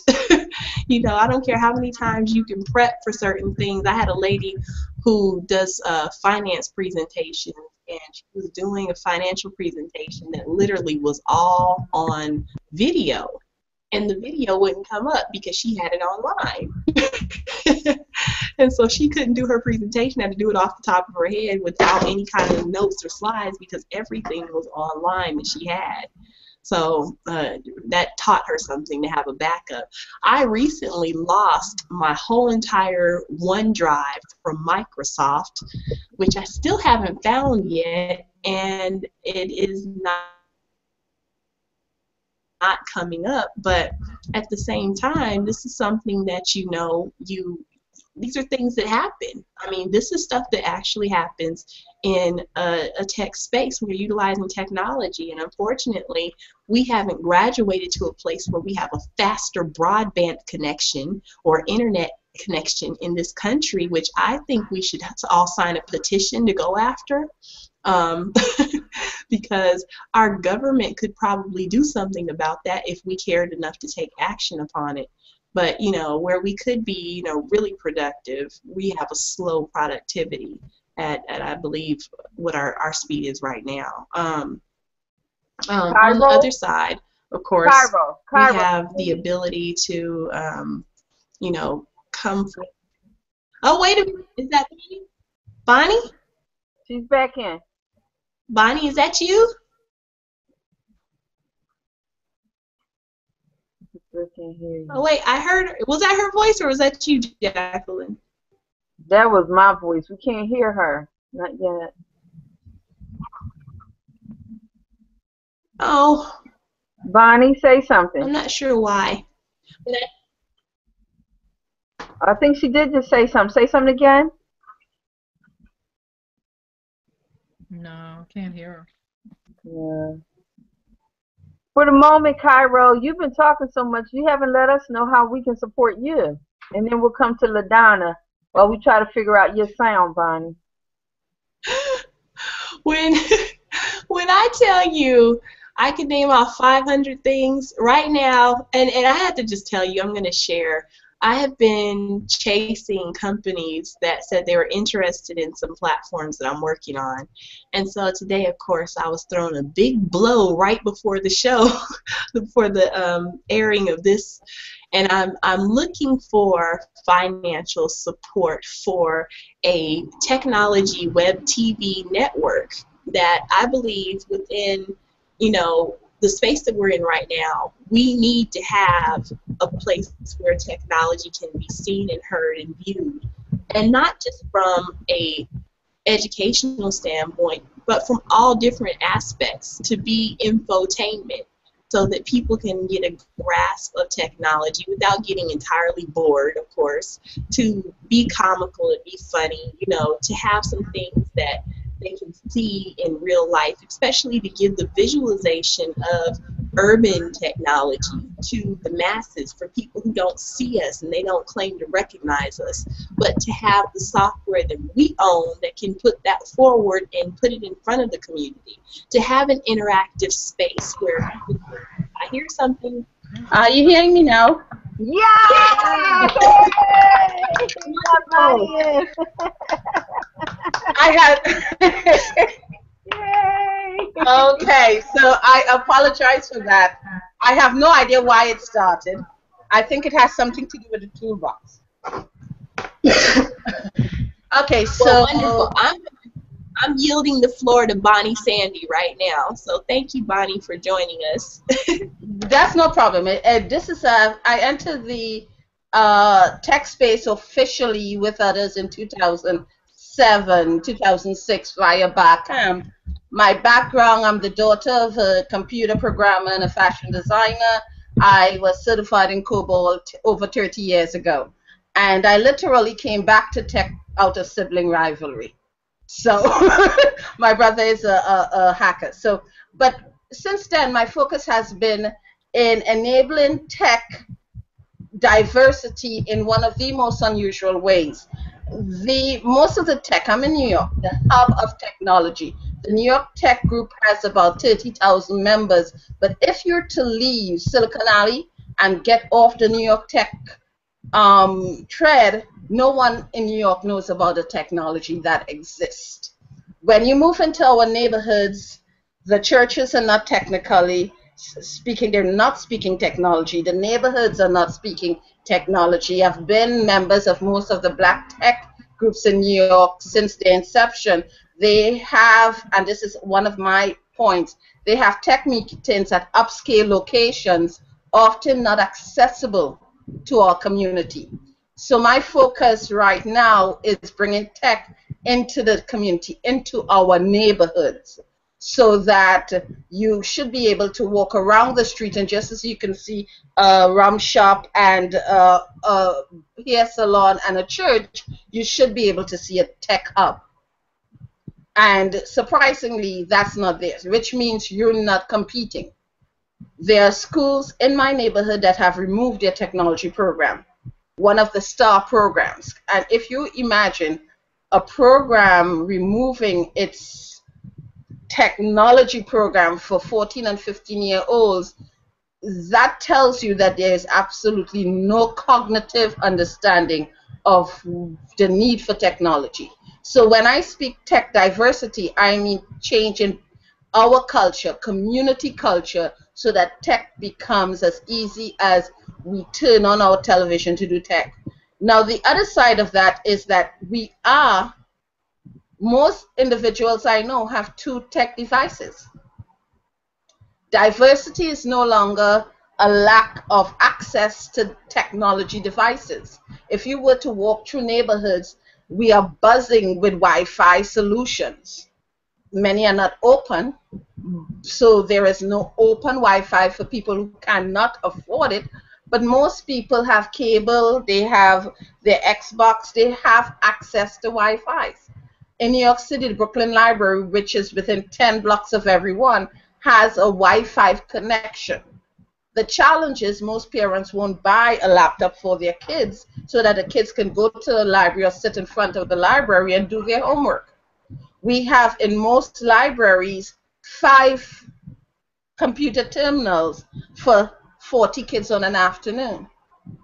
So yeah, they do, you know. And so tech diversity, we started my goal was to start originally to start a tech company. I came in, I learned the technology, I attended the jellies, the startups, the bar camps, and once comfortable, I brought in a couple of partners, each with a specialty, and our goal was to start a tech company that was focused on creating tech hubs. The first step would be to train the partners, which went brilliantly. So I actually shared one of the major manifestos so that others could have it and not have to go through that. But once we started coming into the community and we sat to speak to our target audience, the consumer, because if you're doing product development and you have not spoken to your target audience, you do not understand their need or their desire. And entrepreneurship is about providing need or providing desire. So one of the things that I looked at is we came in to Brooklyn, to Flatbush, to Crown Heights, to Fulton, and we sat at the local McDonald's, Popeyes, and Burger Kings and spoke to the people who came in, trying to assess where they stood with technology. And at that point, I think many of my partners just literally, you can see their shoulders drop, because what we had perceived as the mountain to climb, we realized that it was so much deeper. Many people in our communities are still on AOL, and these are businesses. So we're now speaking about getting churches, getting everyone in the community, the leaders, the political leaders aware, which once we hit them and started speaking to them, we were connected, pretty well connected. We were surprised that the attitudes towards technology range from fear, disregard, even a sort of religious zealotness, anti-technology zealotness, that I remember one of the last meetings my partner who passed away last year and I came out of, I turned to him and I said, we're not really dealing with tech diversity. Our challenge literally is change in culture, and that in itself is scary. Now, if you don't understand how big that is, Google hires ethnologists to study cultures so that they can design their apps. You're now speaking of a handful of us who are aware of our culture but have no formal training, suddenly realizing that the bigger problem isn't literally the coding, because as Paul explained, coding and maths are culturally in us. Most of the things that are being used today in technology, co-working is cultural, peer funding is culturally based in African traditions, even coding, Morse coding, 1-0, drumming, that comes from within us. If you ever saw a QR code and you have seen an adinkra symbol, the first time I saw a QR code in 2006, I literally spiritually connected with it. It felt like an adinkra symbol. So that, a lot of us say that technology is foreign to us. But technology and math have been part of our cultures, the way we count, etc., and we have forgotten that. So we are afraid of something because we think it's not ours, when in fact very much so it is. We drum, the way we communicated via drumming. That's Morse code at its rawest form, which is the base of a lot of technology. So changing attitude was one problem. But the second became, the gentleman before me spoke about digital entrepreneurship. And my background is entrepreneurship, but cottage-based. And I came to technology via trying to help some individuals set up and cut costs in their businesses. And what I discovered was that we do not have business structures that are truly successful. As I went around block by block, as I went around the community organizations, I was shocked that a lot of us were using a sort of slash and burn methodology to building businesses. And so one of the core things we first had to do, which is what I started before I came here, 2003, was build a system whereby people could understand how to build a business, which is what's your why? Why are you in this business? And what I'm finding as I'm on most of the threads is that most people are looking at the end point of a business, which is why we're constantly in that circular trying to solve the problem. We first need to identify, and we need to teach our people, and in that case, it's not just blacks. Most of the tech companies who get funding, who fail, are doing so because they look at getting the funding rather than creating a business model, business strategy, answering the why. Why are you existing? And designing a strategy to solve that why. What is the need or the desire of your consumer base? Most of the businesses I ask in our community, who is your customer, whether it's fashion, whether it's food, they will tell you 25 to 65, upwardly mobile with dispensable cash. That's not an adequate structure or categorization on which to build a business. That's not a consumer definition. I'm 25 to 60. My cousin's daughter is 25 to 60. We have different tastes, different aesthetics, different lifestyles. And so all of that infrastructure, there are no magazines in our community. There are no newspapers. There is no press and there's no media. Now there's Twitter and there's Facebook, but nothing that you can't get news unless it's something that's, you know, we call viral, but gossip, which is what it is. So we have, on top of the lack of diversity and the lack of funding, which most tech startups have, we then have the problems of a lack of a business structure and its support features. So today, I developed a program. One of the first things I do when someone comes into me to help or is recommended is ask, who is your mate or your family members? And they're shocked that I would say, you need to bring them in, because being a business in a cottage industry is a family business. They need to understand what to expect once you start this journey. They need to understand why it is important that they support you in this journey. They need to understand how they can support you, because when they hit 6 figures and the $1 million figure, you're the first in line to benefit.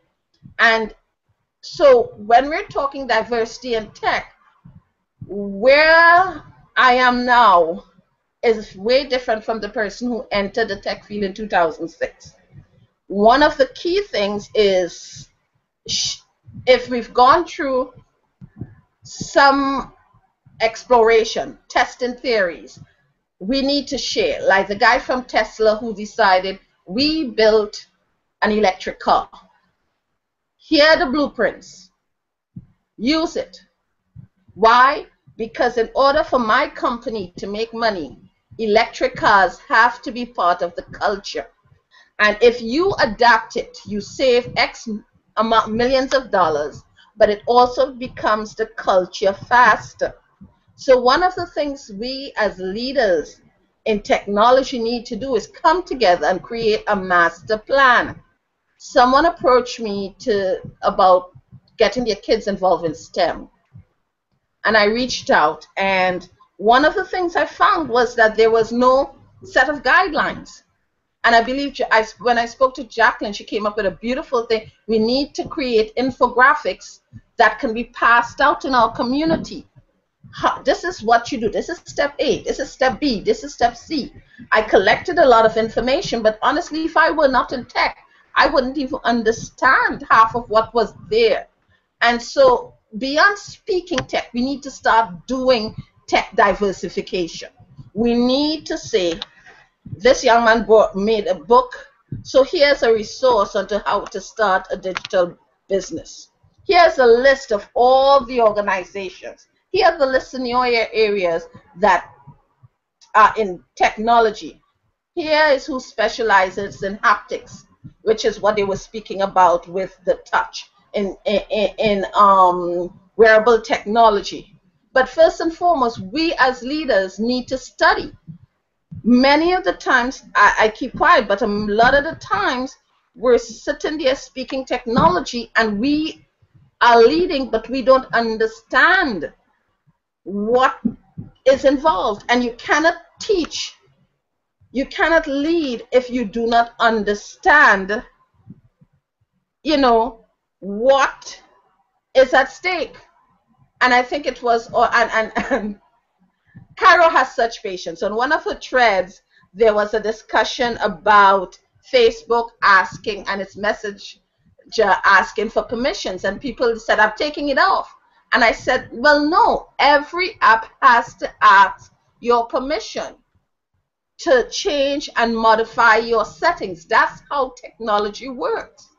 But we become so fired up that they're breaching us, you know, they're breaching our privacy. I was working with an organization who said to me, don't put anything on Google in.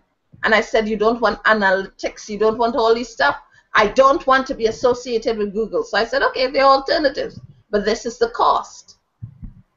They're so afraid of the hype that has been going on within our community that Google is the bad guy, that they won't use Google products. Despite the fact that every technology company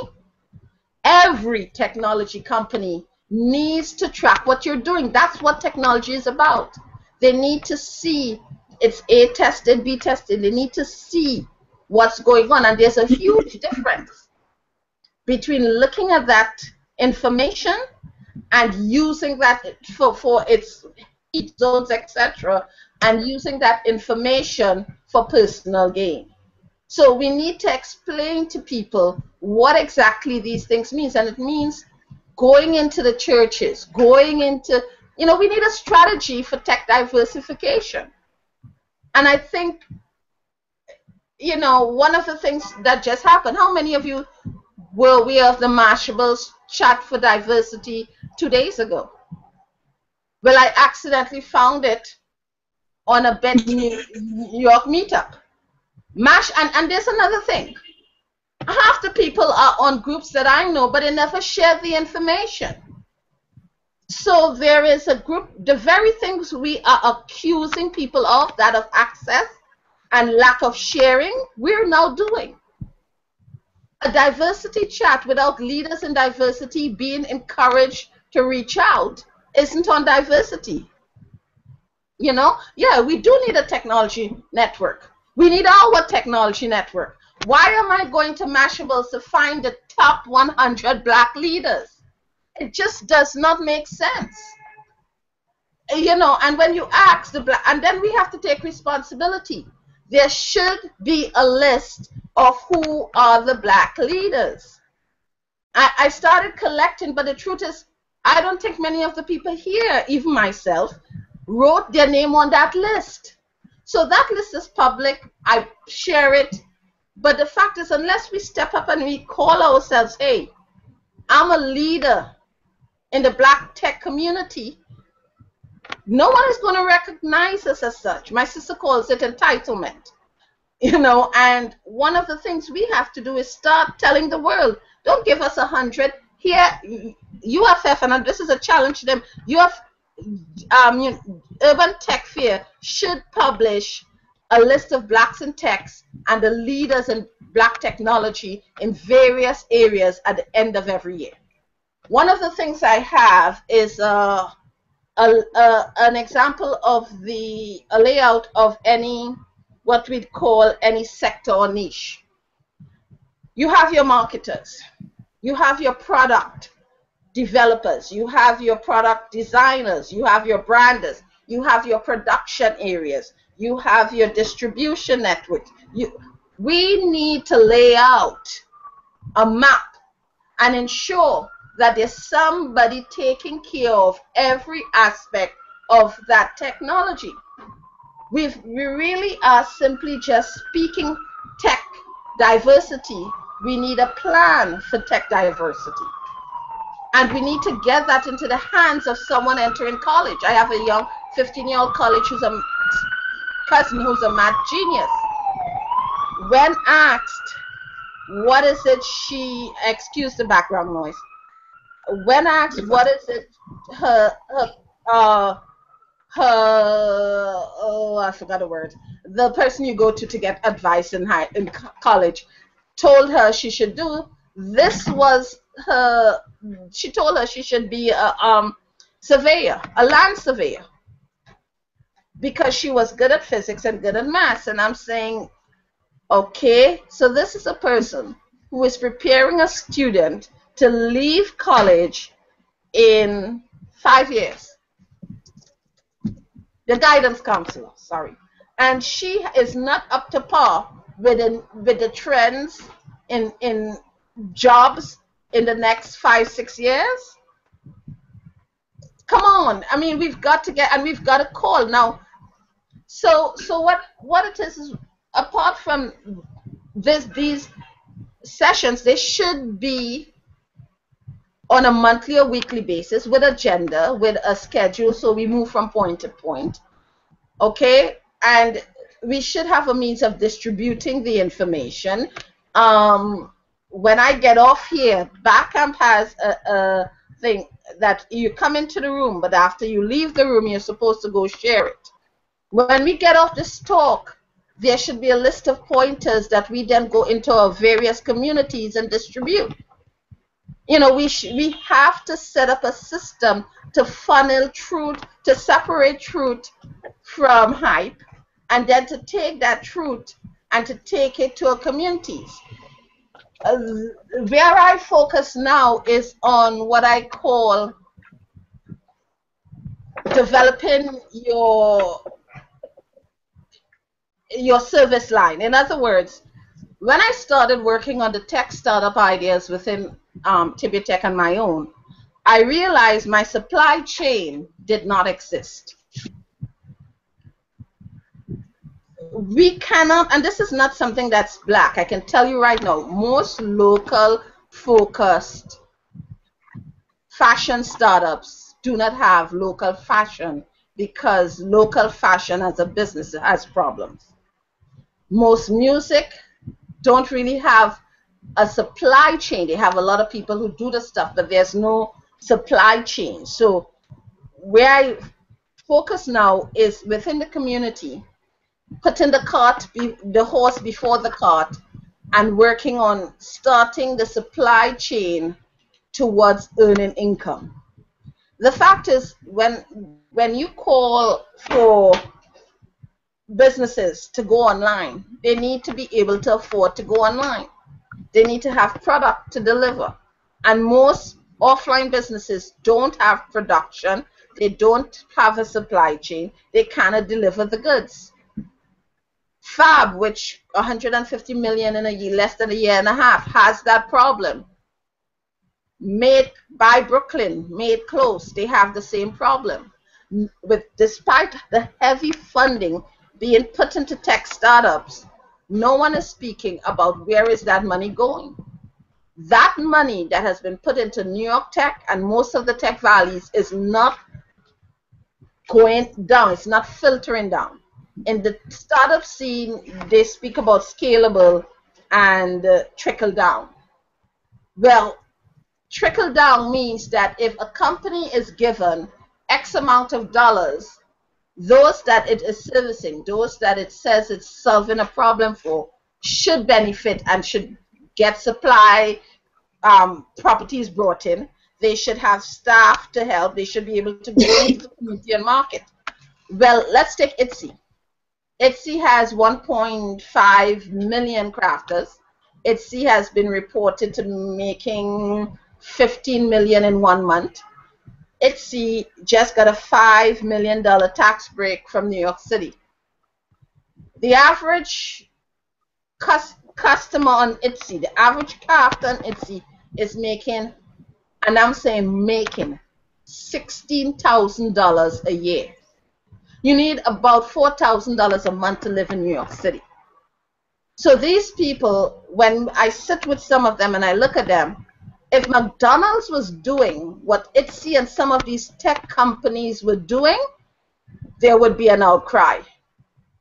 Most of these tech companies who are getting huge funding from local and with the thought and the the wording that we're helping local economies are actually fleecing local economies. You're talking about someone investing $250 time and resources into a product that is sold for $40 on an online site.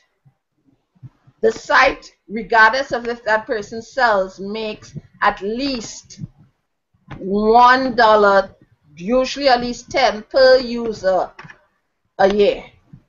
That's why they're able to make their numbers. So we're not talking to our community as to what to look for and how to correctly judge, okay, those numbers. If you're going to a site, how should you see the benefit of that site? What should, and most of the community, joblessness is a huge problem. When I started, the jobless numbers was about 5 point something for whites and about 9 point something for blacks. They say the economy is going better, but I can tell you a lot of people have simply given up looking. And in New York, we have one person in a household maintaining 10 people. I mean, and the rents in New York area, you're not it's the average person is sharing an apartment, investing $800 a month in that space at least. So the numbers do not allow them to pay, which brings me to one of the problems we have, and one of the challenges. Whenever you see a black conference, regardless of how heavily sponsored it is the highest fees you have ever seen to attend. Okay? And so there is no give, there is no take. So most of us can't, and most of the people who need it, focus. Most of the people who are speaking have very little actual tech experience. They are businesses, but they're not tech businesses, which is another thing. I'm planning a conference in September dealing with the people who work, and so I've had to create a structure where for each track I bring in someone with experience and someone with technology. But the fact is that unless I get sponsorship for some people, there is no way I can do these type of conferences. And we're not getting sponsorship because it does not behoove sponsors to build their competitors. So sponsorship dollars cannot be a business model.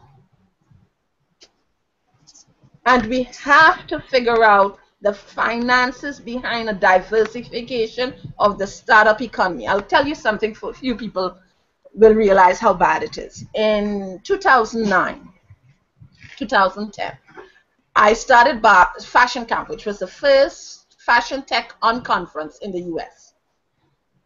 A gentleman from New York Meetup saw it, joined, and because he was a white gentleman and they came in, we were able, and I backed away. It was a wonderful group. Bar camps are wonderful, and we were able to get Parsons, NYC, etc. But even then, I saw a distinct separation between the technologists and the fashion people, between the people who do technology and the people in the field. I've taken parts in hacks. I've tested thousands of apps. Few of them I can recommend because they never solve the problem of the people in the field. We need to bridge. That's a type of diversity that needs to be bridged. Technologists have no background. Okay? Technologists have no background. And Cairo, I agree with you, which is why we have to put plans. I can't read and speak, sorry, but I'm glancing.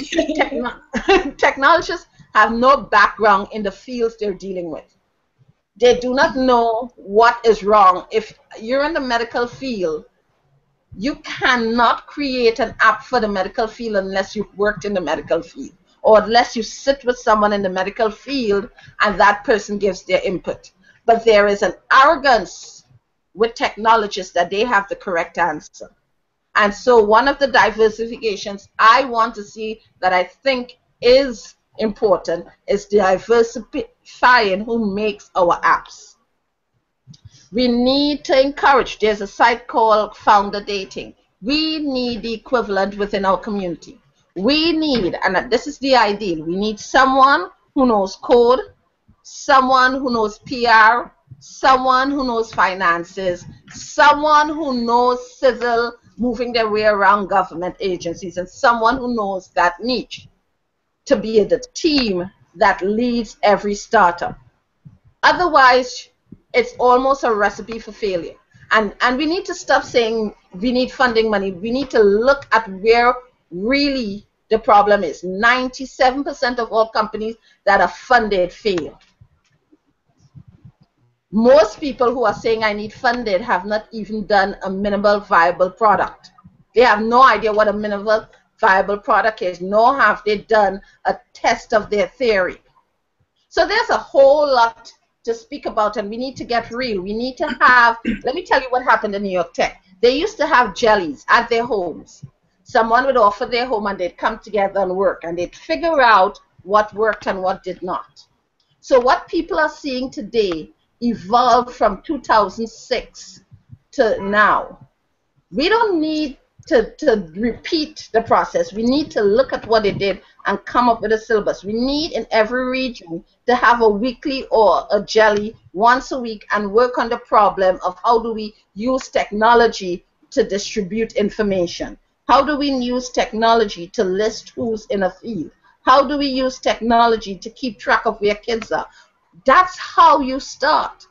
And just by coming together as a group, working on what is called a side project, you need, and here's what, if I have experience, tap into me. Anybody who calls me knows I'll talk. Okay?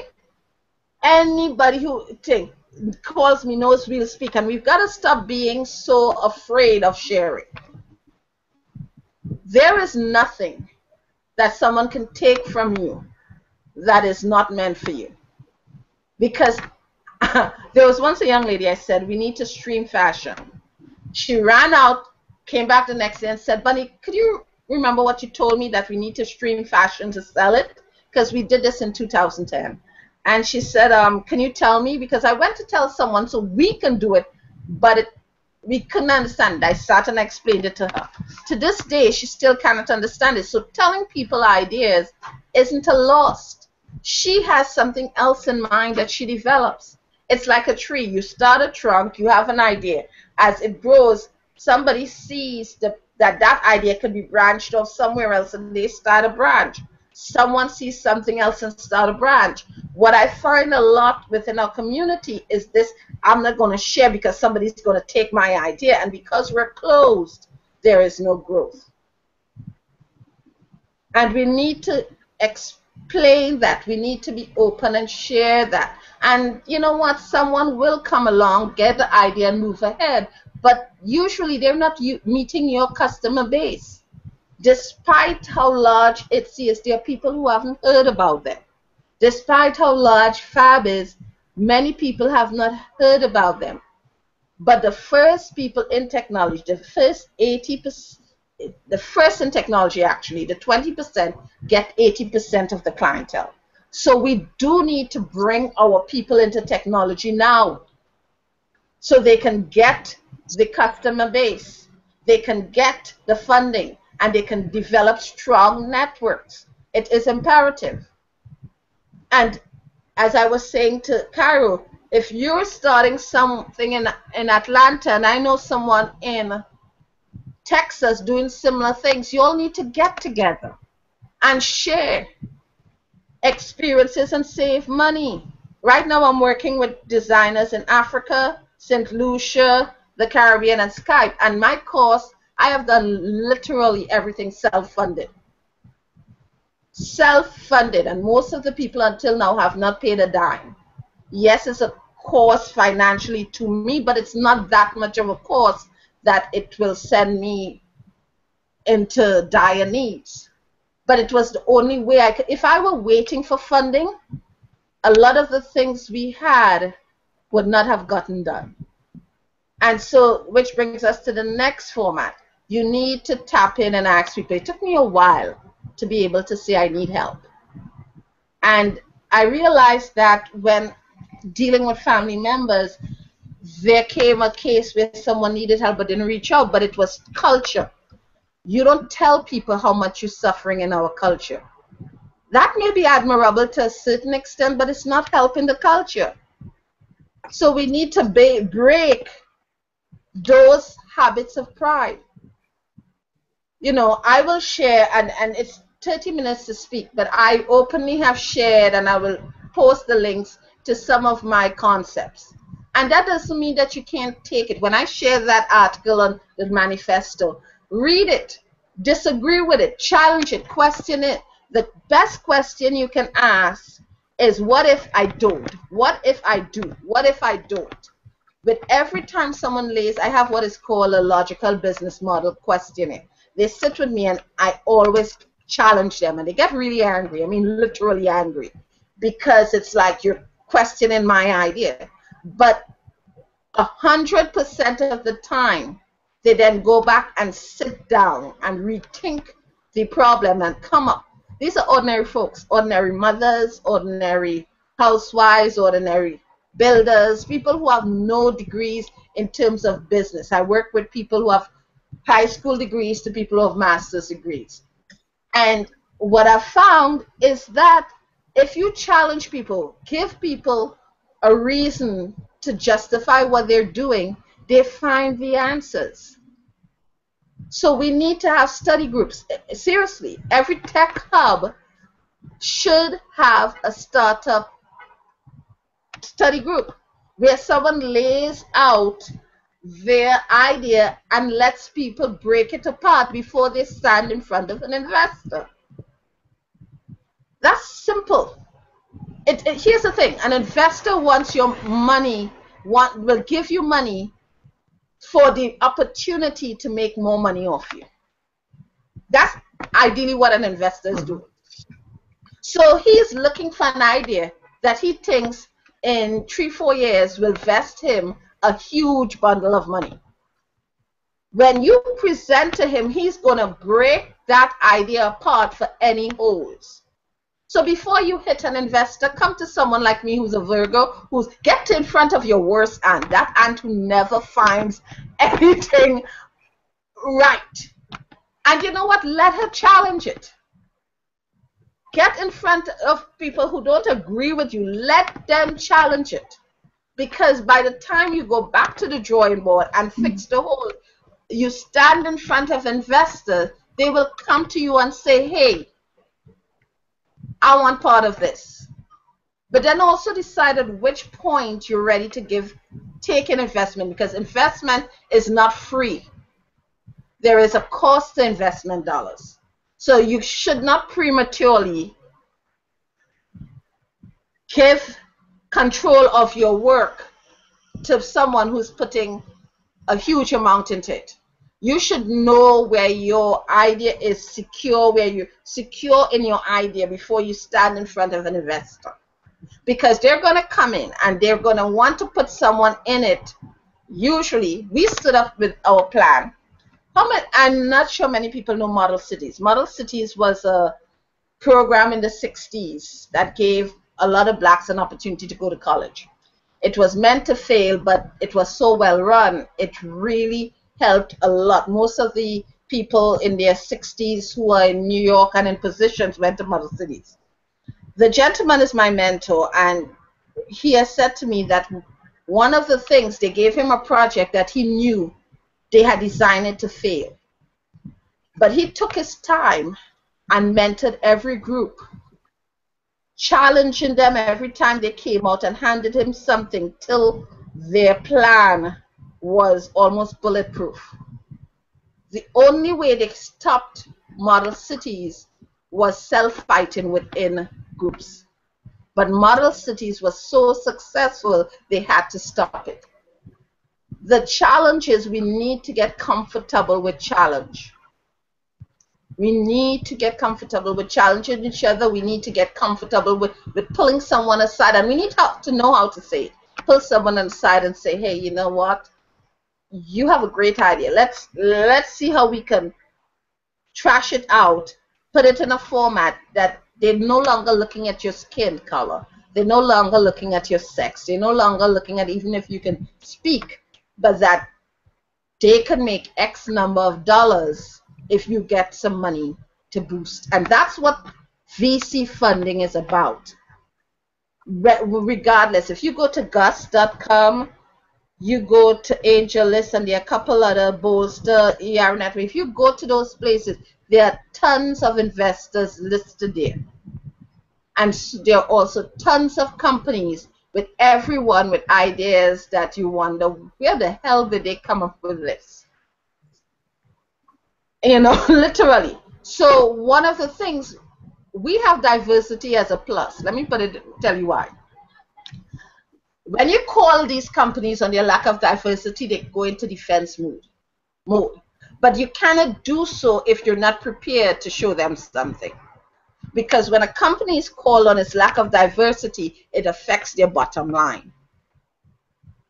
And so if we're going to call them, we need to make sure we have at least 1 or 2 companies in each area who they can work with, because they're going to say, okay, we can't find them. Okay, you can't find them. Here's this company. And when they look at the company, it's already ready to go. So we need a strategy. We've been talking, you know, about we need to do this. Now we need to say this is our strategy. Year 1, educate our people. Yet our leaders.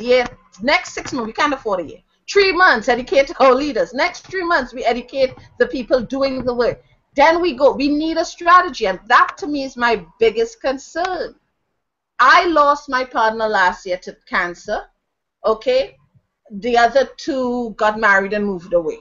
We have, most of us who are in our 40s have got to realize the 70 promised us is not that far off. We each should have a mentor. There's a lack of continuity plan. You know, that legacy planning is absent from our community. I have approached leaders who are in their 60s, 70s and said, who is supposed to take up from you? You need to take an apprentice. You need to take someone to train. And they say, oh no, they can't learn it. Nobody's like me. Well, you know what? That's proud. That's pride. When you're gone, your legacy is gone. You get an apprentice and someone else so that they maintain your legacy. There is not a day goes by that I don't mention Miss Alma Carroll and Mr. Horace Moranzi. Even gone, I am their torch carriers because they invested time in me. So we each need to have, we need a plan. That's basically it. And so I work in the Brooklyn area. I cannot find other techies who work in Brooklyn. Most of the time I reach out, no one answers. When I go into the groups that are in Brooklyn, they're not black.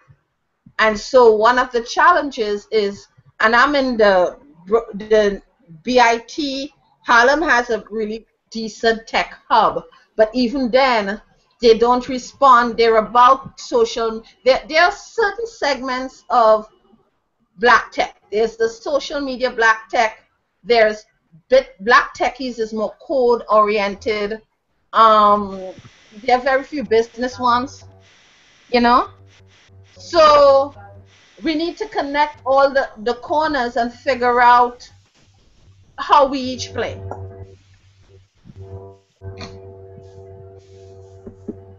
I'm so moved. I feel like I need to applaud.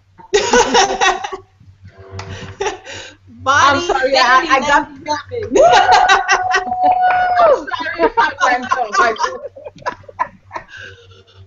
Woo, I'm literally almost over here moved to tears. I'm so serious because you literally just spoke everything that's been bothering me. This morning before I got on to the Google Hangout, I got a message from a sponsor I've been chasing all hell this week that told me they were not going to sponsor me, and they decided to do something else for their 4th quarter this year that they wanted to do, and somebody else came up with another idea. So I said, okay, so for all this time I've spent with these people, incubating with them, And Bonnie, you know, I told you all the hell I went through with electronics this week. I was in the rain this week because I didn't have an internet connection. Typing on a computer trying to get this information to them. And so I sit here and as you're speaking, all I'm hearing is take this and make an action right now. We have all these people who are here. We need to do something right now with everybody who's here to create an outreach. And I tell people, because we're in the virtual space, we can utilize things like our Facebook pages and our profiles to make a statement to people right now. Where are the investors for African Americans in technology? I know you're out there. We have so many African Americans in Atlanta that are rich and just sitting on money. They need to put that money somewhere. And I need to find them. There is black tech. There is black money in tech, but it's not in black companies. When I started doing my background check, there is black money in technology, just not in black technology companies. Look, last night they'll tell you, I have stock in Apple, I have stock in Samsung. They do not believe in themselves. When I was talking to you last night on the chat on Facebook, I was speaking to Steve Brown, who's from Digital Afro, and he and I both want to do something in technology and media. And so he has a youth platform. Mine, of course, goes after everybody for media and broadcasting. And I said to him, after you spoke to us yesterday, you said, why don't you put your resources together and go get a loft space where you can turn it into a studio and create? So I said to him, I said, well, why don't we do that and share the space? Jacqueline says, well, why don't we create a tech hub? And I said to him yesterday, I said, well, the office I wanted to create anyway was a tech hub that we could have as a co-working space, but I could also live in it. So it would be a live-work space. They build these companies all the time where they'll put a mall at the bottom of a business and they'll turn around and put plazas and grocery stores, and those are live-work spaces. So my thought is, why are we not doing that right now? There's so much empty property in Atlanta, and I know it's like that all across the country. Everybody here can have their own tech space in a different city because we could have one urban tech. Why don't you approach Oprah and make it a reality television show where they fund the tech space? Okay, here's the thing. That's what I went after Google for. That's exactly what I went after Google You've got to go after Oprah, go after the Tyler Perry. They have room to fill. And they're looking, but they can't find the people. They have Love in New York and these things with these kids who are, they're getting money. They're getting the spaces paid for. They're getting the stuff. We need to stop being shy. Live boldly. Yes. We live boldly. Hey, Tim Newsom joined us. Hi, Tim. Hi, Jim. I'm so glad you were able to join us. Can you hear me? Yes. Yes, we hear you perfectly fine. Okay, I am just so amazed and so thankful for what's going on. I'm looking at the energy and all the knowledge that's being shared here, and I don't know what to do. If y'all could see me, I'm almost about ready to cry. I just want to tell you thank you. We love you, Jim. You are so welcome, and we are here for you because we love you. So. Yes, praise God. LaDonna JC said, praise God, Jim. Praise God. And you're on the phone. Praise God. And I like the way the conversation is going relative to technology, because we have so many bright minds. I'm just looking at the screen and thinking over the years and the people that are on the board and all that's being accomplished, whether we're talking about Jason or Lazone or Shimon. And you know, you're all Cairo, you're all dynamic people in your own markets doing great things, and I'm just happy to be a part of the group. And you know, everybody gives me credit for something, but all I did was join in with what was already happening around me. Well, Jim, you know, you're the thought, the brain behind all of this, and if it wasn't for you, all of us wouldn't even be together. So, you know, and I've had so much information come from both you and Jacqueline And even when I talked to Jason, the one time I spoke to him, and from LaDonna, JC, and Lazone, who's been so supportive of everything that I've done, and then to finally meet and speak with Bonnie this week was just phenomenal. You know, if it wasn't for you, none of this would have happened, and I owe you my own debt of gratitude. From whatever other experience everybody else has had, I personally can say that on my own. Well, you know, we often talk about discover Silicon Valley in your own backyard. And the whole key to Silicon Valley was about sharing and collaboration, about what we're discussing right here, right now, about what you're talking about, how to you brought together that little tech hub in Atlanta, about what Bonnie's talking about, putting together Black investor groups, but we're talking about the opportunities in developing the new markets in Africa. It's all there for us to get. There's no excuses why we can't succeed as a community, as a people, as individuals. Absolutely. And I mean, we have enough resources amongst ourselves to really just not have to be codependent on banks or codependent on corporate investors or codependent on credit bureaus and people who have really not been in our favor. We have enough resources right now, even with what we have here, to at least expand what we're talking about, to have a visual image that people will look at and say, hey, I want to be a part of that right now. And that's what you've done with the Urban Tech Fair. So my thought is, why not make that move into a space where we can take this and create tech hubs? We collectively should be worthy of some type of grant, some type of financing, some type of investment collectively, but we can also do something on a collective basis. Beyond being worthy of it, one of the things that my aunt reminded me of is that within our communities, we have, in America it's called raising the band, someone informed me. In the Caribbean it's called GIVE-A, which is a system whereby you buy the supplies and the whole village comes and builds the space. You know, in other words, we're relying on a system that is not natural to us. We have never had funding per se in quotes, but we've had resources. And one of the things, and I'll share this later, remind me if I forget, I started collecting a list of traditional means of funding within our community with the view of us taking that, putting the technology behind it, and expanded it into things we can use. If you've ever partied with old folks, especially the old jazz crew, at the end of each of their events, they would have what is called a 50-50. They'd sell tickets, and the house would take 50% of what is collected, and one person will go home with 50% of the other. But that is a way the house paid for the event. So we've got to look past expecting somebody who knows by us coming up and by us getting funding, we may surpass them, in other words. And that's not saying that everyone is like that. But when you're dependent on someone else to live, if you're building a model whereby it's not sustainable, forget it. Any business model should have a sustainability agenda.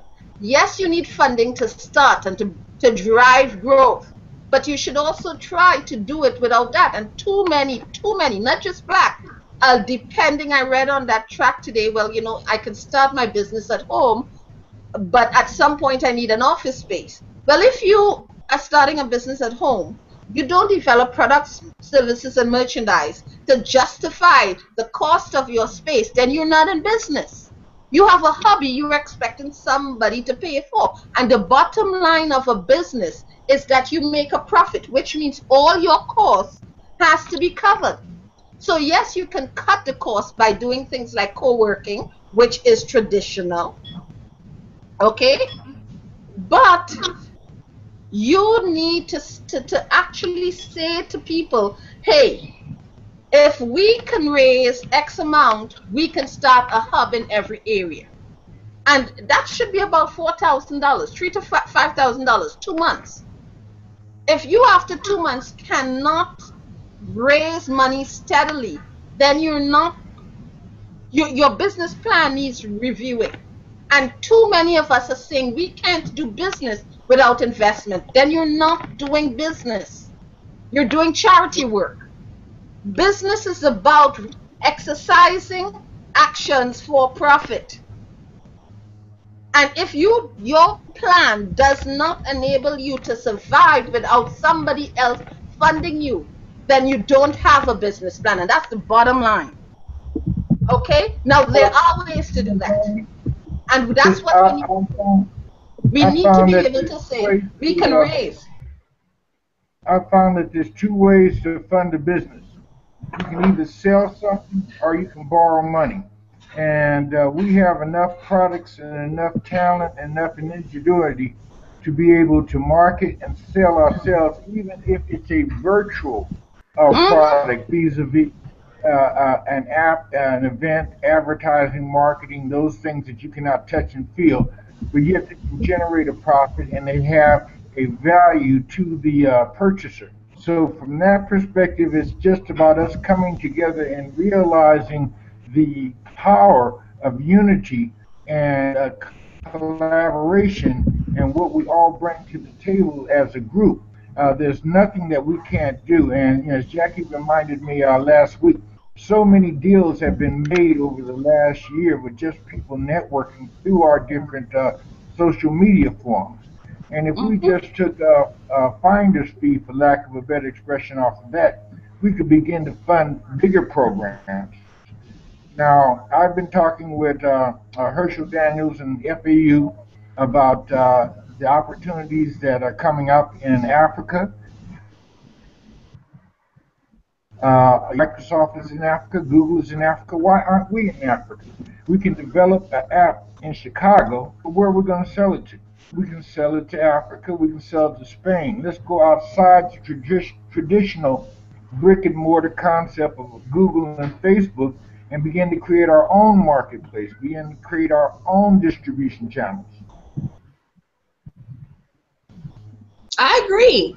We have so much that we could literally get, that we could spring from, and that's what I love about technology, because of course it's limitless, just like I believe God is limitless, and I think this is a gift from God for us to really grow from the place that we have been in to where we should be. And I see the movement now in advance of it actually happening amongst our people, because once our people figure out where this can actually go and that it frees you from any chains that you could have been bound by, you now have the ability to do and operate freely. And I think, I like to always refer back to the Matrix, and when Neo flies off at the end and he says, I came to show them the things that you didn't want them to see. This is where technology takes us into that place where now our minds are free and we become free people. And to be able to be free, we need each other to do that, because we cannot climb without one another. We cannot be crabs in a bucket and pull each other down. We have to throw the ladder out, and everybody has to come up. I agree with you, Jim. And the thing is that we're already there. It's like we're talking about having these hangouts on coming up. I think Jackie has the right date on that. I think it's the end of the month, where we have 3 different black venture capital investors that are going to be talking about how to raise capital and to get startups off the ground. We're talking about Mike Green. We're talking about Vernon Lee. We're talking about Joseph Sauter. And Joseph runs a hedge fund, a stock sharing hedge fund for black game investors. Vernon Lee is with the Harvard Venture Capital Access Program, designed to find investments specifically for minority startups. And Mike Green has been going across the country talking, building together a list of black angel investors with the America 21 project. So everything is there. We've just got to break down these myths and begin to share this knowledge and use the tools that are available, such as Cairo is proving every day with her different hangouts, how we can expand our markets, how we can develop new relationships, how we can begin to generate new sources of income, not only for ourselves as individuals, but for our community as a whole. And in September, the 14th to the 21st, in New York, in Brooklyn specifically, within our community, I've already been called on that. Why isn't it in Dumbo? Why isn't it in Manhattan? It's specifically geared for our community. I'm doing a week, what we call a fast track business development open studio and conference, specifically targeting the unemployed or the underemployed who have ideas. We're starting in fashion and home and design, but I've developed a system that we've tested where from a concept we can get you to market within a week or two. And so the idea is to teach how you develop product, how you develop prototypes, how you develop product services and merchandise. Because a lot of the businesses I've met have a business. They know what they do. They may be in floral arrangement, they may be in real estate, but they don't have a service menu, which is what essentially drives a business. So we're in September going to do that. The goal is, which I've also spoken to Fo about, is about doing this online. My goal has been a virtual incubator. And it is a studio. I have taken on the cost personally of the space. We will charge a very nominal fee, but that just barely covers expenses. So the next step for us is to decide, do we stream it, which ideally would be what we can do, because I've been approached by Tanzania, by South Africa, by Nigeria for help in developing their products and services. And I've reached into my community. We're actually getting 4 of my colleagues that are coming in for the open studio with product development. We're getting Shapeways and 3D Heights to come in on 3D designing 3D products. The electronic company is coming in on conductive matter. We're still negotiating that. But a week is a short time, but it's basically to lay down a template of how this can be done, because we're also not looking at the fact that most of these businesses are not doing that. There are about 6 incubators in New York, but if you look at them, they're building social retail apps. The truth about it is that this is a wide open space in every niche, from developing hardware to developing software to developing social retail. You first have to tell people what's possible. Once they get that information, you'd be amazed the ideas they come up to. So we have a system, and we hope by next year to have it in play that we can, from one space, say, go to the hub in Atlanta, and you could tune into the workshops with somebody there to guide you along. Okay, we may have our strength here may be in the fashion tech area, whereas someone else somewhere, maybe if you want to see people make money from social commerce, Trinidad literally creates this $1 million industry around partying and sharing apps and doing things with technology. So we can each one teach one. But again, it takes organization. Absolutely. And Bonnie, my thought is, how do we, and I don't know who we meet in place, because I promise you I'm not the writer. I conceptualize, I can come up with strategies, but I'm not a writer. How do we get this on paper as a movement for multiple states? Because we have 1, 2, 3, 4, 5, 6, 7, 8 states here represented that we could literally create tech hubs in and make it a national movement to actually have technology hub space in play, where, like I said, if I wanted to get a loft space that I can live and work in, that we could bring somebody in that could take one of the rooms that are there, and we could have a 24-hour broadcast, which is what I proposed to Google, which they haven't accepted yet, but to have a 24-hour broadcast of technology all the time out of all these tech hubs. How better to give people an experience in technology from multiple aspects than to put it all around the nation so they can see it live on a regular basis? Last week I shared a document which was our manifesto. Post that, I have not filled it in. I have someone working with me. And the idea is that laid out the structure of everything that needed to be dealt with. Our goal is to, how do you maintain the programming, etc. We've been testing. But past that, we need to pull in, let me give you an example of who did this. We all know Make-A-Bot. What Yes. most people don't know is that Make-A-Bot came out of NYC Resistor. That's how I won't say I came up with the idea to do this. It's that I went looking at what was being done, and the guys from Make-A-Bot said, no, we're not just a space. Everybody in the space, the 10 of us, put together $200 a month, and that's the rent for the space. So they cover the $2,000. They've created an entity, it's a legal entity doing this. They then gave workshops and classes where they split the money to contribute. And if you look at the documents, it's based on that. And then what they did is they threw parties and events that brought in sponsorships and different things. Their laser cutter was sponsored, etc. So there is a model as to how to develop what we call a tubarium in Tibet. The next step would be to say, okay, here is the space, okay? And you're right, we've even looked at needing, because most of the people we were dealing with didn't have food and they didn't have a space to sleep.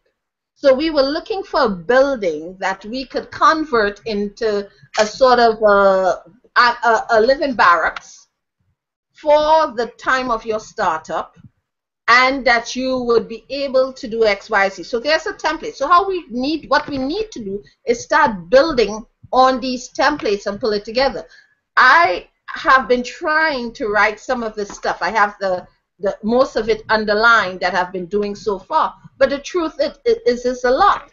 I have someone waiting to edit it, but everyone needs to get an intern or someone. The thing is, it's up here in your head. And by the way, I found dictation.io, which is an app that will allow you to speak and it will take notes. The problem is I usually am too busy. So you need to be able to have something attached to you where you can talk even, and it will take the notes, and then, but you still have to come back and edit those notes. Okay, so the fact Hi guys. Hi, getting what is in all our minds from our minds onto paper and then edited into one document requires someone who will do that.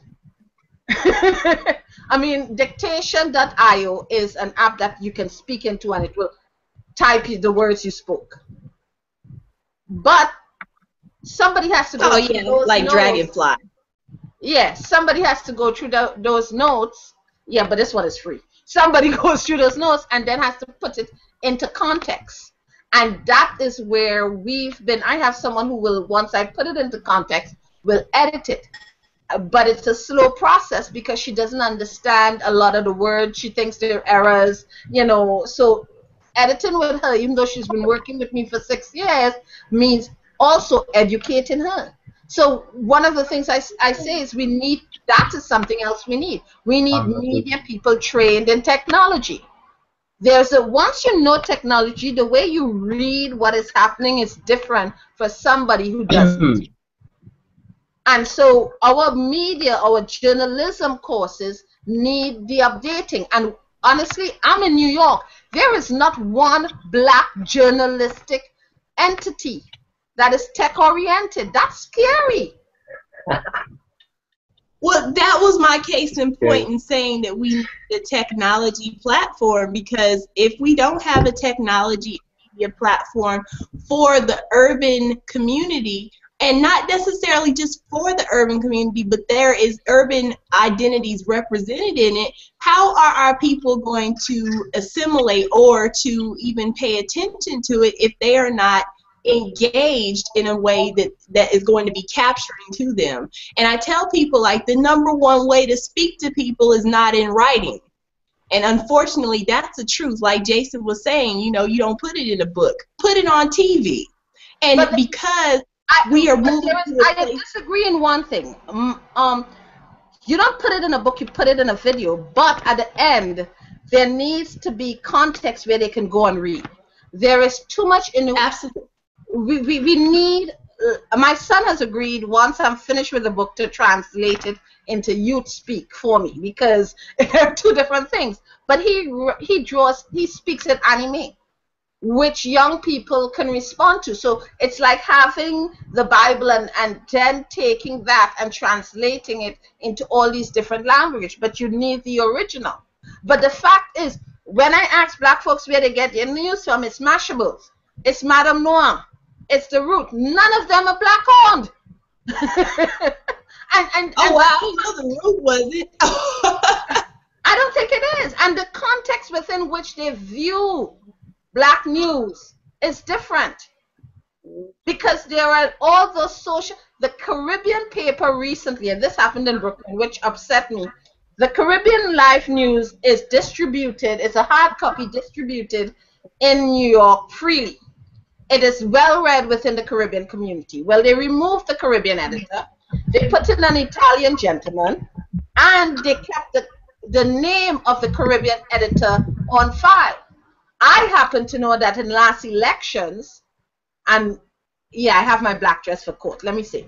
The last election, the editor of the New York Post told the editor at the time to keep the page free, and he sent down who they endorsed, which was Bloomberg at that last election with Bloomberg. That was not who the Caribbean community endorsed. So if you do not own your press, you do not own your politics, you do not own your voice. Yet most people really don't care. It is that, you know, when you look at the ads, they don't put events that are concerning us. When you look at this paper, it is purely business people of a certain genre looking to make money off the black community, because they also don't sponsor or invest in the community. So for me, media, even though it's not my niche, has been something I've been looking at and saying we need to do better. New York has a Media 2020 initiative. There's funding, but we've got to stop being lazy. The news is sent out, but that sense of lack of entitlement, few people want to step forward and do the work. And I cannot call it any other thing, because New York has things that you have access to, even in fashion tech, and I'll hold responsibility. I am so busy doing tech that it's often difficult to reach out to get the resources that's available. But there are lots of people who simply just won't do it. And so how do you, one of the challenges, I have another friend who works in a fashion area, and I don't just work in black fashion tech, I work in fashion tech. And one of the areas is, how do we, there's money, there's serious funding. How do we get our people who are not employed to jump in and take advantage of this?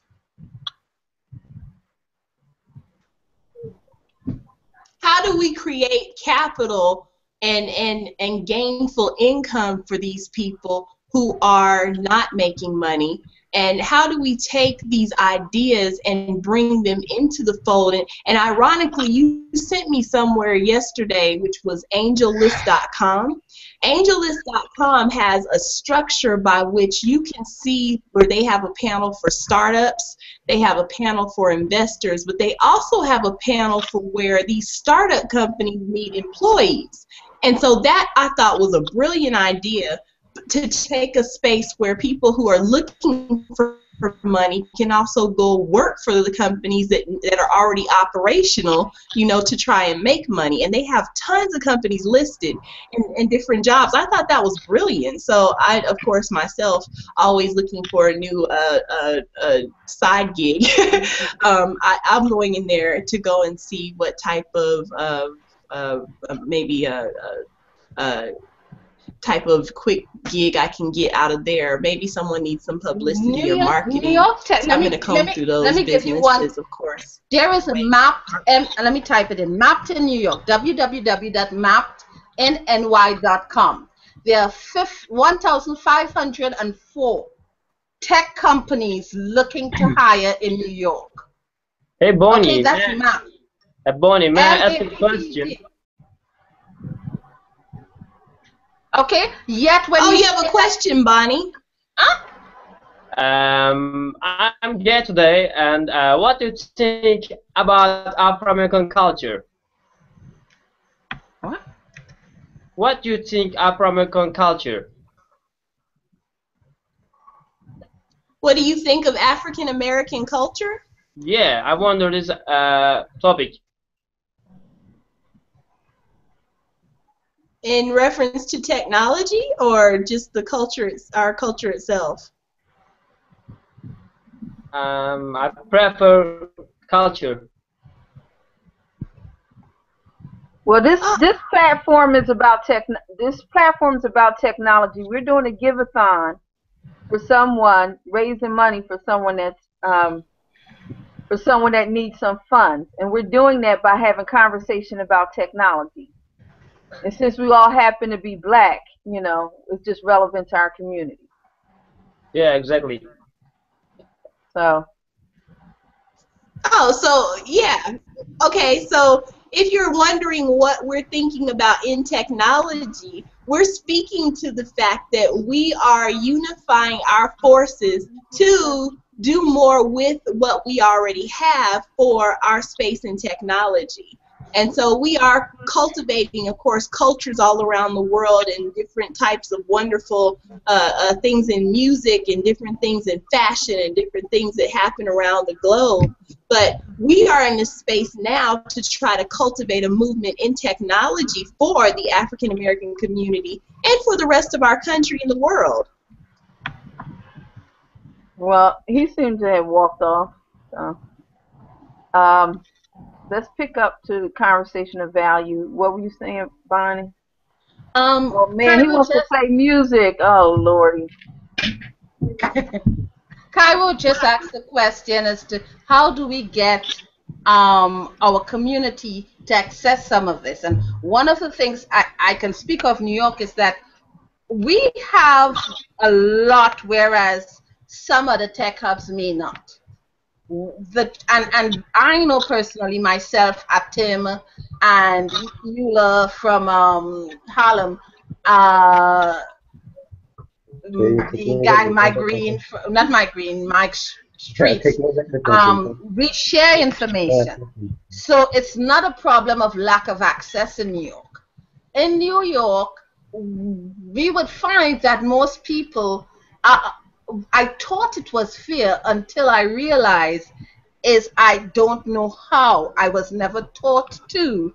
And so that's why I became more hands-on in the approach and having a system that walked them through. And I'll tell you some of the results. One of the people, I work with both New York and outside New York.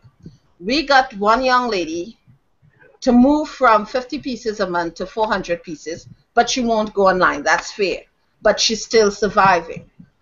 I'm now working with a young designer who is doing the work, and from the gusto is starting to get results. So it's not that there aren't services. It's we need to change the conversation. You know, when I was small, there was a conversation there were campaigns where they would tell you, take the number, don't get into a car. And I think media, that's the role of media. We need to create campaigns that show, hey, these are black folks in tech.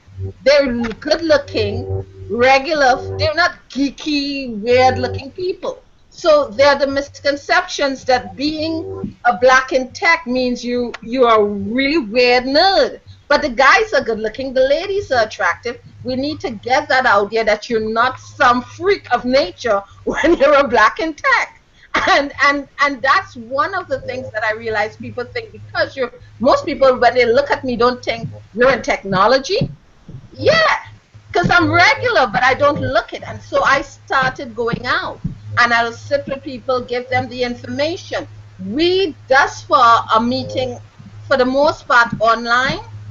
I think we need to start talking in our churches and standing up and letting people know it's not as hard. This is what you do. And so that's one aspect of it. The program is another. But I think our media folks, the young people, need to start those campaigns where redefining what it is to be a black person in technology is needed. Because young people think that blacks in technology means there's this weird connotation as to it. And I often bring in young people into our project. All the young people who have worked with us now run their own tech companies. They won't sit and talk to us, but they'll get inspired. So the next resource is to find people who look like them, who can communicate with them, to teach them. So we need teaching programs where we bring the people who can reach certain people and teach them. So it's like, okay, you're a nurse, you're a Christian, you're this, you know the language to speak to this group. Come in, we teach you, and then you go out. It's like, you know how you follow the Jehovah's Witness? You've got to have an evangelism approach. Okay? You've got to bring them in. They're taught how to do this. And everybody knows a Jehovah's Witness. Because they'll ring on your door, they'll give you the message, you slam their door in your face, they'll be there the next week. So what we need is an evangelism approach. I agree with you. I agree with that 150% because I always say Norman Vincent Peale says that in the power of positive thinking, the best way to communicate a message is to have a repetitious message, and that 7 times that something is heard, it is committed to memory. And so once you can turn around and create the exact same message, vibrations and patterns will go into people's heads, which is why when we're looking at the music industry, we see the same songs we can't stand played over and over again, and the next morning we'll be singing it in the shower. Even though we hate the song, 2 weeks later we'll be in the store buying it. So, or online on iTunes purchasing that same song. And why in 3 months from now those people will be listed and ready to go platinum because we all have now supported that song we hated 5 minutes when it first came out. You know, and then when we heard it so much, we go into the grocery store and they're playing Muzak and they got the exact same music playing that was in the radio. Because the same message is being broadcast repetitiously over and over again, and subconsciously our mind has to shift because we become defenseless. My thought is, why don't we do the same thing? Consistently sending out the exact same message over and over again and pounding it into people's heads repetitiously until they get it. I agree.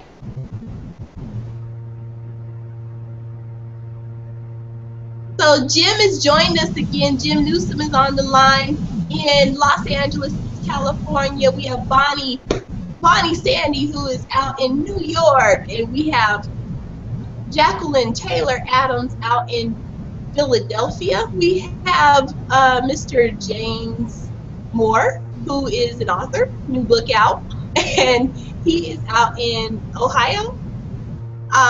We have Lizone Graves out in Kansas City, Kansas. We have Mr. Shimon Warden out in Boston, Massachusetts, where I want to go, so I can go Boston Dynamics. And I'm here in Atlanta. I'm Cairo Qween.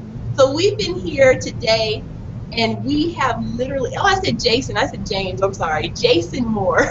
I apologize, Jason. I'm sitting right here looking at you. Jason Moore is in Ohio. And so I'm here now, and we decided to get together and try to raise funds for our beloved founder for the Urban Tech Fair, Mr. Jim Neusom, who's actually joined us in good spirits, because we have come together to do the like of an Easter Seals telethon. So of course, like Easter Seals, we took entertainment, or we in this case took technology, and we did hours and hours of technology back to back to make people understand that this is not something that is minor. This is something major, that by the vision of Jim Neusom, we've been able to come together and literally push this forward out to the masses. And so we can now take what we're putting together here and move into a place where we take action and we build into the community. And so now what that could do for every person that's here, we had about 9 people here at some point. I believe we have actually had 10 that have been on the platform, and a guy that showed up. With the people that are here, we can go into each individual state, each individual city, and we can create tech hubs where we not only are a co-working space, but we can have networking events about technology, where we can train people and have classes and courses that are offered to people, where we can literally go get our city leaders to come in and come address issues in technology right in our own tech hubs. And so we have internet connectivity. We could have people who can help businesses acclimate from a non-mobile website to a mobile website, helping their businesses grow. We can take people and educate them in different platforms. There's so much that we can do. Look at Jim. Hi, Jim. Jim is actually joining us by video. Well, I finally got my camera up and working, and the system, it seems to be holding on. I'm out here in Los Angeles, and I'm working off of Wi-Fi, so it seems to be steady right now. It was dropping in and out. But again, like I said, I am just so humbled about everybody coming together. And as Jackie knows, at first I really wasn't for this. You know, I don't want to say that I'm a prideful man. I like to tell people that I'm a cancer survivor, not a cancer victim. And it's about moving forward. It's about progressing on what we've already established. And all the time that I was in the hospital, I was still monitoring and seeing what Jackie and Cairo and everybody was keeping the ball rolling. And I know that the dream had caught on, and that the vision that I seen was not a singular vision, but a communal vision that other people have taken hold of and have moved it far beyond what I had originally expected. Bonnie puts up such great information every day. It's like, okay, now I need to be following her. So it's just we're running into so many, you know, fantastic people that have caught on to this vision of discovering Silicon Valley in our own backyard, of creating our own tech hubs, of creating new markets, generating new products, new goods and services. Instead of waiting on someone to give us a handout, we can do for self. We can begin to organize like our foreparents did, and begin to develop our own sources of revenue, and develop new jobs in our own communities, new businesses in our own community, and begin to expound beyond the stereotypes that you was talking about earlier in terms of the white geek with the glasses. Now we begin to show the black geek with the afro. We can begin to show the black female with the natural hair that's out there doing the .com thing. So, you know, it's all about taking control of the media. And I'm just so proud and humbled to be a part of this group. And I truly appreciate what you guys are doing today, the time that you're putting in, and, you know, to support and help me. I know that this is going to be an ongoing battle, but I've been running into people that are, you know, living 10, 15, 20 years with cancer. So I don't see this as a death sentence, but I see this as just a refocusing of my efforts in terms of getting more concentrated and putting more emphasis on just sharing the information and connecting people together so that we can lift up our whole community, as the uh, old African saying of Ubuntu goes, I am because of all of you. Okay. Well, we just wanted to be able to share with you how we appreciate you. And we're here on technology, so we're just hoping we can leverage this technology to help one another. I mean, that's the goal. So, I mean, we have different needs at different times. So, sometimes, unfortunately, we wait for such a need to put ourselves into action. But, hopefully this will, show what's, possible. Have you talked to Candy, or have you had a chance to check to see, what's come in? Generally speaking, I think there's about a couple of $100. Okay. Seeing the donations come through. Candy has really been, on top of things, not only with my doctors and the VA, but also just in terms of reorganizing and structuring the business. I do have another business outside of just being on the internet.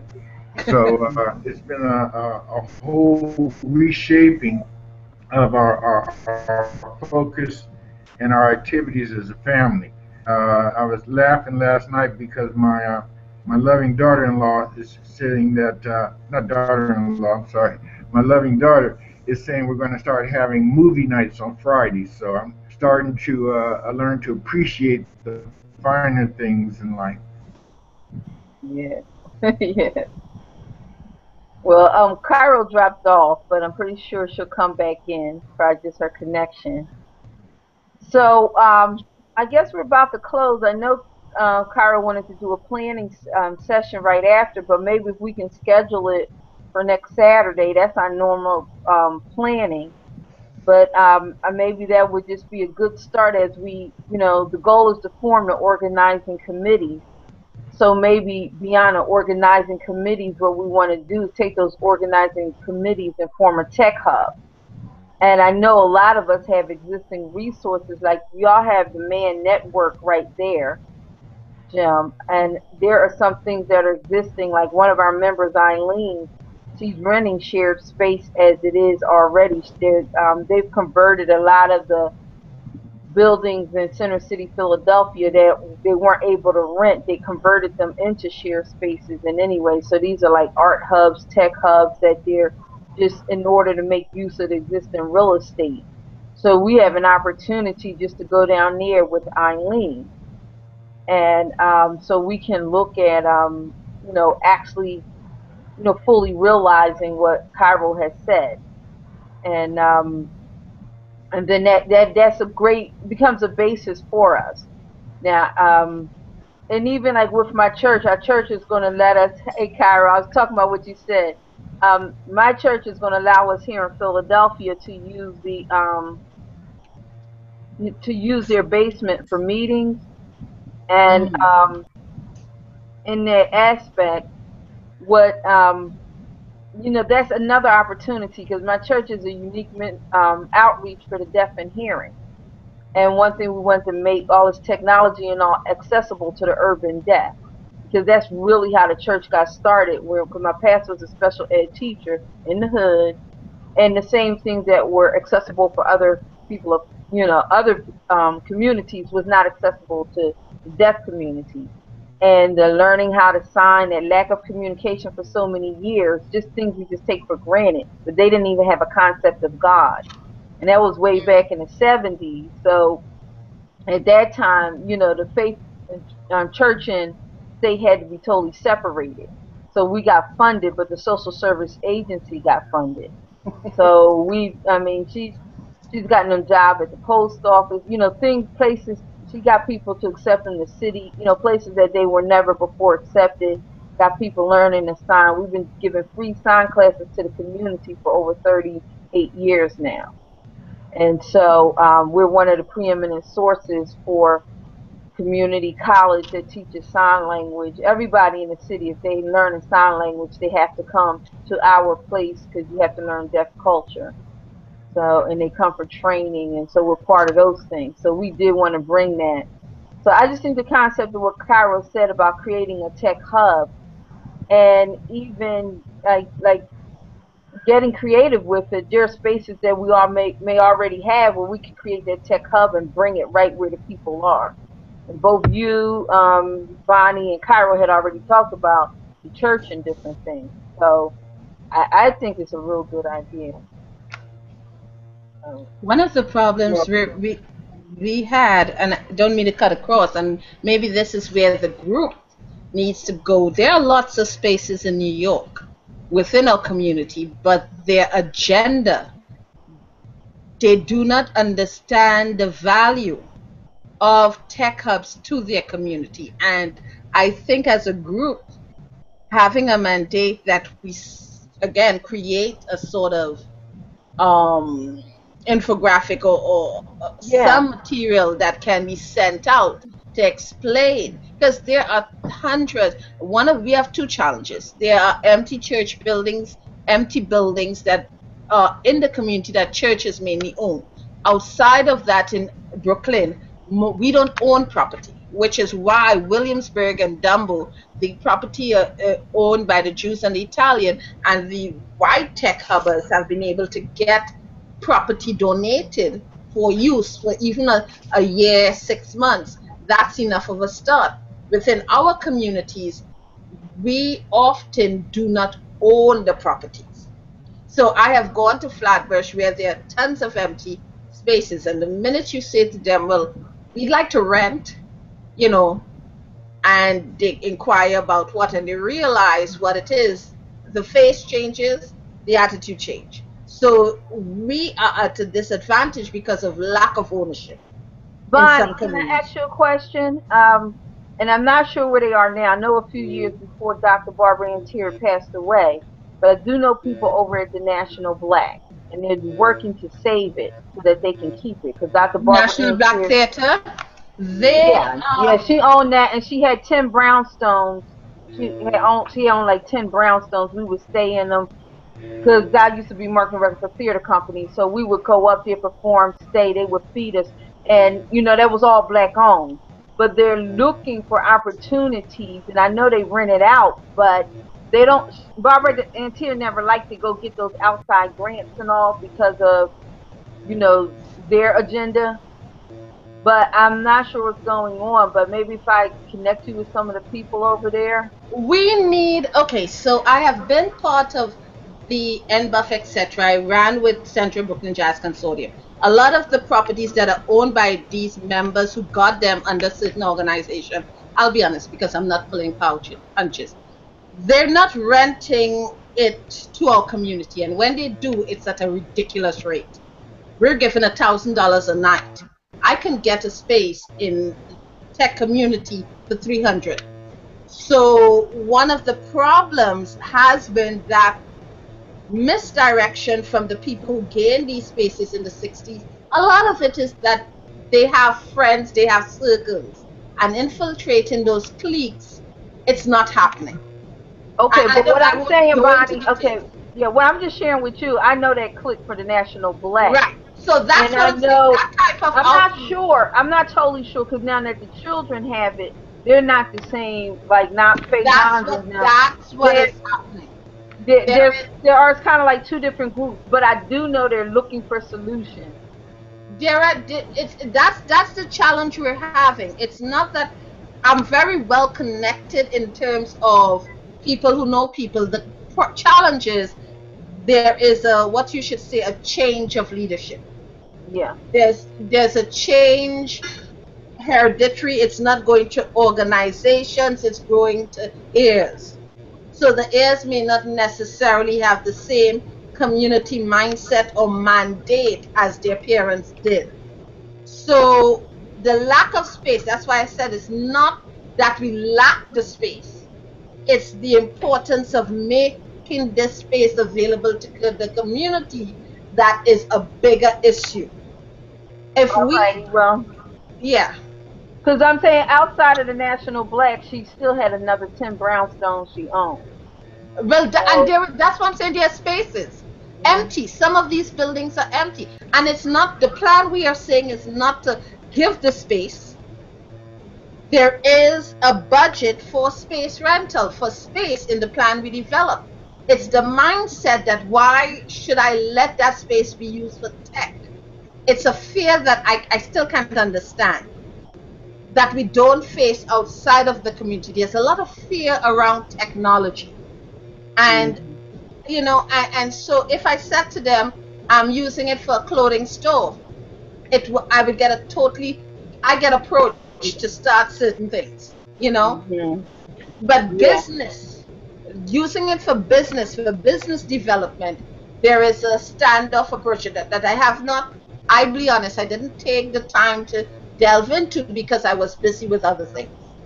But that is a problem that in the New York area has to be addressed. Okay. Well, directly with that, I will talk and get a feel for what's going on Yeah. there now.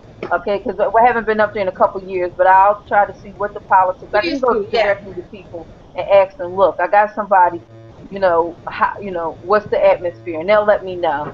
And then I can at least pass something on, because I know she had space. So, and I know that the children are trying to do something. I know they may not be as open-minded to the elders, but since this debt is coming down on them, now they're trying to find ways. So I'll just share that. Please do. Okay. So can everybody say a Jackie, closing statement? Go ahead, Jim. this is the first time I've had a chance to see your beautiful mother. Give her my regards. I see her sitting there behind you. Say hi, that's Jim. Say hi, Ma. Hello, Jim. Yeah.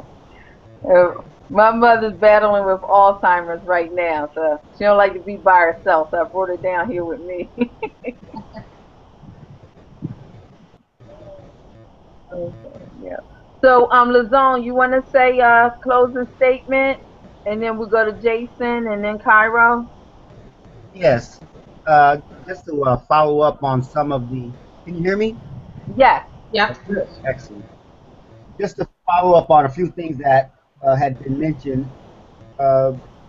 especially Sister Bonnie was talking about, you know, the business model. And as Brother Jim said, that he does have another business outside of what he is doing. I think that even if we are in tech business, we need to also look outside of the tech on what we can do and also how that can be integrated with what we are doing. What I'm trying to do is to educate our businesses and organizations. There's a lot of money that's being left on the table because we are not providers of services. We have so many people who are unemployed and in poverty, but who are creative, that we should be the providers for them. Each state spends millions, if not billions of dollars through the welfare agency to help people, pay organizations and businesses to help people get jobs. They pay to help get them training. I think that we really need to look at doing business with our state agencies. And I'll use example as the welfare agency. On the welfare to work, get a job, but they also pay for training. We can develop training, and especially in the welfare agency, what is little known under voc rehab is that they pay to help a person start or expand an existing business. Here in Kansas, they give up to $6,700 grant, not loans, for people to go into business. That's where we specialize as a training provider with our welfare agency. The same with the, as I mentioned, the Workforce Investment Act. All these workforce centers in every city, every county, this is our federal tax dollars at work. But when you look at who the training and service providers are, it is not us. I would rather, the way that I make money or our organization make money when we don't get support from our own black community, individuals or businesses, is we contract with the state agency. I would rather assure that we have a client where the state pays us $34 an hour than waiting for a black person to come in and make a donation or buy a t-shirt or do something with us. Part of what we do with our clients who are referred from the welfare agency to start their business is that we are in control of setting up their website, giving them the consultation on everything that we're talking about. And the state agency pays us. It pays us to build their website, get their domain name. If they want to build, if we can build an app, they'll pay us to do that too. So I want to encourage us to, you may not have 40 hours a week, but that's just extra money on the side. It guarantees that we are working with that population where it's a win-win situation. We want to generate money, earn money, doing what we know how to do. And they want to get somebody off of the welfare roll. So I would encourage us to at least research and inquire at our welfare agencies and our workforce centers, what does it take to become a service and a training provider? How much do you pay? And also the welfare agencies, they also, and the juvenile justice authorities, they also pay for training for young people, especially those young people whose parents are receiving public assistance. Part of that is also within the juvenile justice agency, which is what's called delinquency prevention. So when we're talking about where can we get the monies to do some of these trainings, we need to sort of look outside of the box. Not only do we help people do their resumes and do the job development and do the job retention, but we also do the training for them just as well. And one other thing, I'm not sure, we need to better understand public policy on the state, local, and national level. Just recently, President Obama signed the Workforce Innovation and Opportunity Act. It's part of the $150 million to bring the hard to serve back into the employment by paying for training for the individuals that we're talking about to get back into the workforce.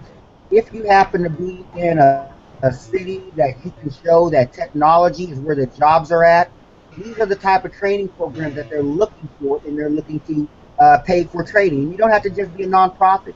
You could be a for-profit just as well. So I just want to encourage us to understand that target market.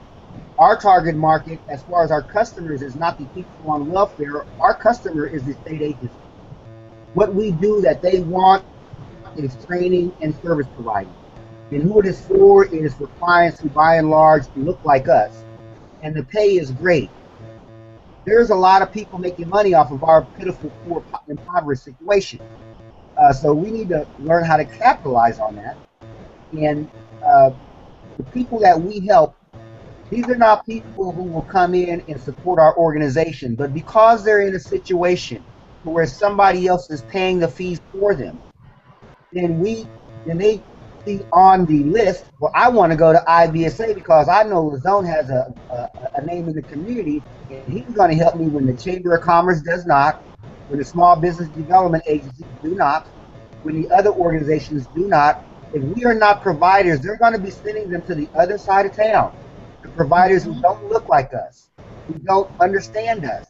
And as long as we, I think I had posted on that, you know, on the Urban Tech Fair, where they found those 22 people in New York who had never had any coding experience whatsoever. And after a 22-week course, they all left the program with a $70,000 a year salary. These are the things that just hopefully spark our ideas on what we can do.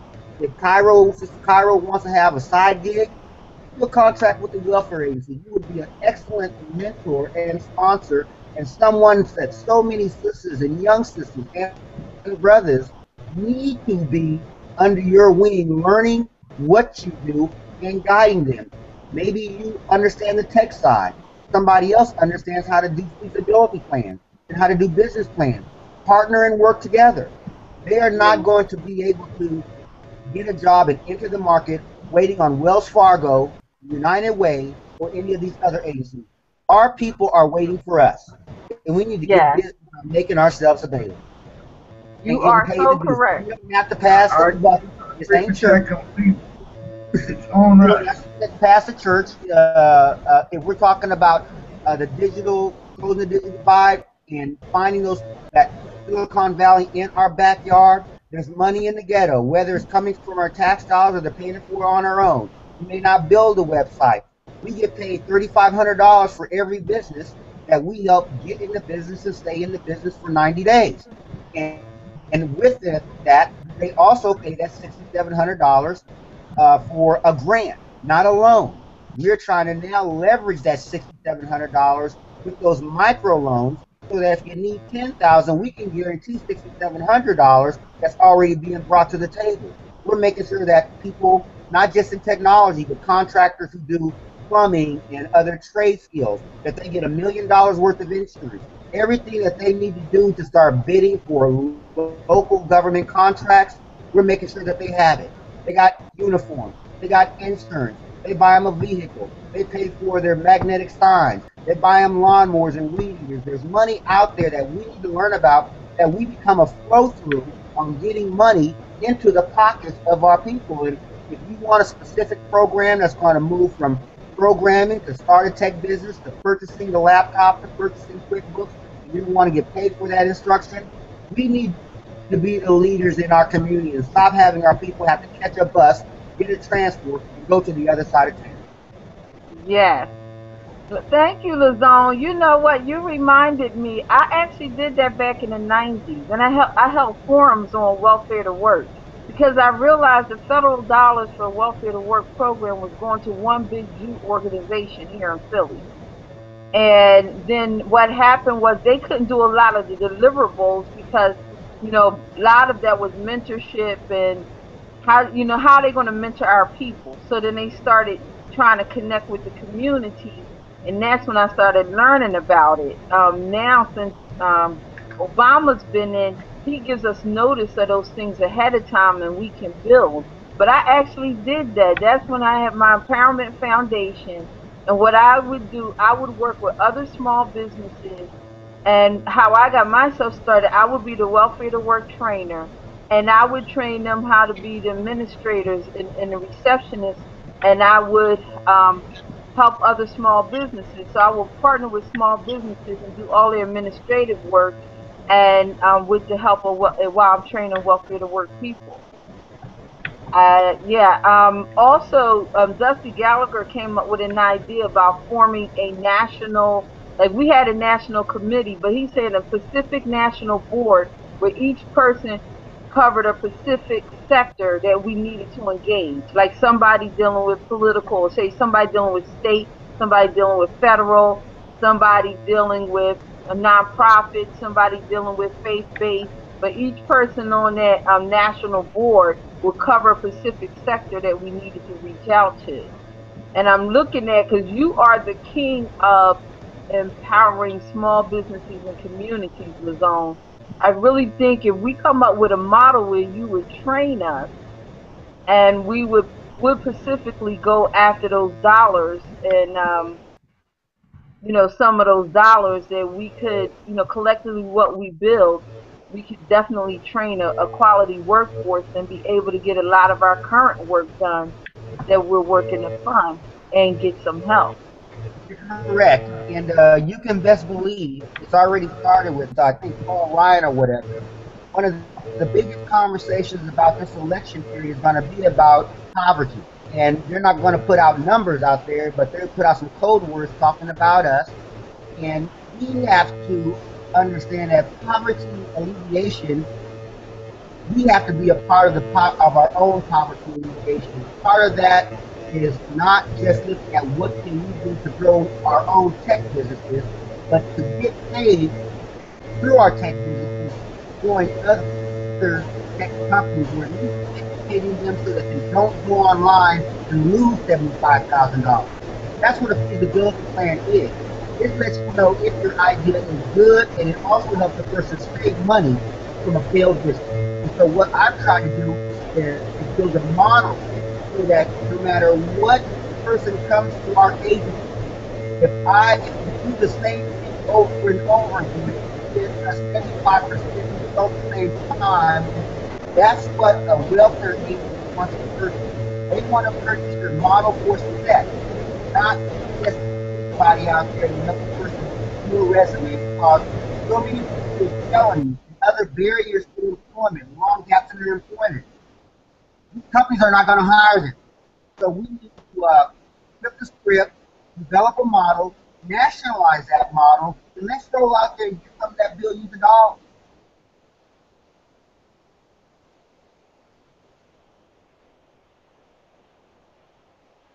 That's my story, and I'm sticking to it.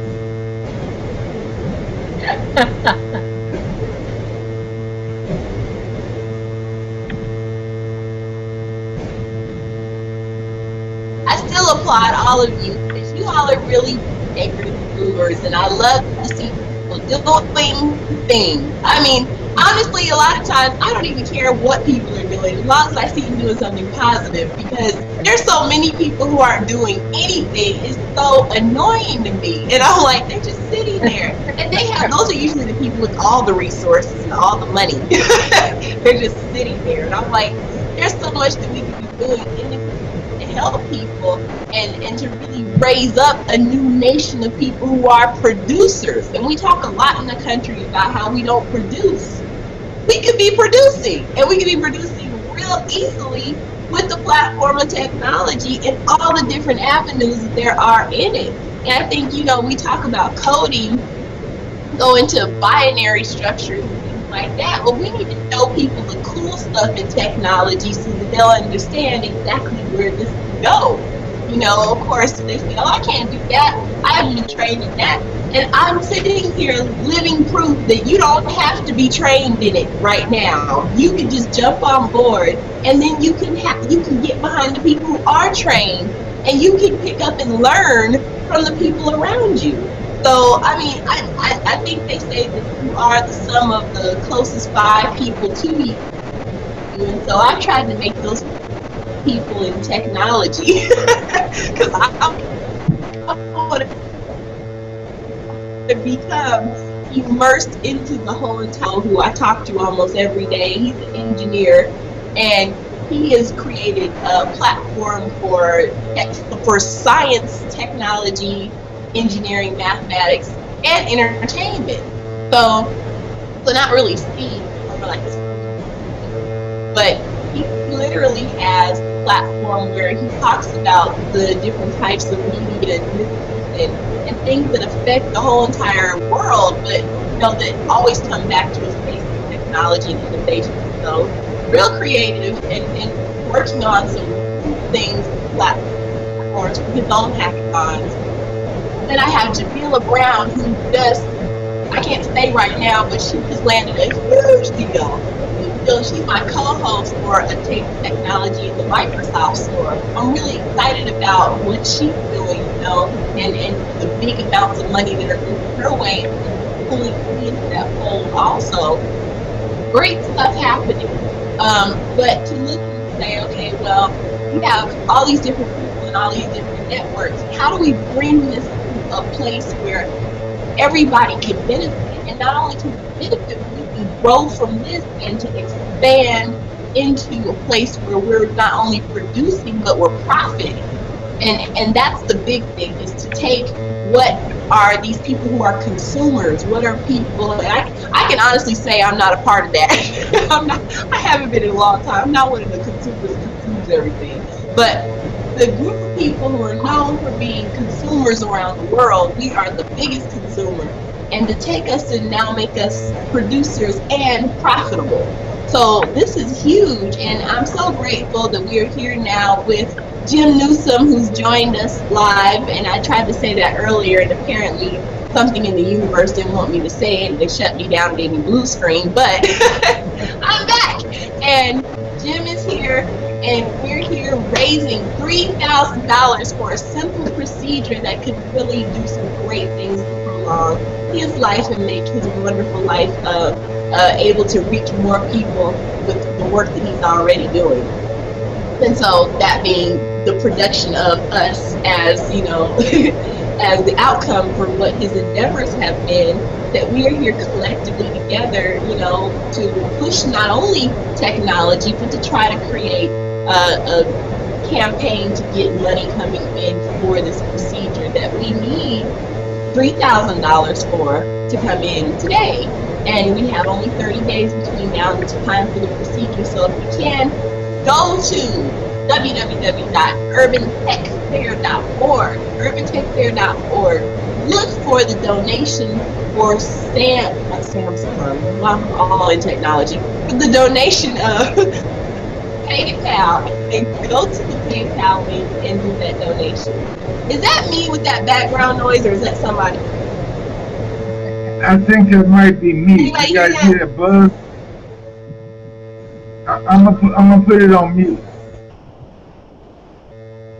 Yeah, it's a buzz. Okay.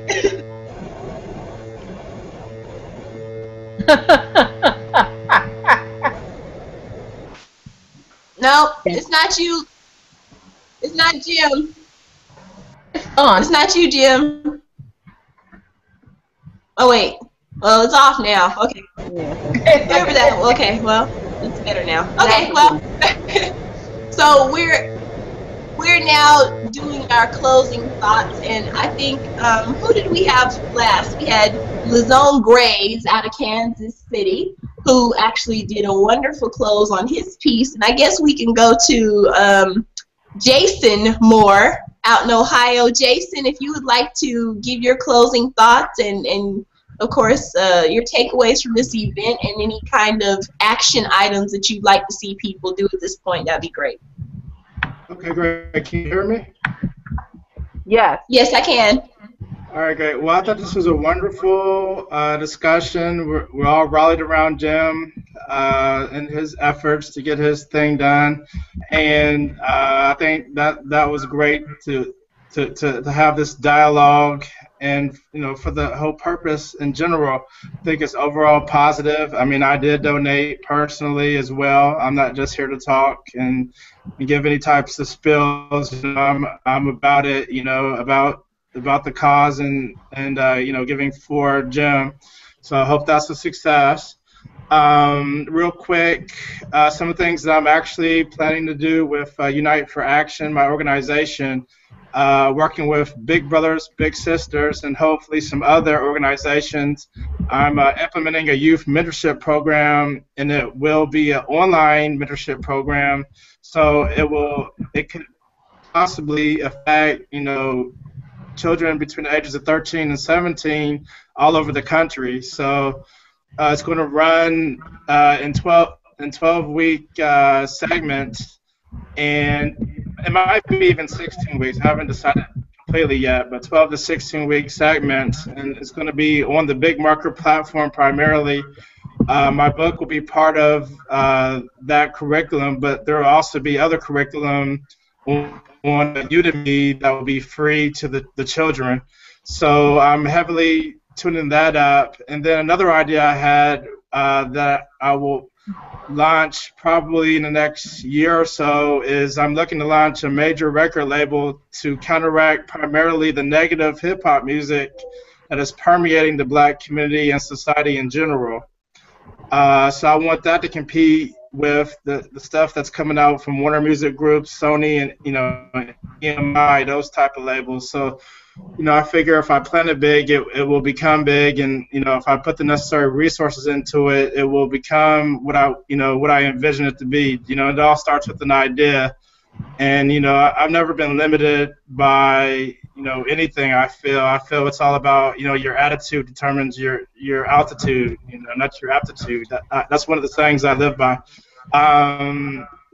So I'll probably be reaching out for support on the mentorship and maybe even the record level if that comes to fruition. As far as next steps, I'm all for regular meetings if we come to meet beyond today. I think today is a great starting point, but I am also a person about action. That's why I created unitefораction.org, because it's all about the action. Enough talk. I mean, we love to talk, but a lot of times you do have to talk to kind of get the issues in the air and to at least acknowledge that the problems exist. But we sometimes we tend to just talk and never do anything about it, and maybe feel good about having talked about it, but never really seeing the solution to the problem that we've presented. So I'm all about action. I'm all about continuing to meet for action, not just meet for the sake of meeting. and taking it from there. And thank you again, Jackie, for having me. And Jim, wonderful with the Urban Tech Fair. I'm glad to be part of the family, and let's just keep going. Beautiful. Thank you, Jason Moore. If I call you James Moore one more time, that's an author too. Jason Moore, out of Ohio, and that is the unite4action.org with Jason Moore. Bonnie Sandy said she had to leave, so we're going to get Bonnie to do her closing piece really quickly before she has to go. Bonnie, I'll throw to you now. Okay, to Jim directly, my prayers are with you. Cancer is not a cause or sentence for death, and so I will try to reach out. Can we keep this open for a demo or two? If it isn't reached, and so I'll try to reach out some more to some other people. I know from the track that I put on the information I sent out, some people just opened it this afternoon. So that said, there's a lot of work to be done, and I may not, because I am actually in the process of working. So sometimes I can chat, but I can always follow up quick points. So Saturdays are impossible. I have to actually make time. If you're dealing with small business people, you're in the field. Saturday is your Monday, anytime from Thursday, Friday, Saturday. So a lot of the times I may not be able to join the chat, but I always will read the follow-up and the quick actions. If anyone is coming to New York, the Brooklyn area, if just in general New York, feel free to give me a call. I have a pretty decent list. I'll email it out to them and give that type of support. In September, I will send some information out. We're doing BK Style Code. I'm hoping to eventually get it streamed live. Our goal is to reach, it's the first conference aimed at the cottage industry, the home-based industry. So we're hoping to pull that off and to allow it to be streamed globally to Black communities. So I will send some information later on that, and we will continue speaking in that area. If you have products or services, we have a gift bag that we can distribute with it. The book exam, for example, feel free to reach out to me. Anytime you're in New York, I'm your person. I'll try as much as possible. And with that said, I thank Jackie. I know Jackie and Cairo have worked a bunch on this. And for any initiative to work, we need people who will normally make the sacrifice to make it work. And it is appreciated. Any questions to me, just feel free to inbox me. I'm plus Bonnie Sandy or plus Bonnie Sandy Design on Google+. I have a contact on my website, and I generally respond within, or the chat on my box, I generally respond within 24 hours. So thank you all, and you know what? I really enjoyed it, and the girls had a talk this week, ladies. We got to talk again. Jackie, I and Cairo, I love that. It's so refreshing not to have to be one of the boys sometimes. So our tech sorority. So I'm looking forward to that, and good luck to everyone. Thank you very much. Bye. Thank you, Bonnie Sandy. That was wonderful. No problem. Okay, so we have that was Jason Moore and then Bonnie Sandy out of Ohio and then New York. We did Lazone Gray. Now, Jacqueline, would you like to do your closing piece? Or Jim, would you like to say something? And then I'll close out the whole urban tech. Jacqueline, don't forget to close the urban tech guy down.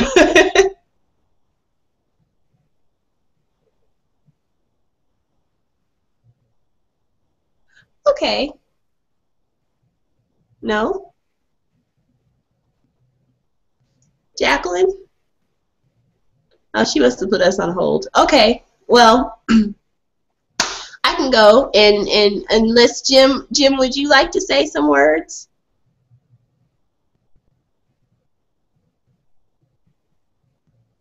Oh, okay, I understand. You're muted right now. That's why. I've got this feedback. buzz happening.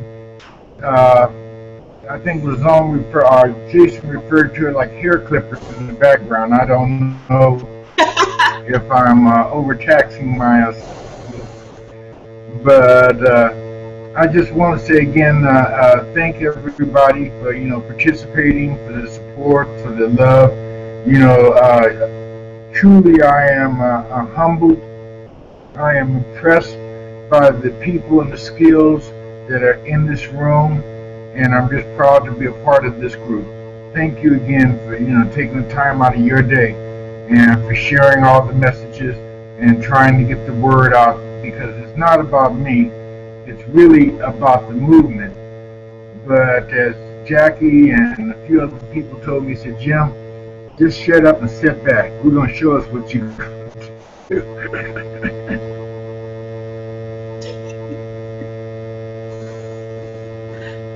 Well, I know, I thought about this because I was like, I know most people, when you say we do a fundraiser for you, most people would say no. And I thought, but you would appreciate it if we spent hours talking about tech. So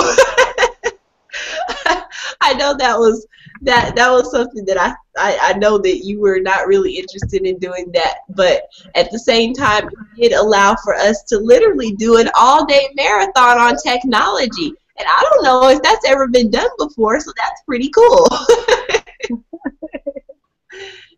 Hi, Cody. Hey, Cody, you see Miss Cairo? Okay, thank you. As soon as I hear your voice, you start jumping up. Hey, I'll give you my autograph later. All right.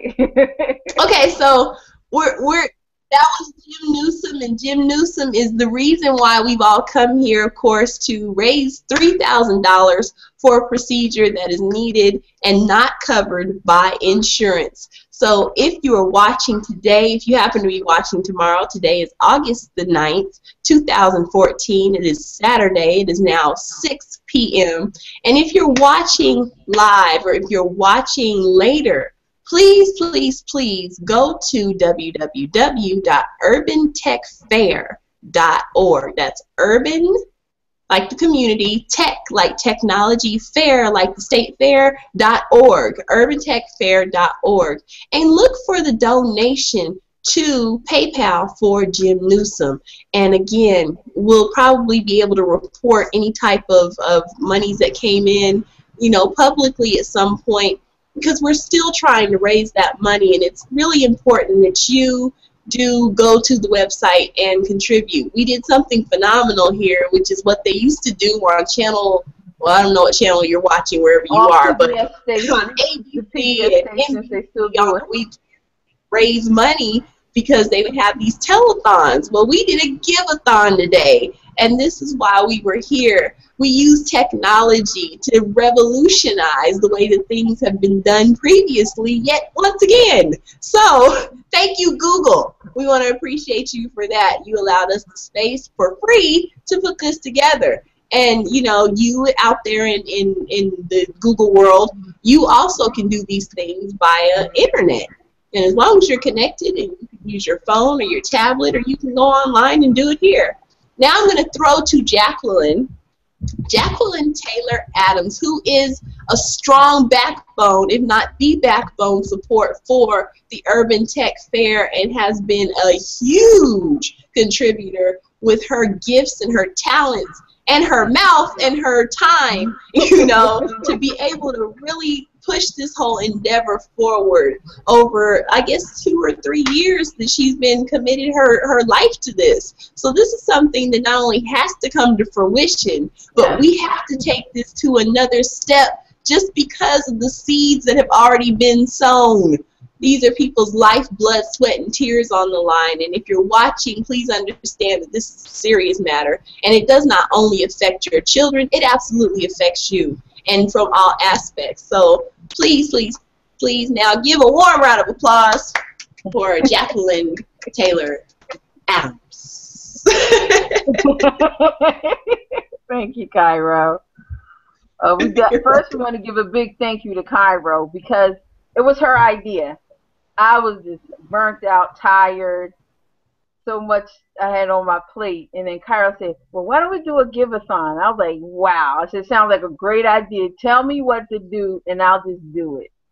And it was a great idea because we took one day, which made it much more easier and doable as opposed to a crowdfunding effort. And not that we won't engage that, but there's a time limit on this. So, and it turned out phenomenal. So I thank everyone that came out. Thank you for every person that viewed, that listened, everyone that's going to listen later, share. And what's really important, we need to understand that together we can do more. And especially when we are strategic. You know, not just any kind of way, and as Jason said, not just coming talking, but we're speaking, we're discovering what is our problem in order to come up with a solution, not discovering problems to keep talking about problems and not to gossip and to say who shot John. We're discovering the problem. What is our history? What is our patterns? What are the problems? So that and what resources do we have? And that's the big thing about us as a collective. We have our own existing resources. To be honest, when I do my marketing consulting, I'm a marketing strategist and a business strategist. And when I consult, that's the first thing I do is find out about the person, the client, everything I can, because all of us have existing resources. And like Bonnie will take this to a spiritual level, and some people may not want to, but it is. Nothing is accidental in life. It's all purpose. So if you're listening, if you're here, and at this place and time, there's something actually for you. Honestly, it was not my intention to invest this much time and effort into the Urban Tech Fair. I was just trying to give Jim some administrative help. And then I saw a need here and a need there. And then I asked Shimon, well, Shimon, we're going to hurry up, come over here and help him with this, and then we can get back to the tour. But because we did that and worked with the Urban Tech Fair, you know, I see things and on new levels that I hadn't even saw before. And Jim was always telling me, oh, you can do that game, you can do this, and interacting with everyone. So what is exciting, I think, is the biggest thing that came out of today. The Urban Tech Fair is a showcase and a model to showcase, and we are bringing in infrastructure. But what I see much more today, and I'm sure Jim sees it, we thought this stuff would be possible in a couple years or so. But now I think we're starting to get a vision as to being producers. The Urban Tech Fair is going to be producers. And initially it wasn't our intention, but we really realized that we have to become the own gatekeepers to our own community, because that's what happens. So, in just saying all of this, we really want you to come aboard. Everybody has something to contribute. And if you can ask the question, how can I serve? You know, the money's there. We will all get paid because we all have visions. We all have something. But if we look at first, how can I serve? What part can I play in creating a solution? The solution generates the income.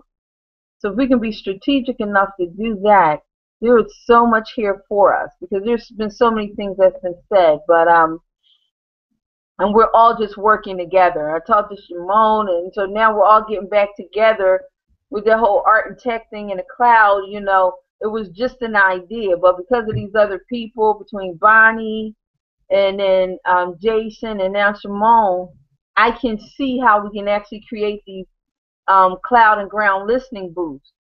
And then somehow I wanted to turn the live performance and connect it with technology. Bonnie told me specifically how it can be done. And so, and then you mentioned some things today, Cairo, that I'm working just with the augmented reality. I had actually, we're looking at some people to deal with the sound, so that the sound is on your body so that you can feel the sound.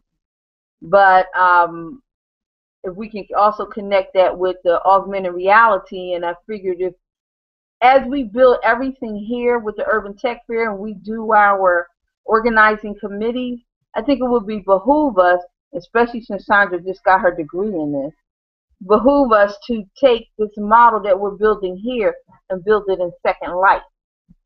And like I said, that we had the opportunity to work it out there. And so we're not just talking, but we can actually see what's going on. So this has just been really exciting, and we're really going to operate at a new level. So whatever you thought about the Urban Tech Fair before, you better watch out now. Thank you. That's it. Cairo, we can't hear you. You muted yourself. Unmute yourself. Unmute yourself, Cairo. Okay. I was saving the pictures. Yeah, I mean, just ideas that spring up from different events. I mean, every time I do a hangout, something else comes up, and so I'm like, this is so cool. I mean, like I always say, technology does create solutions, and so ways for us to reach people. A great way would be to use virtual reality and video gaming. And I hadn't even thought of this until Jason actually was talking about it. I was like, wait a minute. We could literally go and do things in a virtual space and now take what I used to do for fun and make money and really actually make money from it. And start young people making money right now doing something they have fun doing. And we can build a model and test it there and then bring it out to reality. So when people are like, well, I don't know, this has been a big question because the Urban Tech Fair has never happened before. They're like, well, what successes have you had, blah, blah, blah. So this is where we get an opportunity to prove that the model works. It's such a great space to be an innovator and to really be able to make things come to fruition, because with things like this, you know, just being able to just think, okay, well, yeah, and then go create it. It's so cool, you know, and to be able to show young kids and people who are growing up that you don't have to be limited to being a doctor, a lawyer, or a cop, or a teacher. You know, you could be all that stuff and go and do it in a virtual space. And so, you know, I think it's really cool. I mean, we could literally teach people how to code from inside the internet. I hadn't even thought of that. I think on virtual spaces, but then I was like, wait, you could do everything in the virtual space. Yeah. Like, you can literally go and create your own universe. And we could go and, like Bonnie was telling me the other day, you know, the one thing that she sees within the tech communities is where people who are Google and who are Microsoft and who are T-Mobiles and your AT&Ts, they own the code. So everybody else has to go to them in order to utilize what they like to build. We need to become the owners of the code, owners of the encryption, the owner of the actual software, the owner of, you know, whatever it was that takes to build the next thing. So to go forward. Cairo, Herschel Daniels, even though I don't know why the FAU didn't support this effort, but Herschel Daniels does own a patent. Jim went off, but Herschel Daniel owns the patent off of what's basically considered Wi-Fi. Whatever makes that Wi-Fi is a certain thing. Herschel actually owns that patent. And oh, wow. And a lot of his work, yeah. There are, like, that's what I'm saying. Sometimes we will be surprised. And what's that, Cairo? Is somebody calling? Somebody's phone. Oh, yeah, I got an incoming video call. Go ahead. Oh. Oh, that's Jeffrey. Oh, God. But go ahead, Cairo. So yeah, I mean, we literally, if I would love to interview Herschel, but oh my gosh, that would be awesome. But to be able to, you know, really utilize what's in the virtual space. And I did a call with Trevor Otts on Tuesday on my blog talk show, and he was talking about moving businesses into a virtual space. And I hadn't even thought. Forget going into business. You can start business at 12 years old or 10 years old in a virtual space, doing a cookie company for not real cookies. I just have a company called Not Real Cookies on The Sims, you know, and sell your not real cookies to people, and literally operate in a virtual space. Because like I was telling Bonnie, I had a store on Second Life. And I was playing with it. She said somebody made $600,000 on Second Life in the same operation I was doing for fun. So I'm thinking, okay, well, I had missed my calling. I bet you I come back and get it now. I bet you I come back and get it now. Because I see where people haven't tapped in and to understand, like MLMs. We could do online MLM networking through technology right now, and to change what is the pyramid dynamic for MLMs and move it into a virtual space. And then to have people go and take our products online and resell them online. Because there's money everywhere. It doesn't necessarily have to be US dollars, you know, but it can convert just like any other currency to cash. So I think that that could be something that I personally am getting ready to go look into.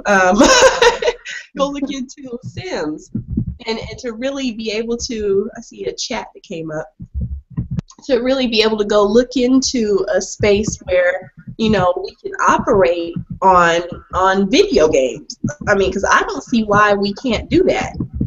I did it before, so it makes sense, you know. I did it before, and I'm not an engineer, so that's why I tell people, like, it's very important that you understand smart is the new cool, and if you're not getting with the program, you're probably not cool right now, because you're not going to understand in 3 years there are going to be a lot of people who are unemployed, a lot of people who are homeless, a lot of people who are not able to move forward because you're not seeing the vision. And because you're so... It's happened before. This is not the first time. I remember when University of Pennsylvania went from a full paper system to a computer, to fully to a computer system. Now that transition was 3 years. I actually saw people lose their job because they would not learn how to work a computer. Wow. A university job. And it just... Wait, and what year was that? That was in 90, I think like 90, 91. Okay, so 91, and today in 2014, you still have people who don't even know how to use their computer. I was just talking to somebody yesterday, and they said, oh yeah, that guy doesn't know how to open his computer up. And he wasn't even 40. And I was like, wait, what? But this is the reality we're in. We have to get people acclimated. And the only way we can get them acclimated is to get their attention, knock on their skull, and say, open up. So I again, would love to see a movement of everybody doing a collective movement and say, you know, with some catchphrase, and put it in your profile pic on Facebook and leave it there for a week and let people get the message. Like, what is the message? I don't know. Hashtag something. Unite for technology. Come together for technology. Move for technology.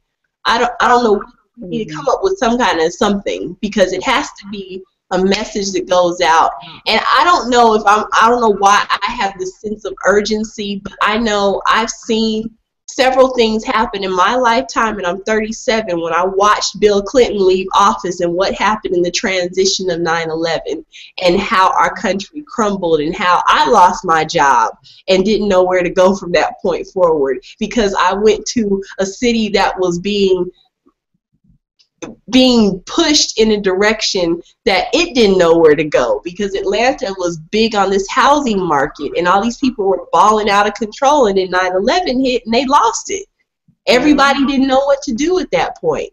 And so you had a country that had stopped moving because, of course, we shut down all of our economic and financial structures to move in a place of wartime. And so we all became war obsessed in this country, and we've been at war for forever and going back into wars over and over again, and now we're talking about striking up more war. And I keep telling people, the only salvation that you will have is in this tech space. And pay attention, because when you watch your big balling companies that are making tons and tons of billions and billions of dollars, what are they doing? They're in tech. And you look at what they're doing, they're buying more tech companies, and they're buying companies that are tech related. You look at your Google and your Facebook, and you understand that your dynamics of those two markets right there are going to surpass your Republicans and Democrats. How do I say that? Because at a certain point, your government has not mentally thought out what to do with technology, and technology is going to roll right past them. And they're not going to be able to catch up. But guess who is? Because they're going out and buying everything because they know strategically what's getting ready to happen. Why do you have a Google X? You know, When you look and you understand what's getting ready to happen, just like in any movie. When you see in the end of every sci-fi movie that corporations took over the government and they were the government, you understand right now that those corporations are who? Google and Facebook. Pay attention.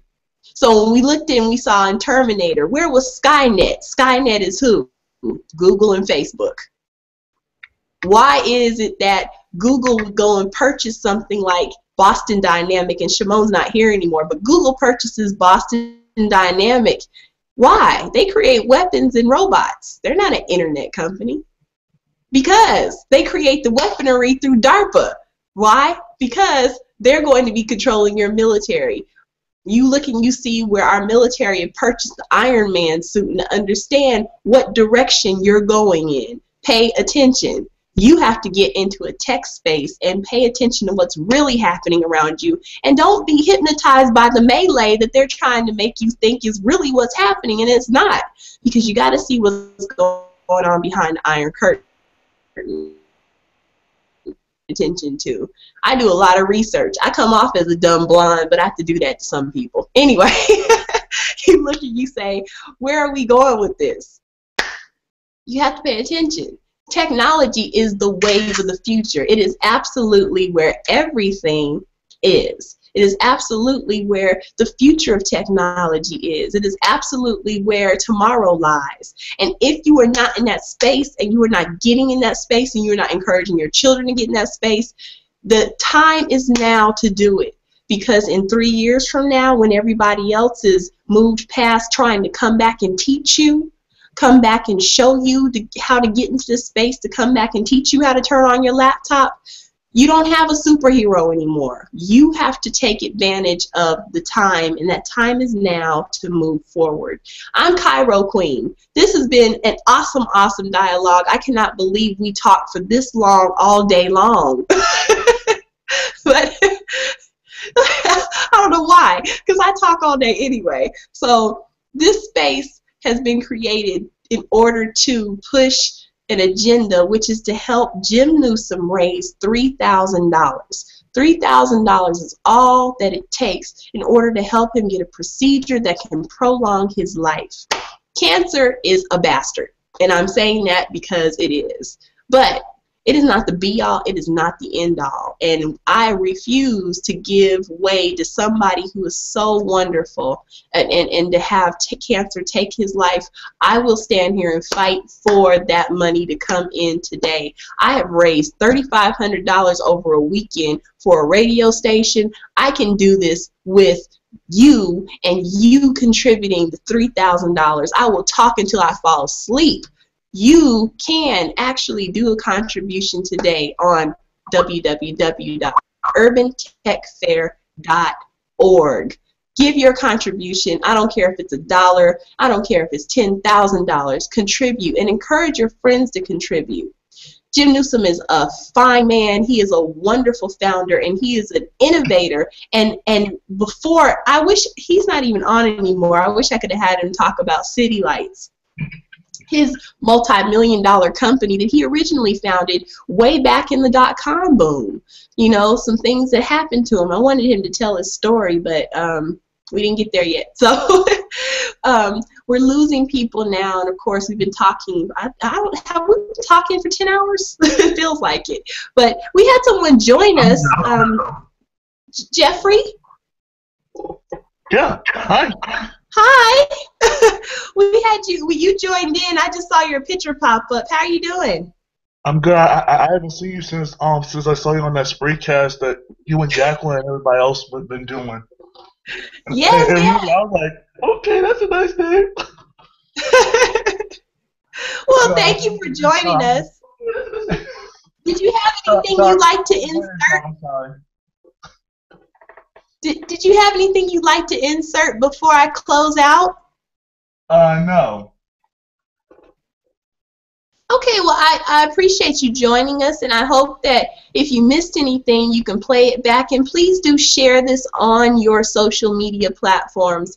It is imperative that we raise this $3,000 for the prolonging of Jim Neusom's life. I thank you so much for joining us. And I thank everyone that tuned in.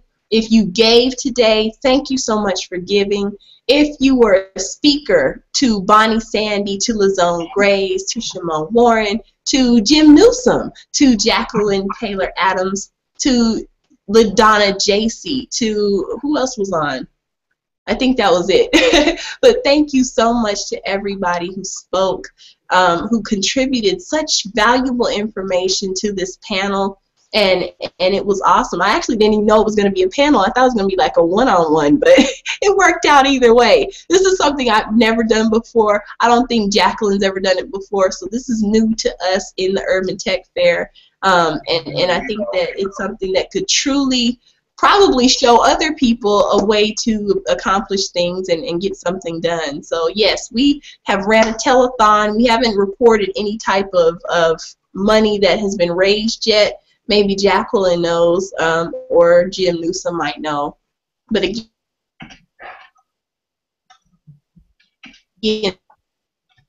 the procedure has to be paid for in the next 30 days so that he can have the procedure stage. I'm not sure I want to call it stage 4, but we're looking at a serious place in a cancer progression that was just found in the last couple months. So please do give, please do share, please do tell other people, because this man is someone that we need to have around. We need to actualize his dream and this goal and bring it into fruition. So please, please, please do give.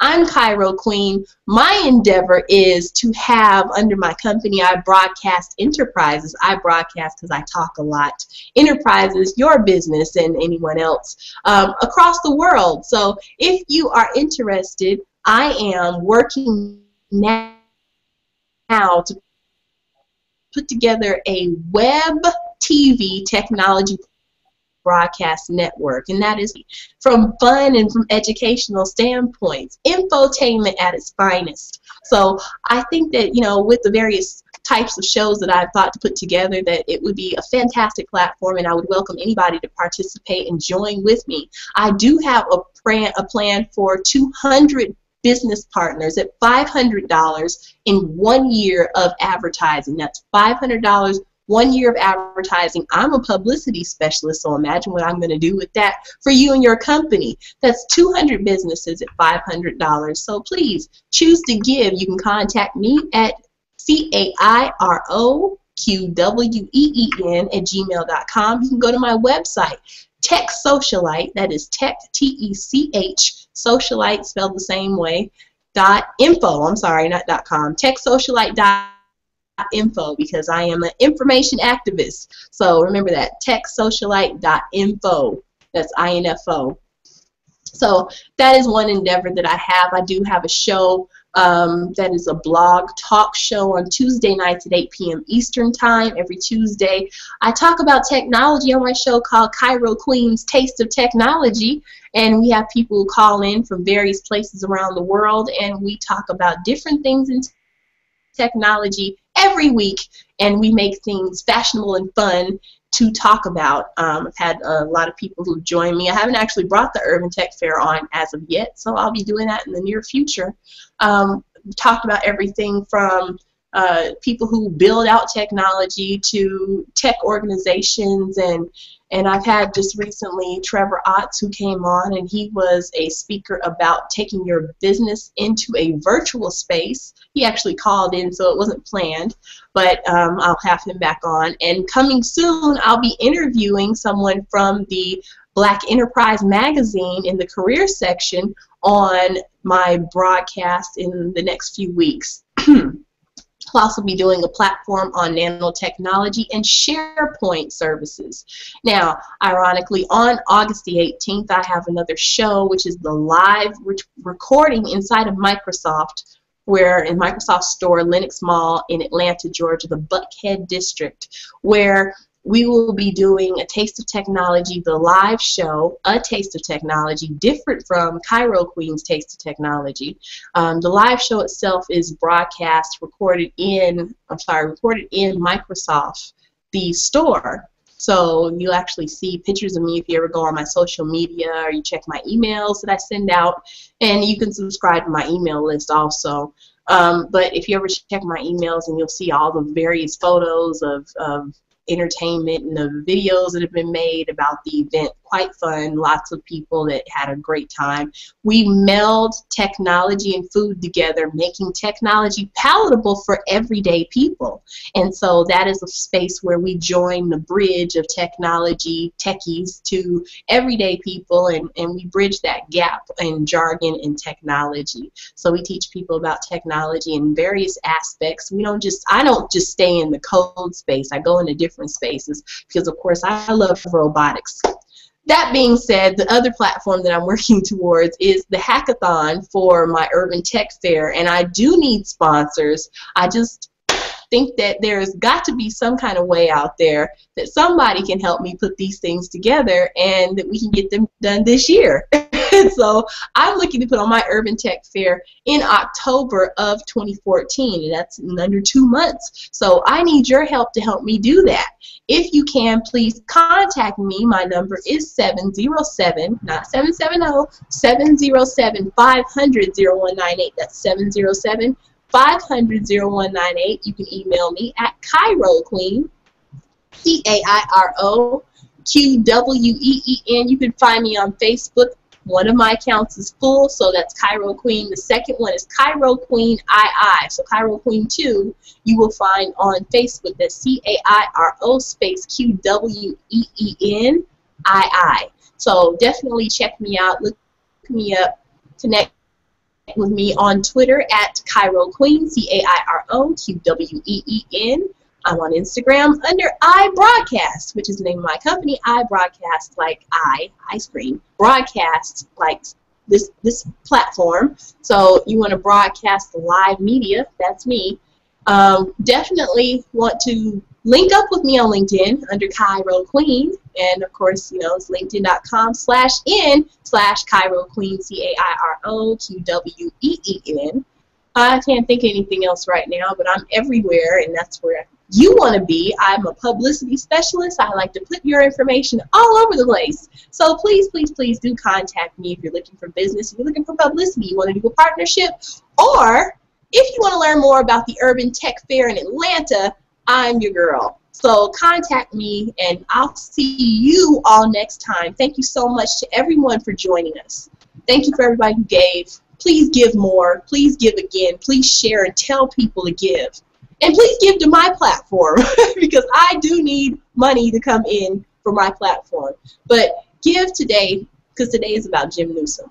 So give, give, give, give, and please understand the miracle of life is not something that we should take for granted. And there's no solution on earth that can heal the space of someone that we love that has gone beyond. But we can do everything that we can to prolong their life. And God has given us the ingenuity of technology to do so. So thank you so much for whatever it is that you're able to do. Thank you to everybody who stuck with me to the end. Thank you for Jacqueline Taylor Adams for setting all of this up and being so proactive. Thank you so much. You are absolutely fabulous. Thank you to Cody for being my biggest puppy fan. And I enjoyed this, and I'm now about to be out of breath and out of voice. So thank you. And I'll see you next time we do another Hangout. Let's make sure we do something going forward to take action with all the resources that we have. So I'm going to say we're going to do this Twitter chat on Wednesday. Let's move with this to make businesses and produce products and to change our economic development status in the United States of America and for the urban tech community.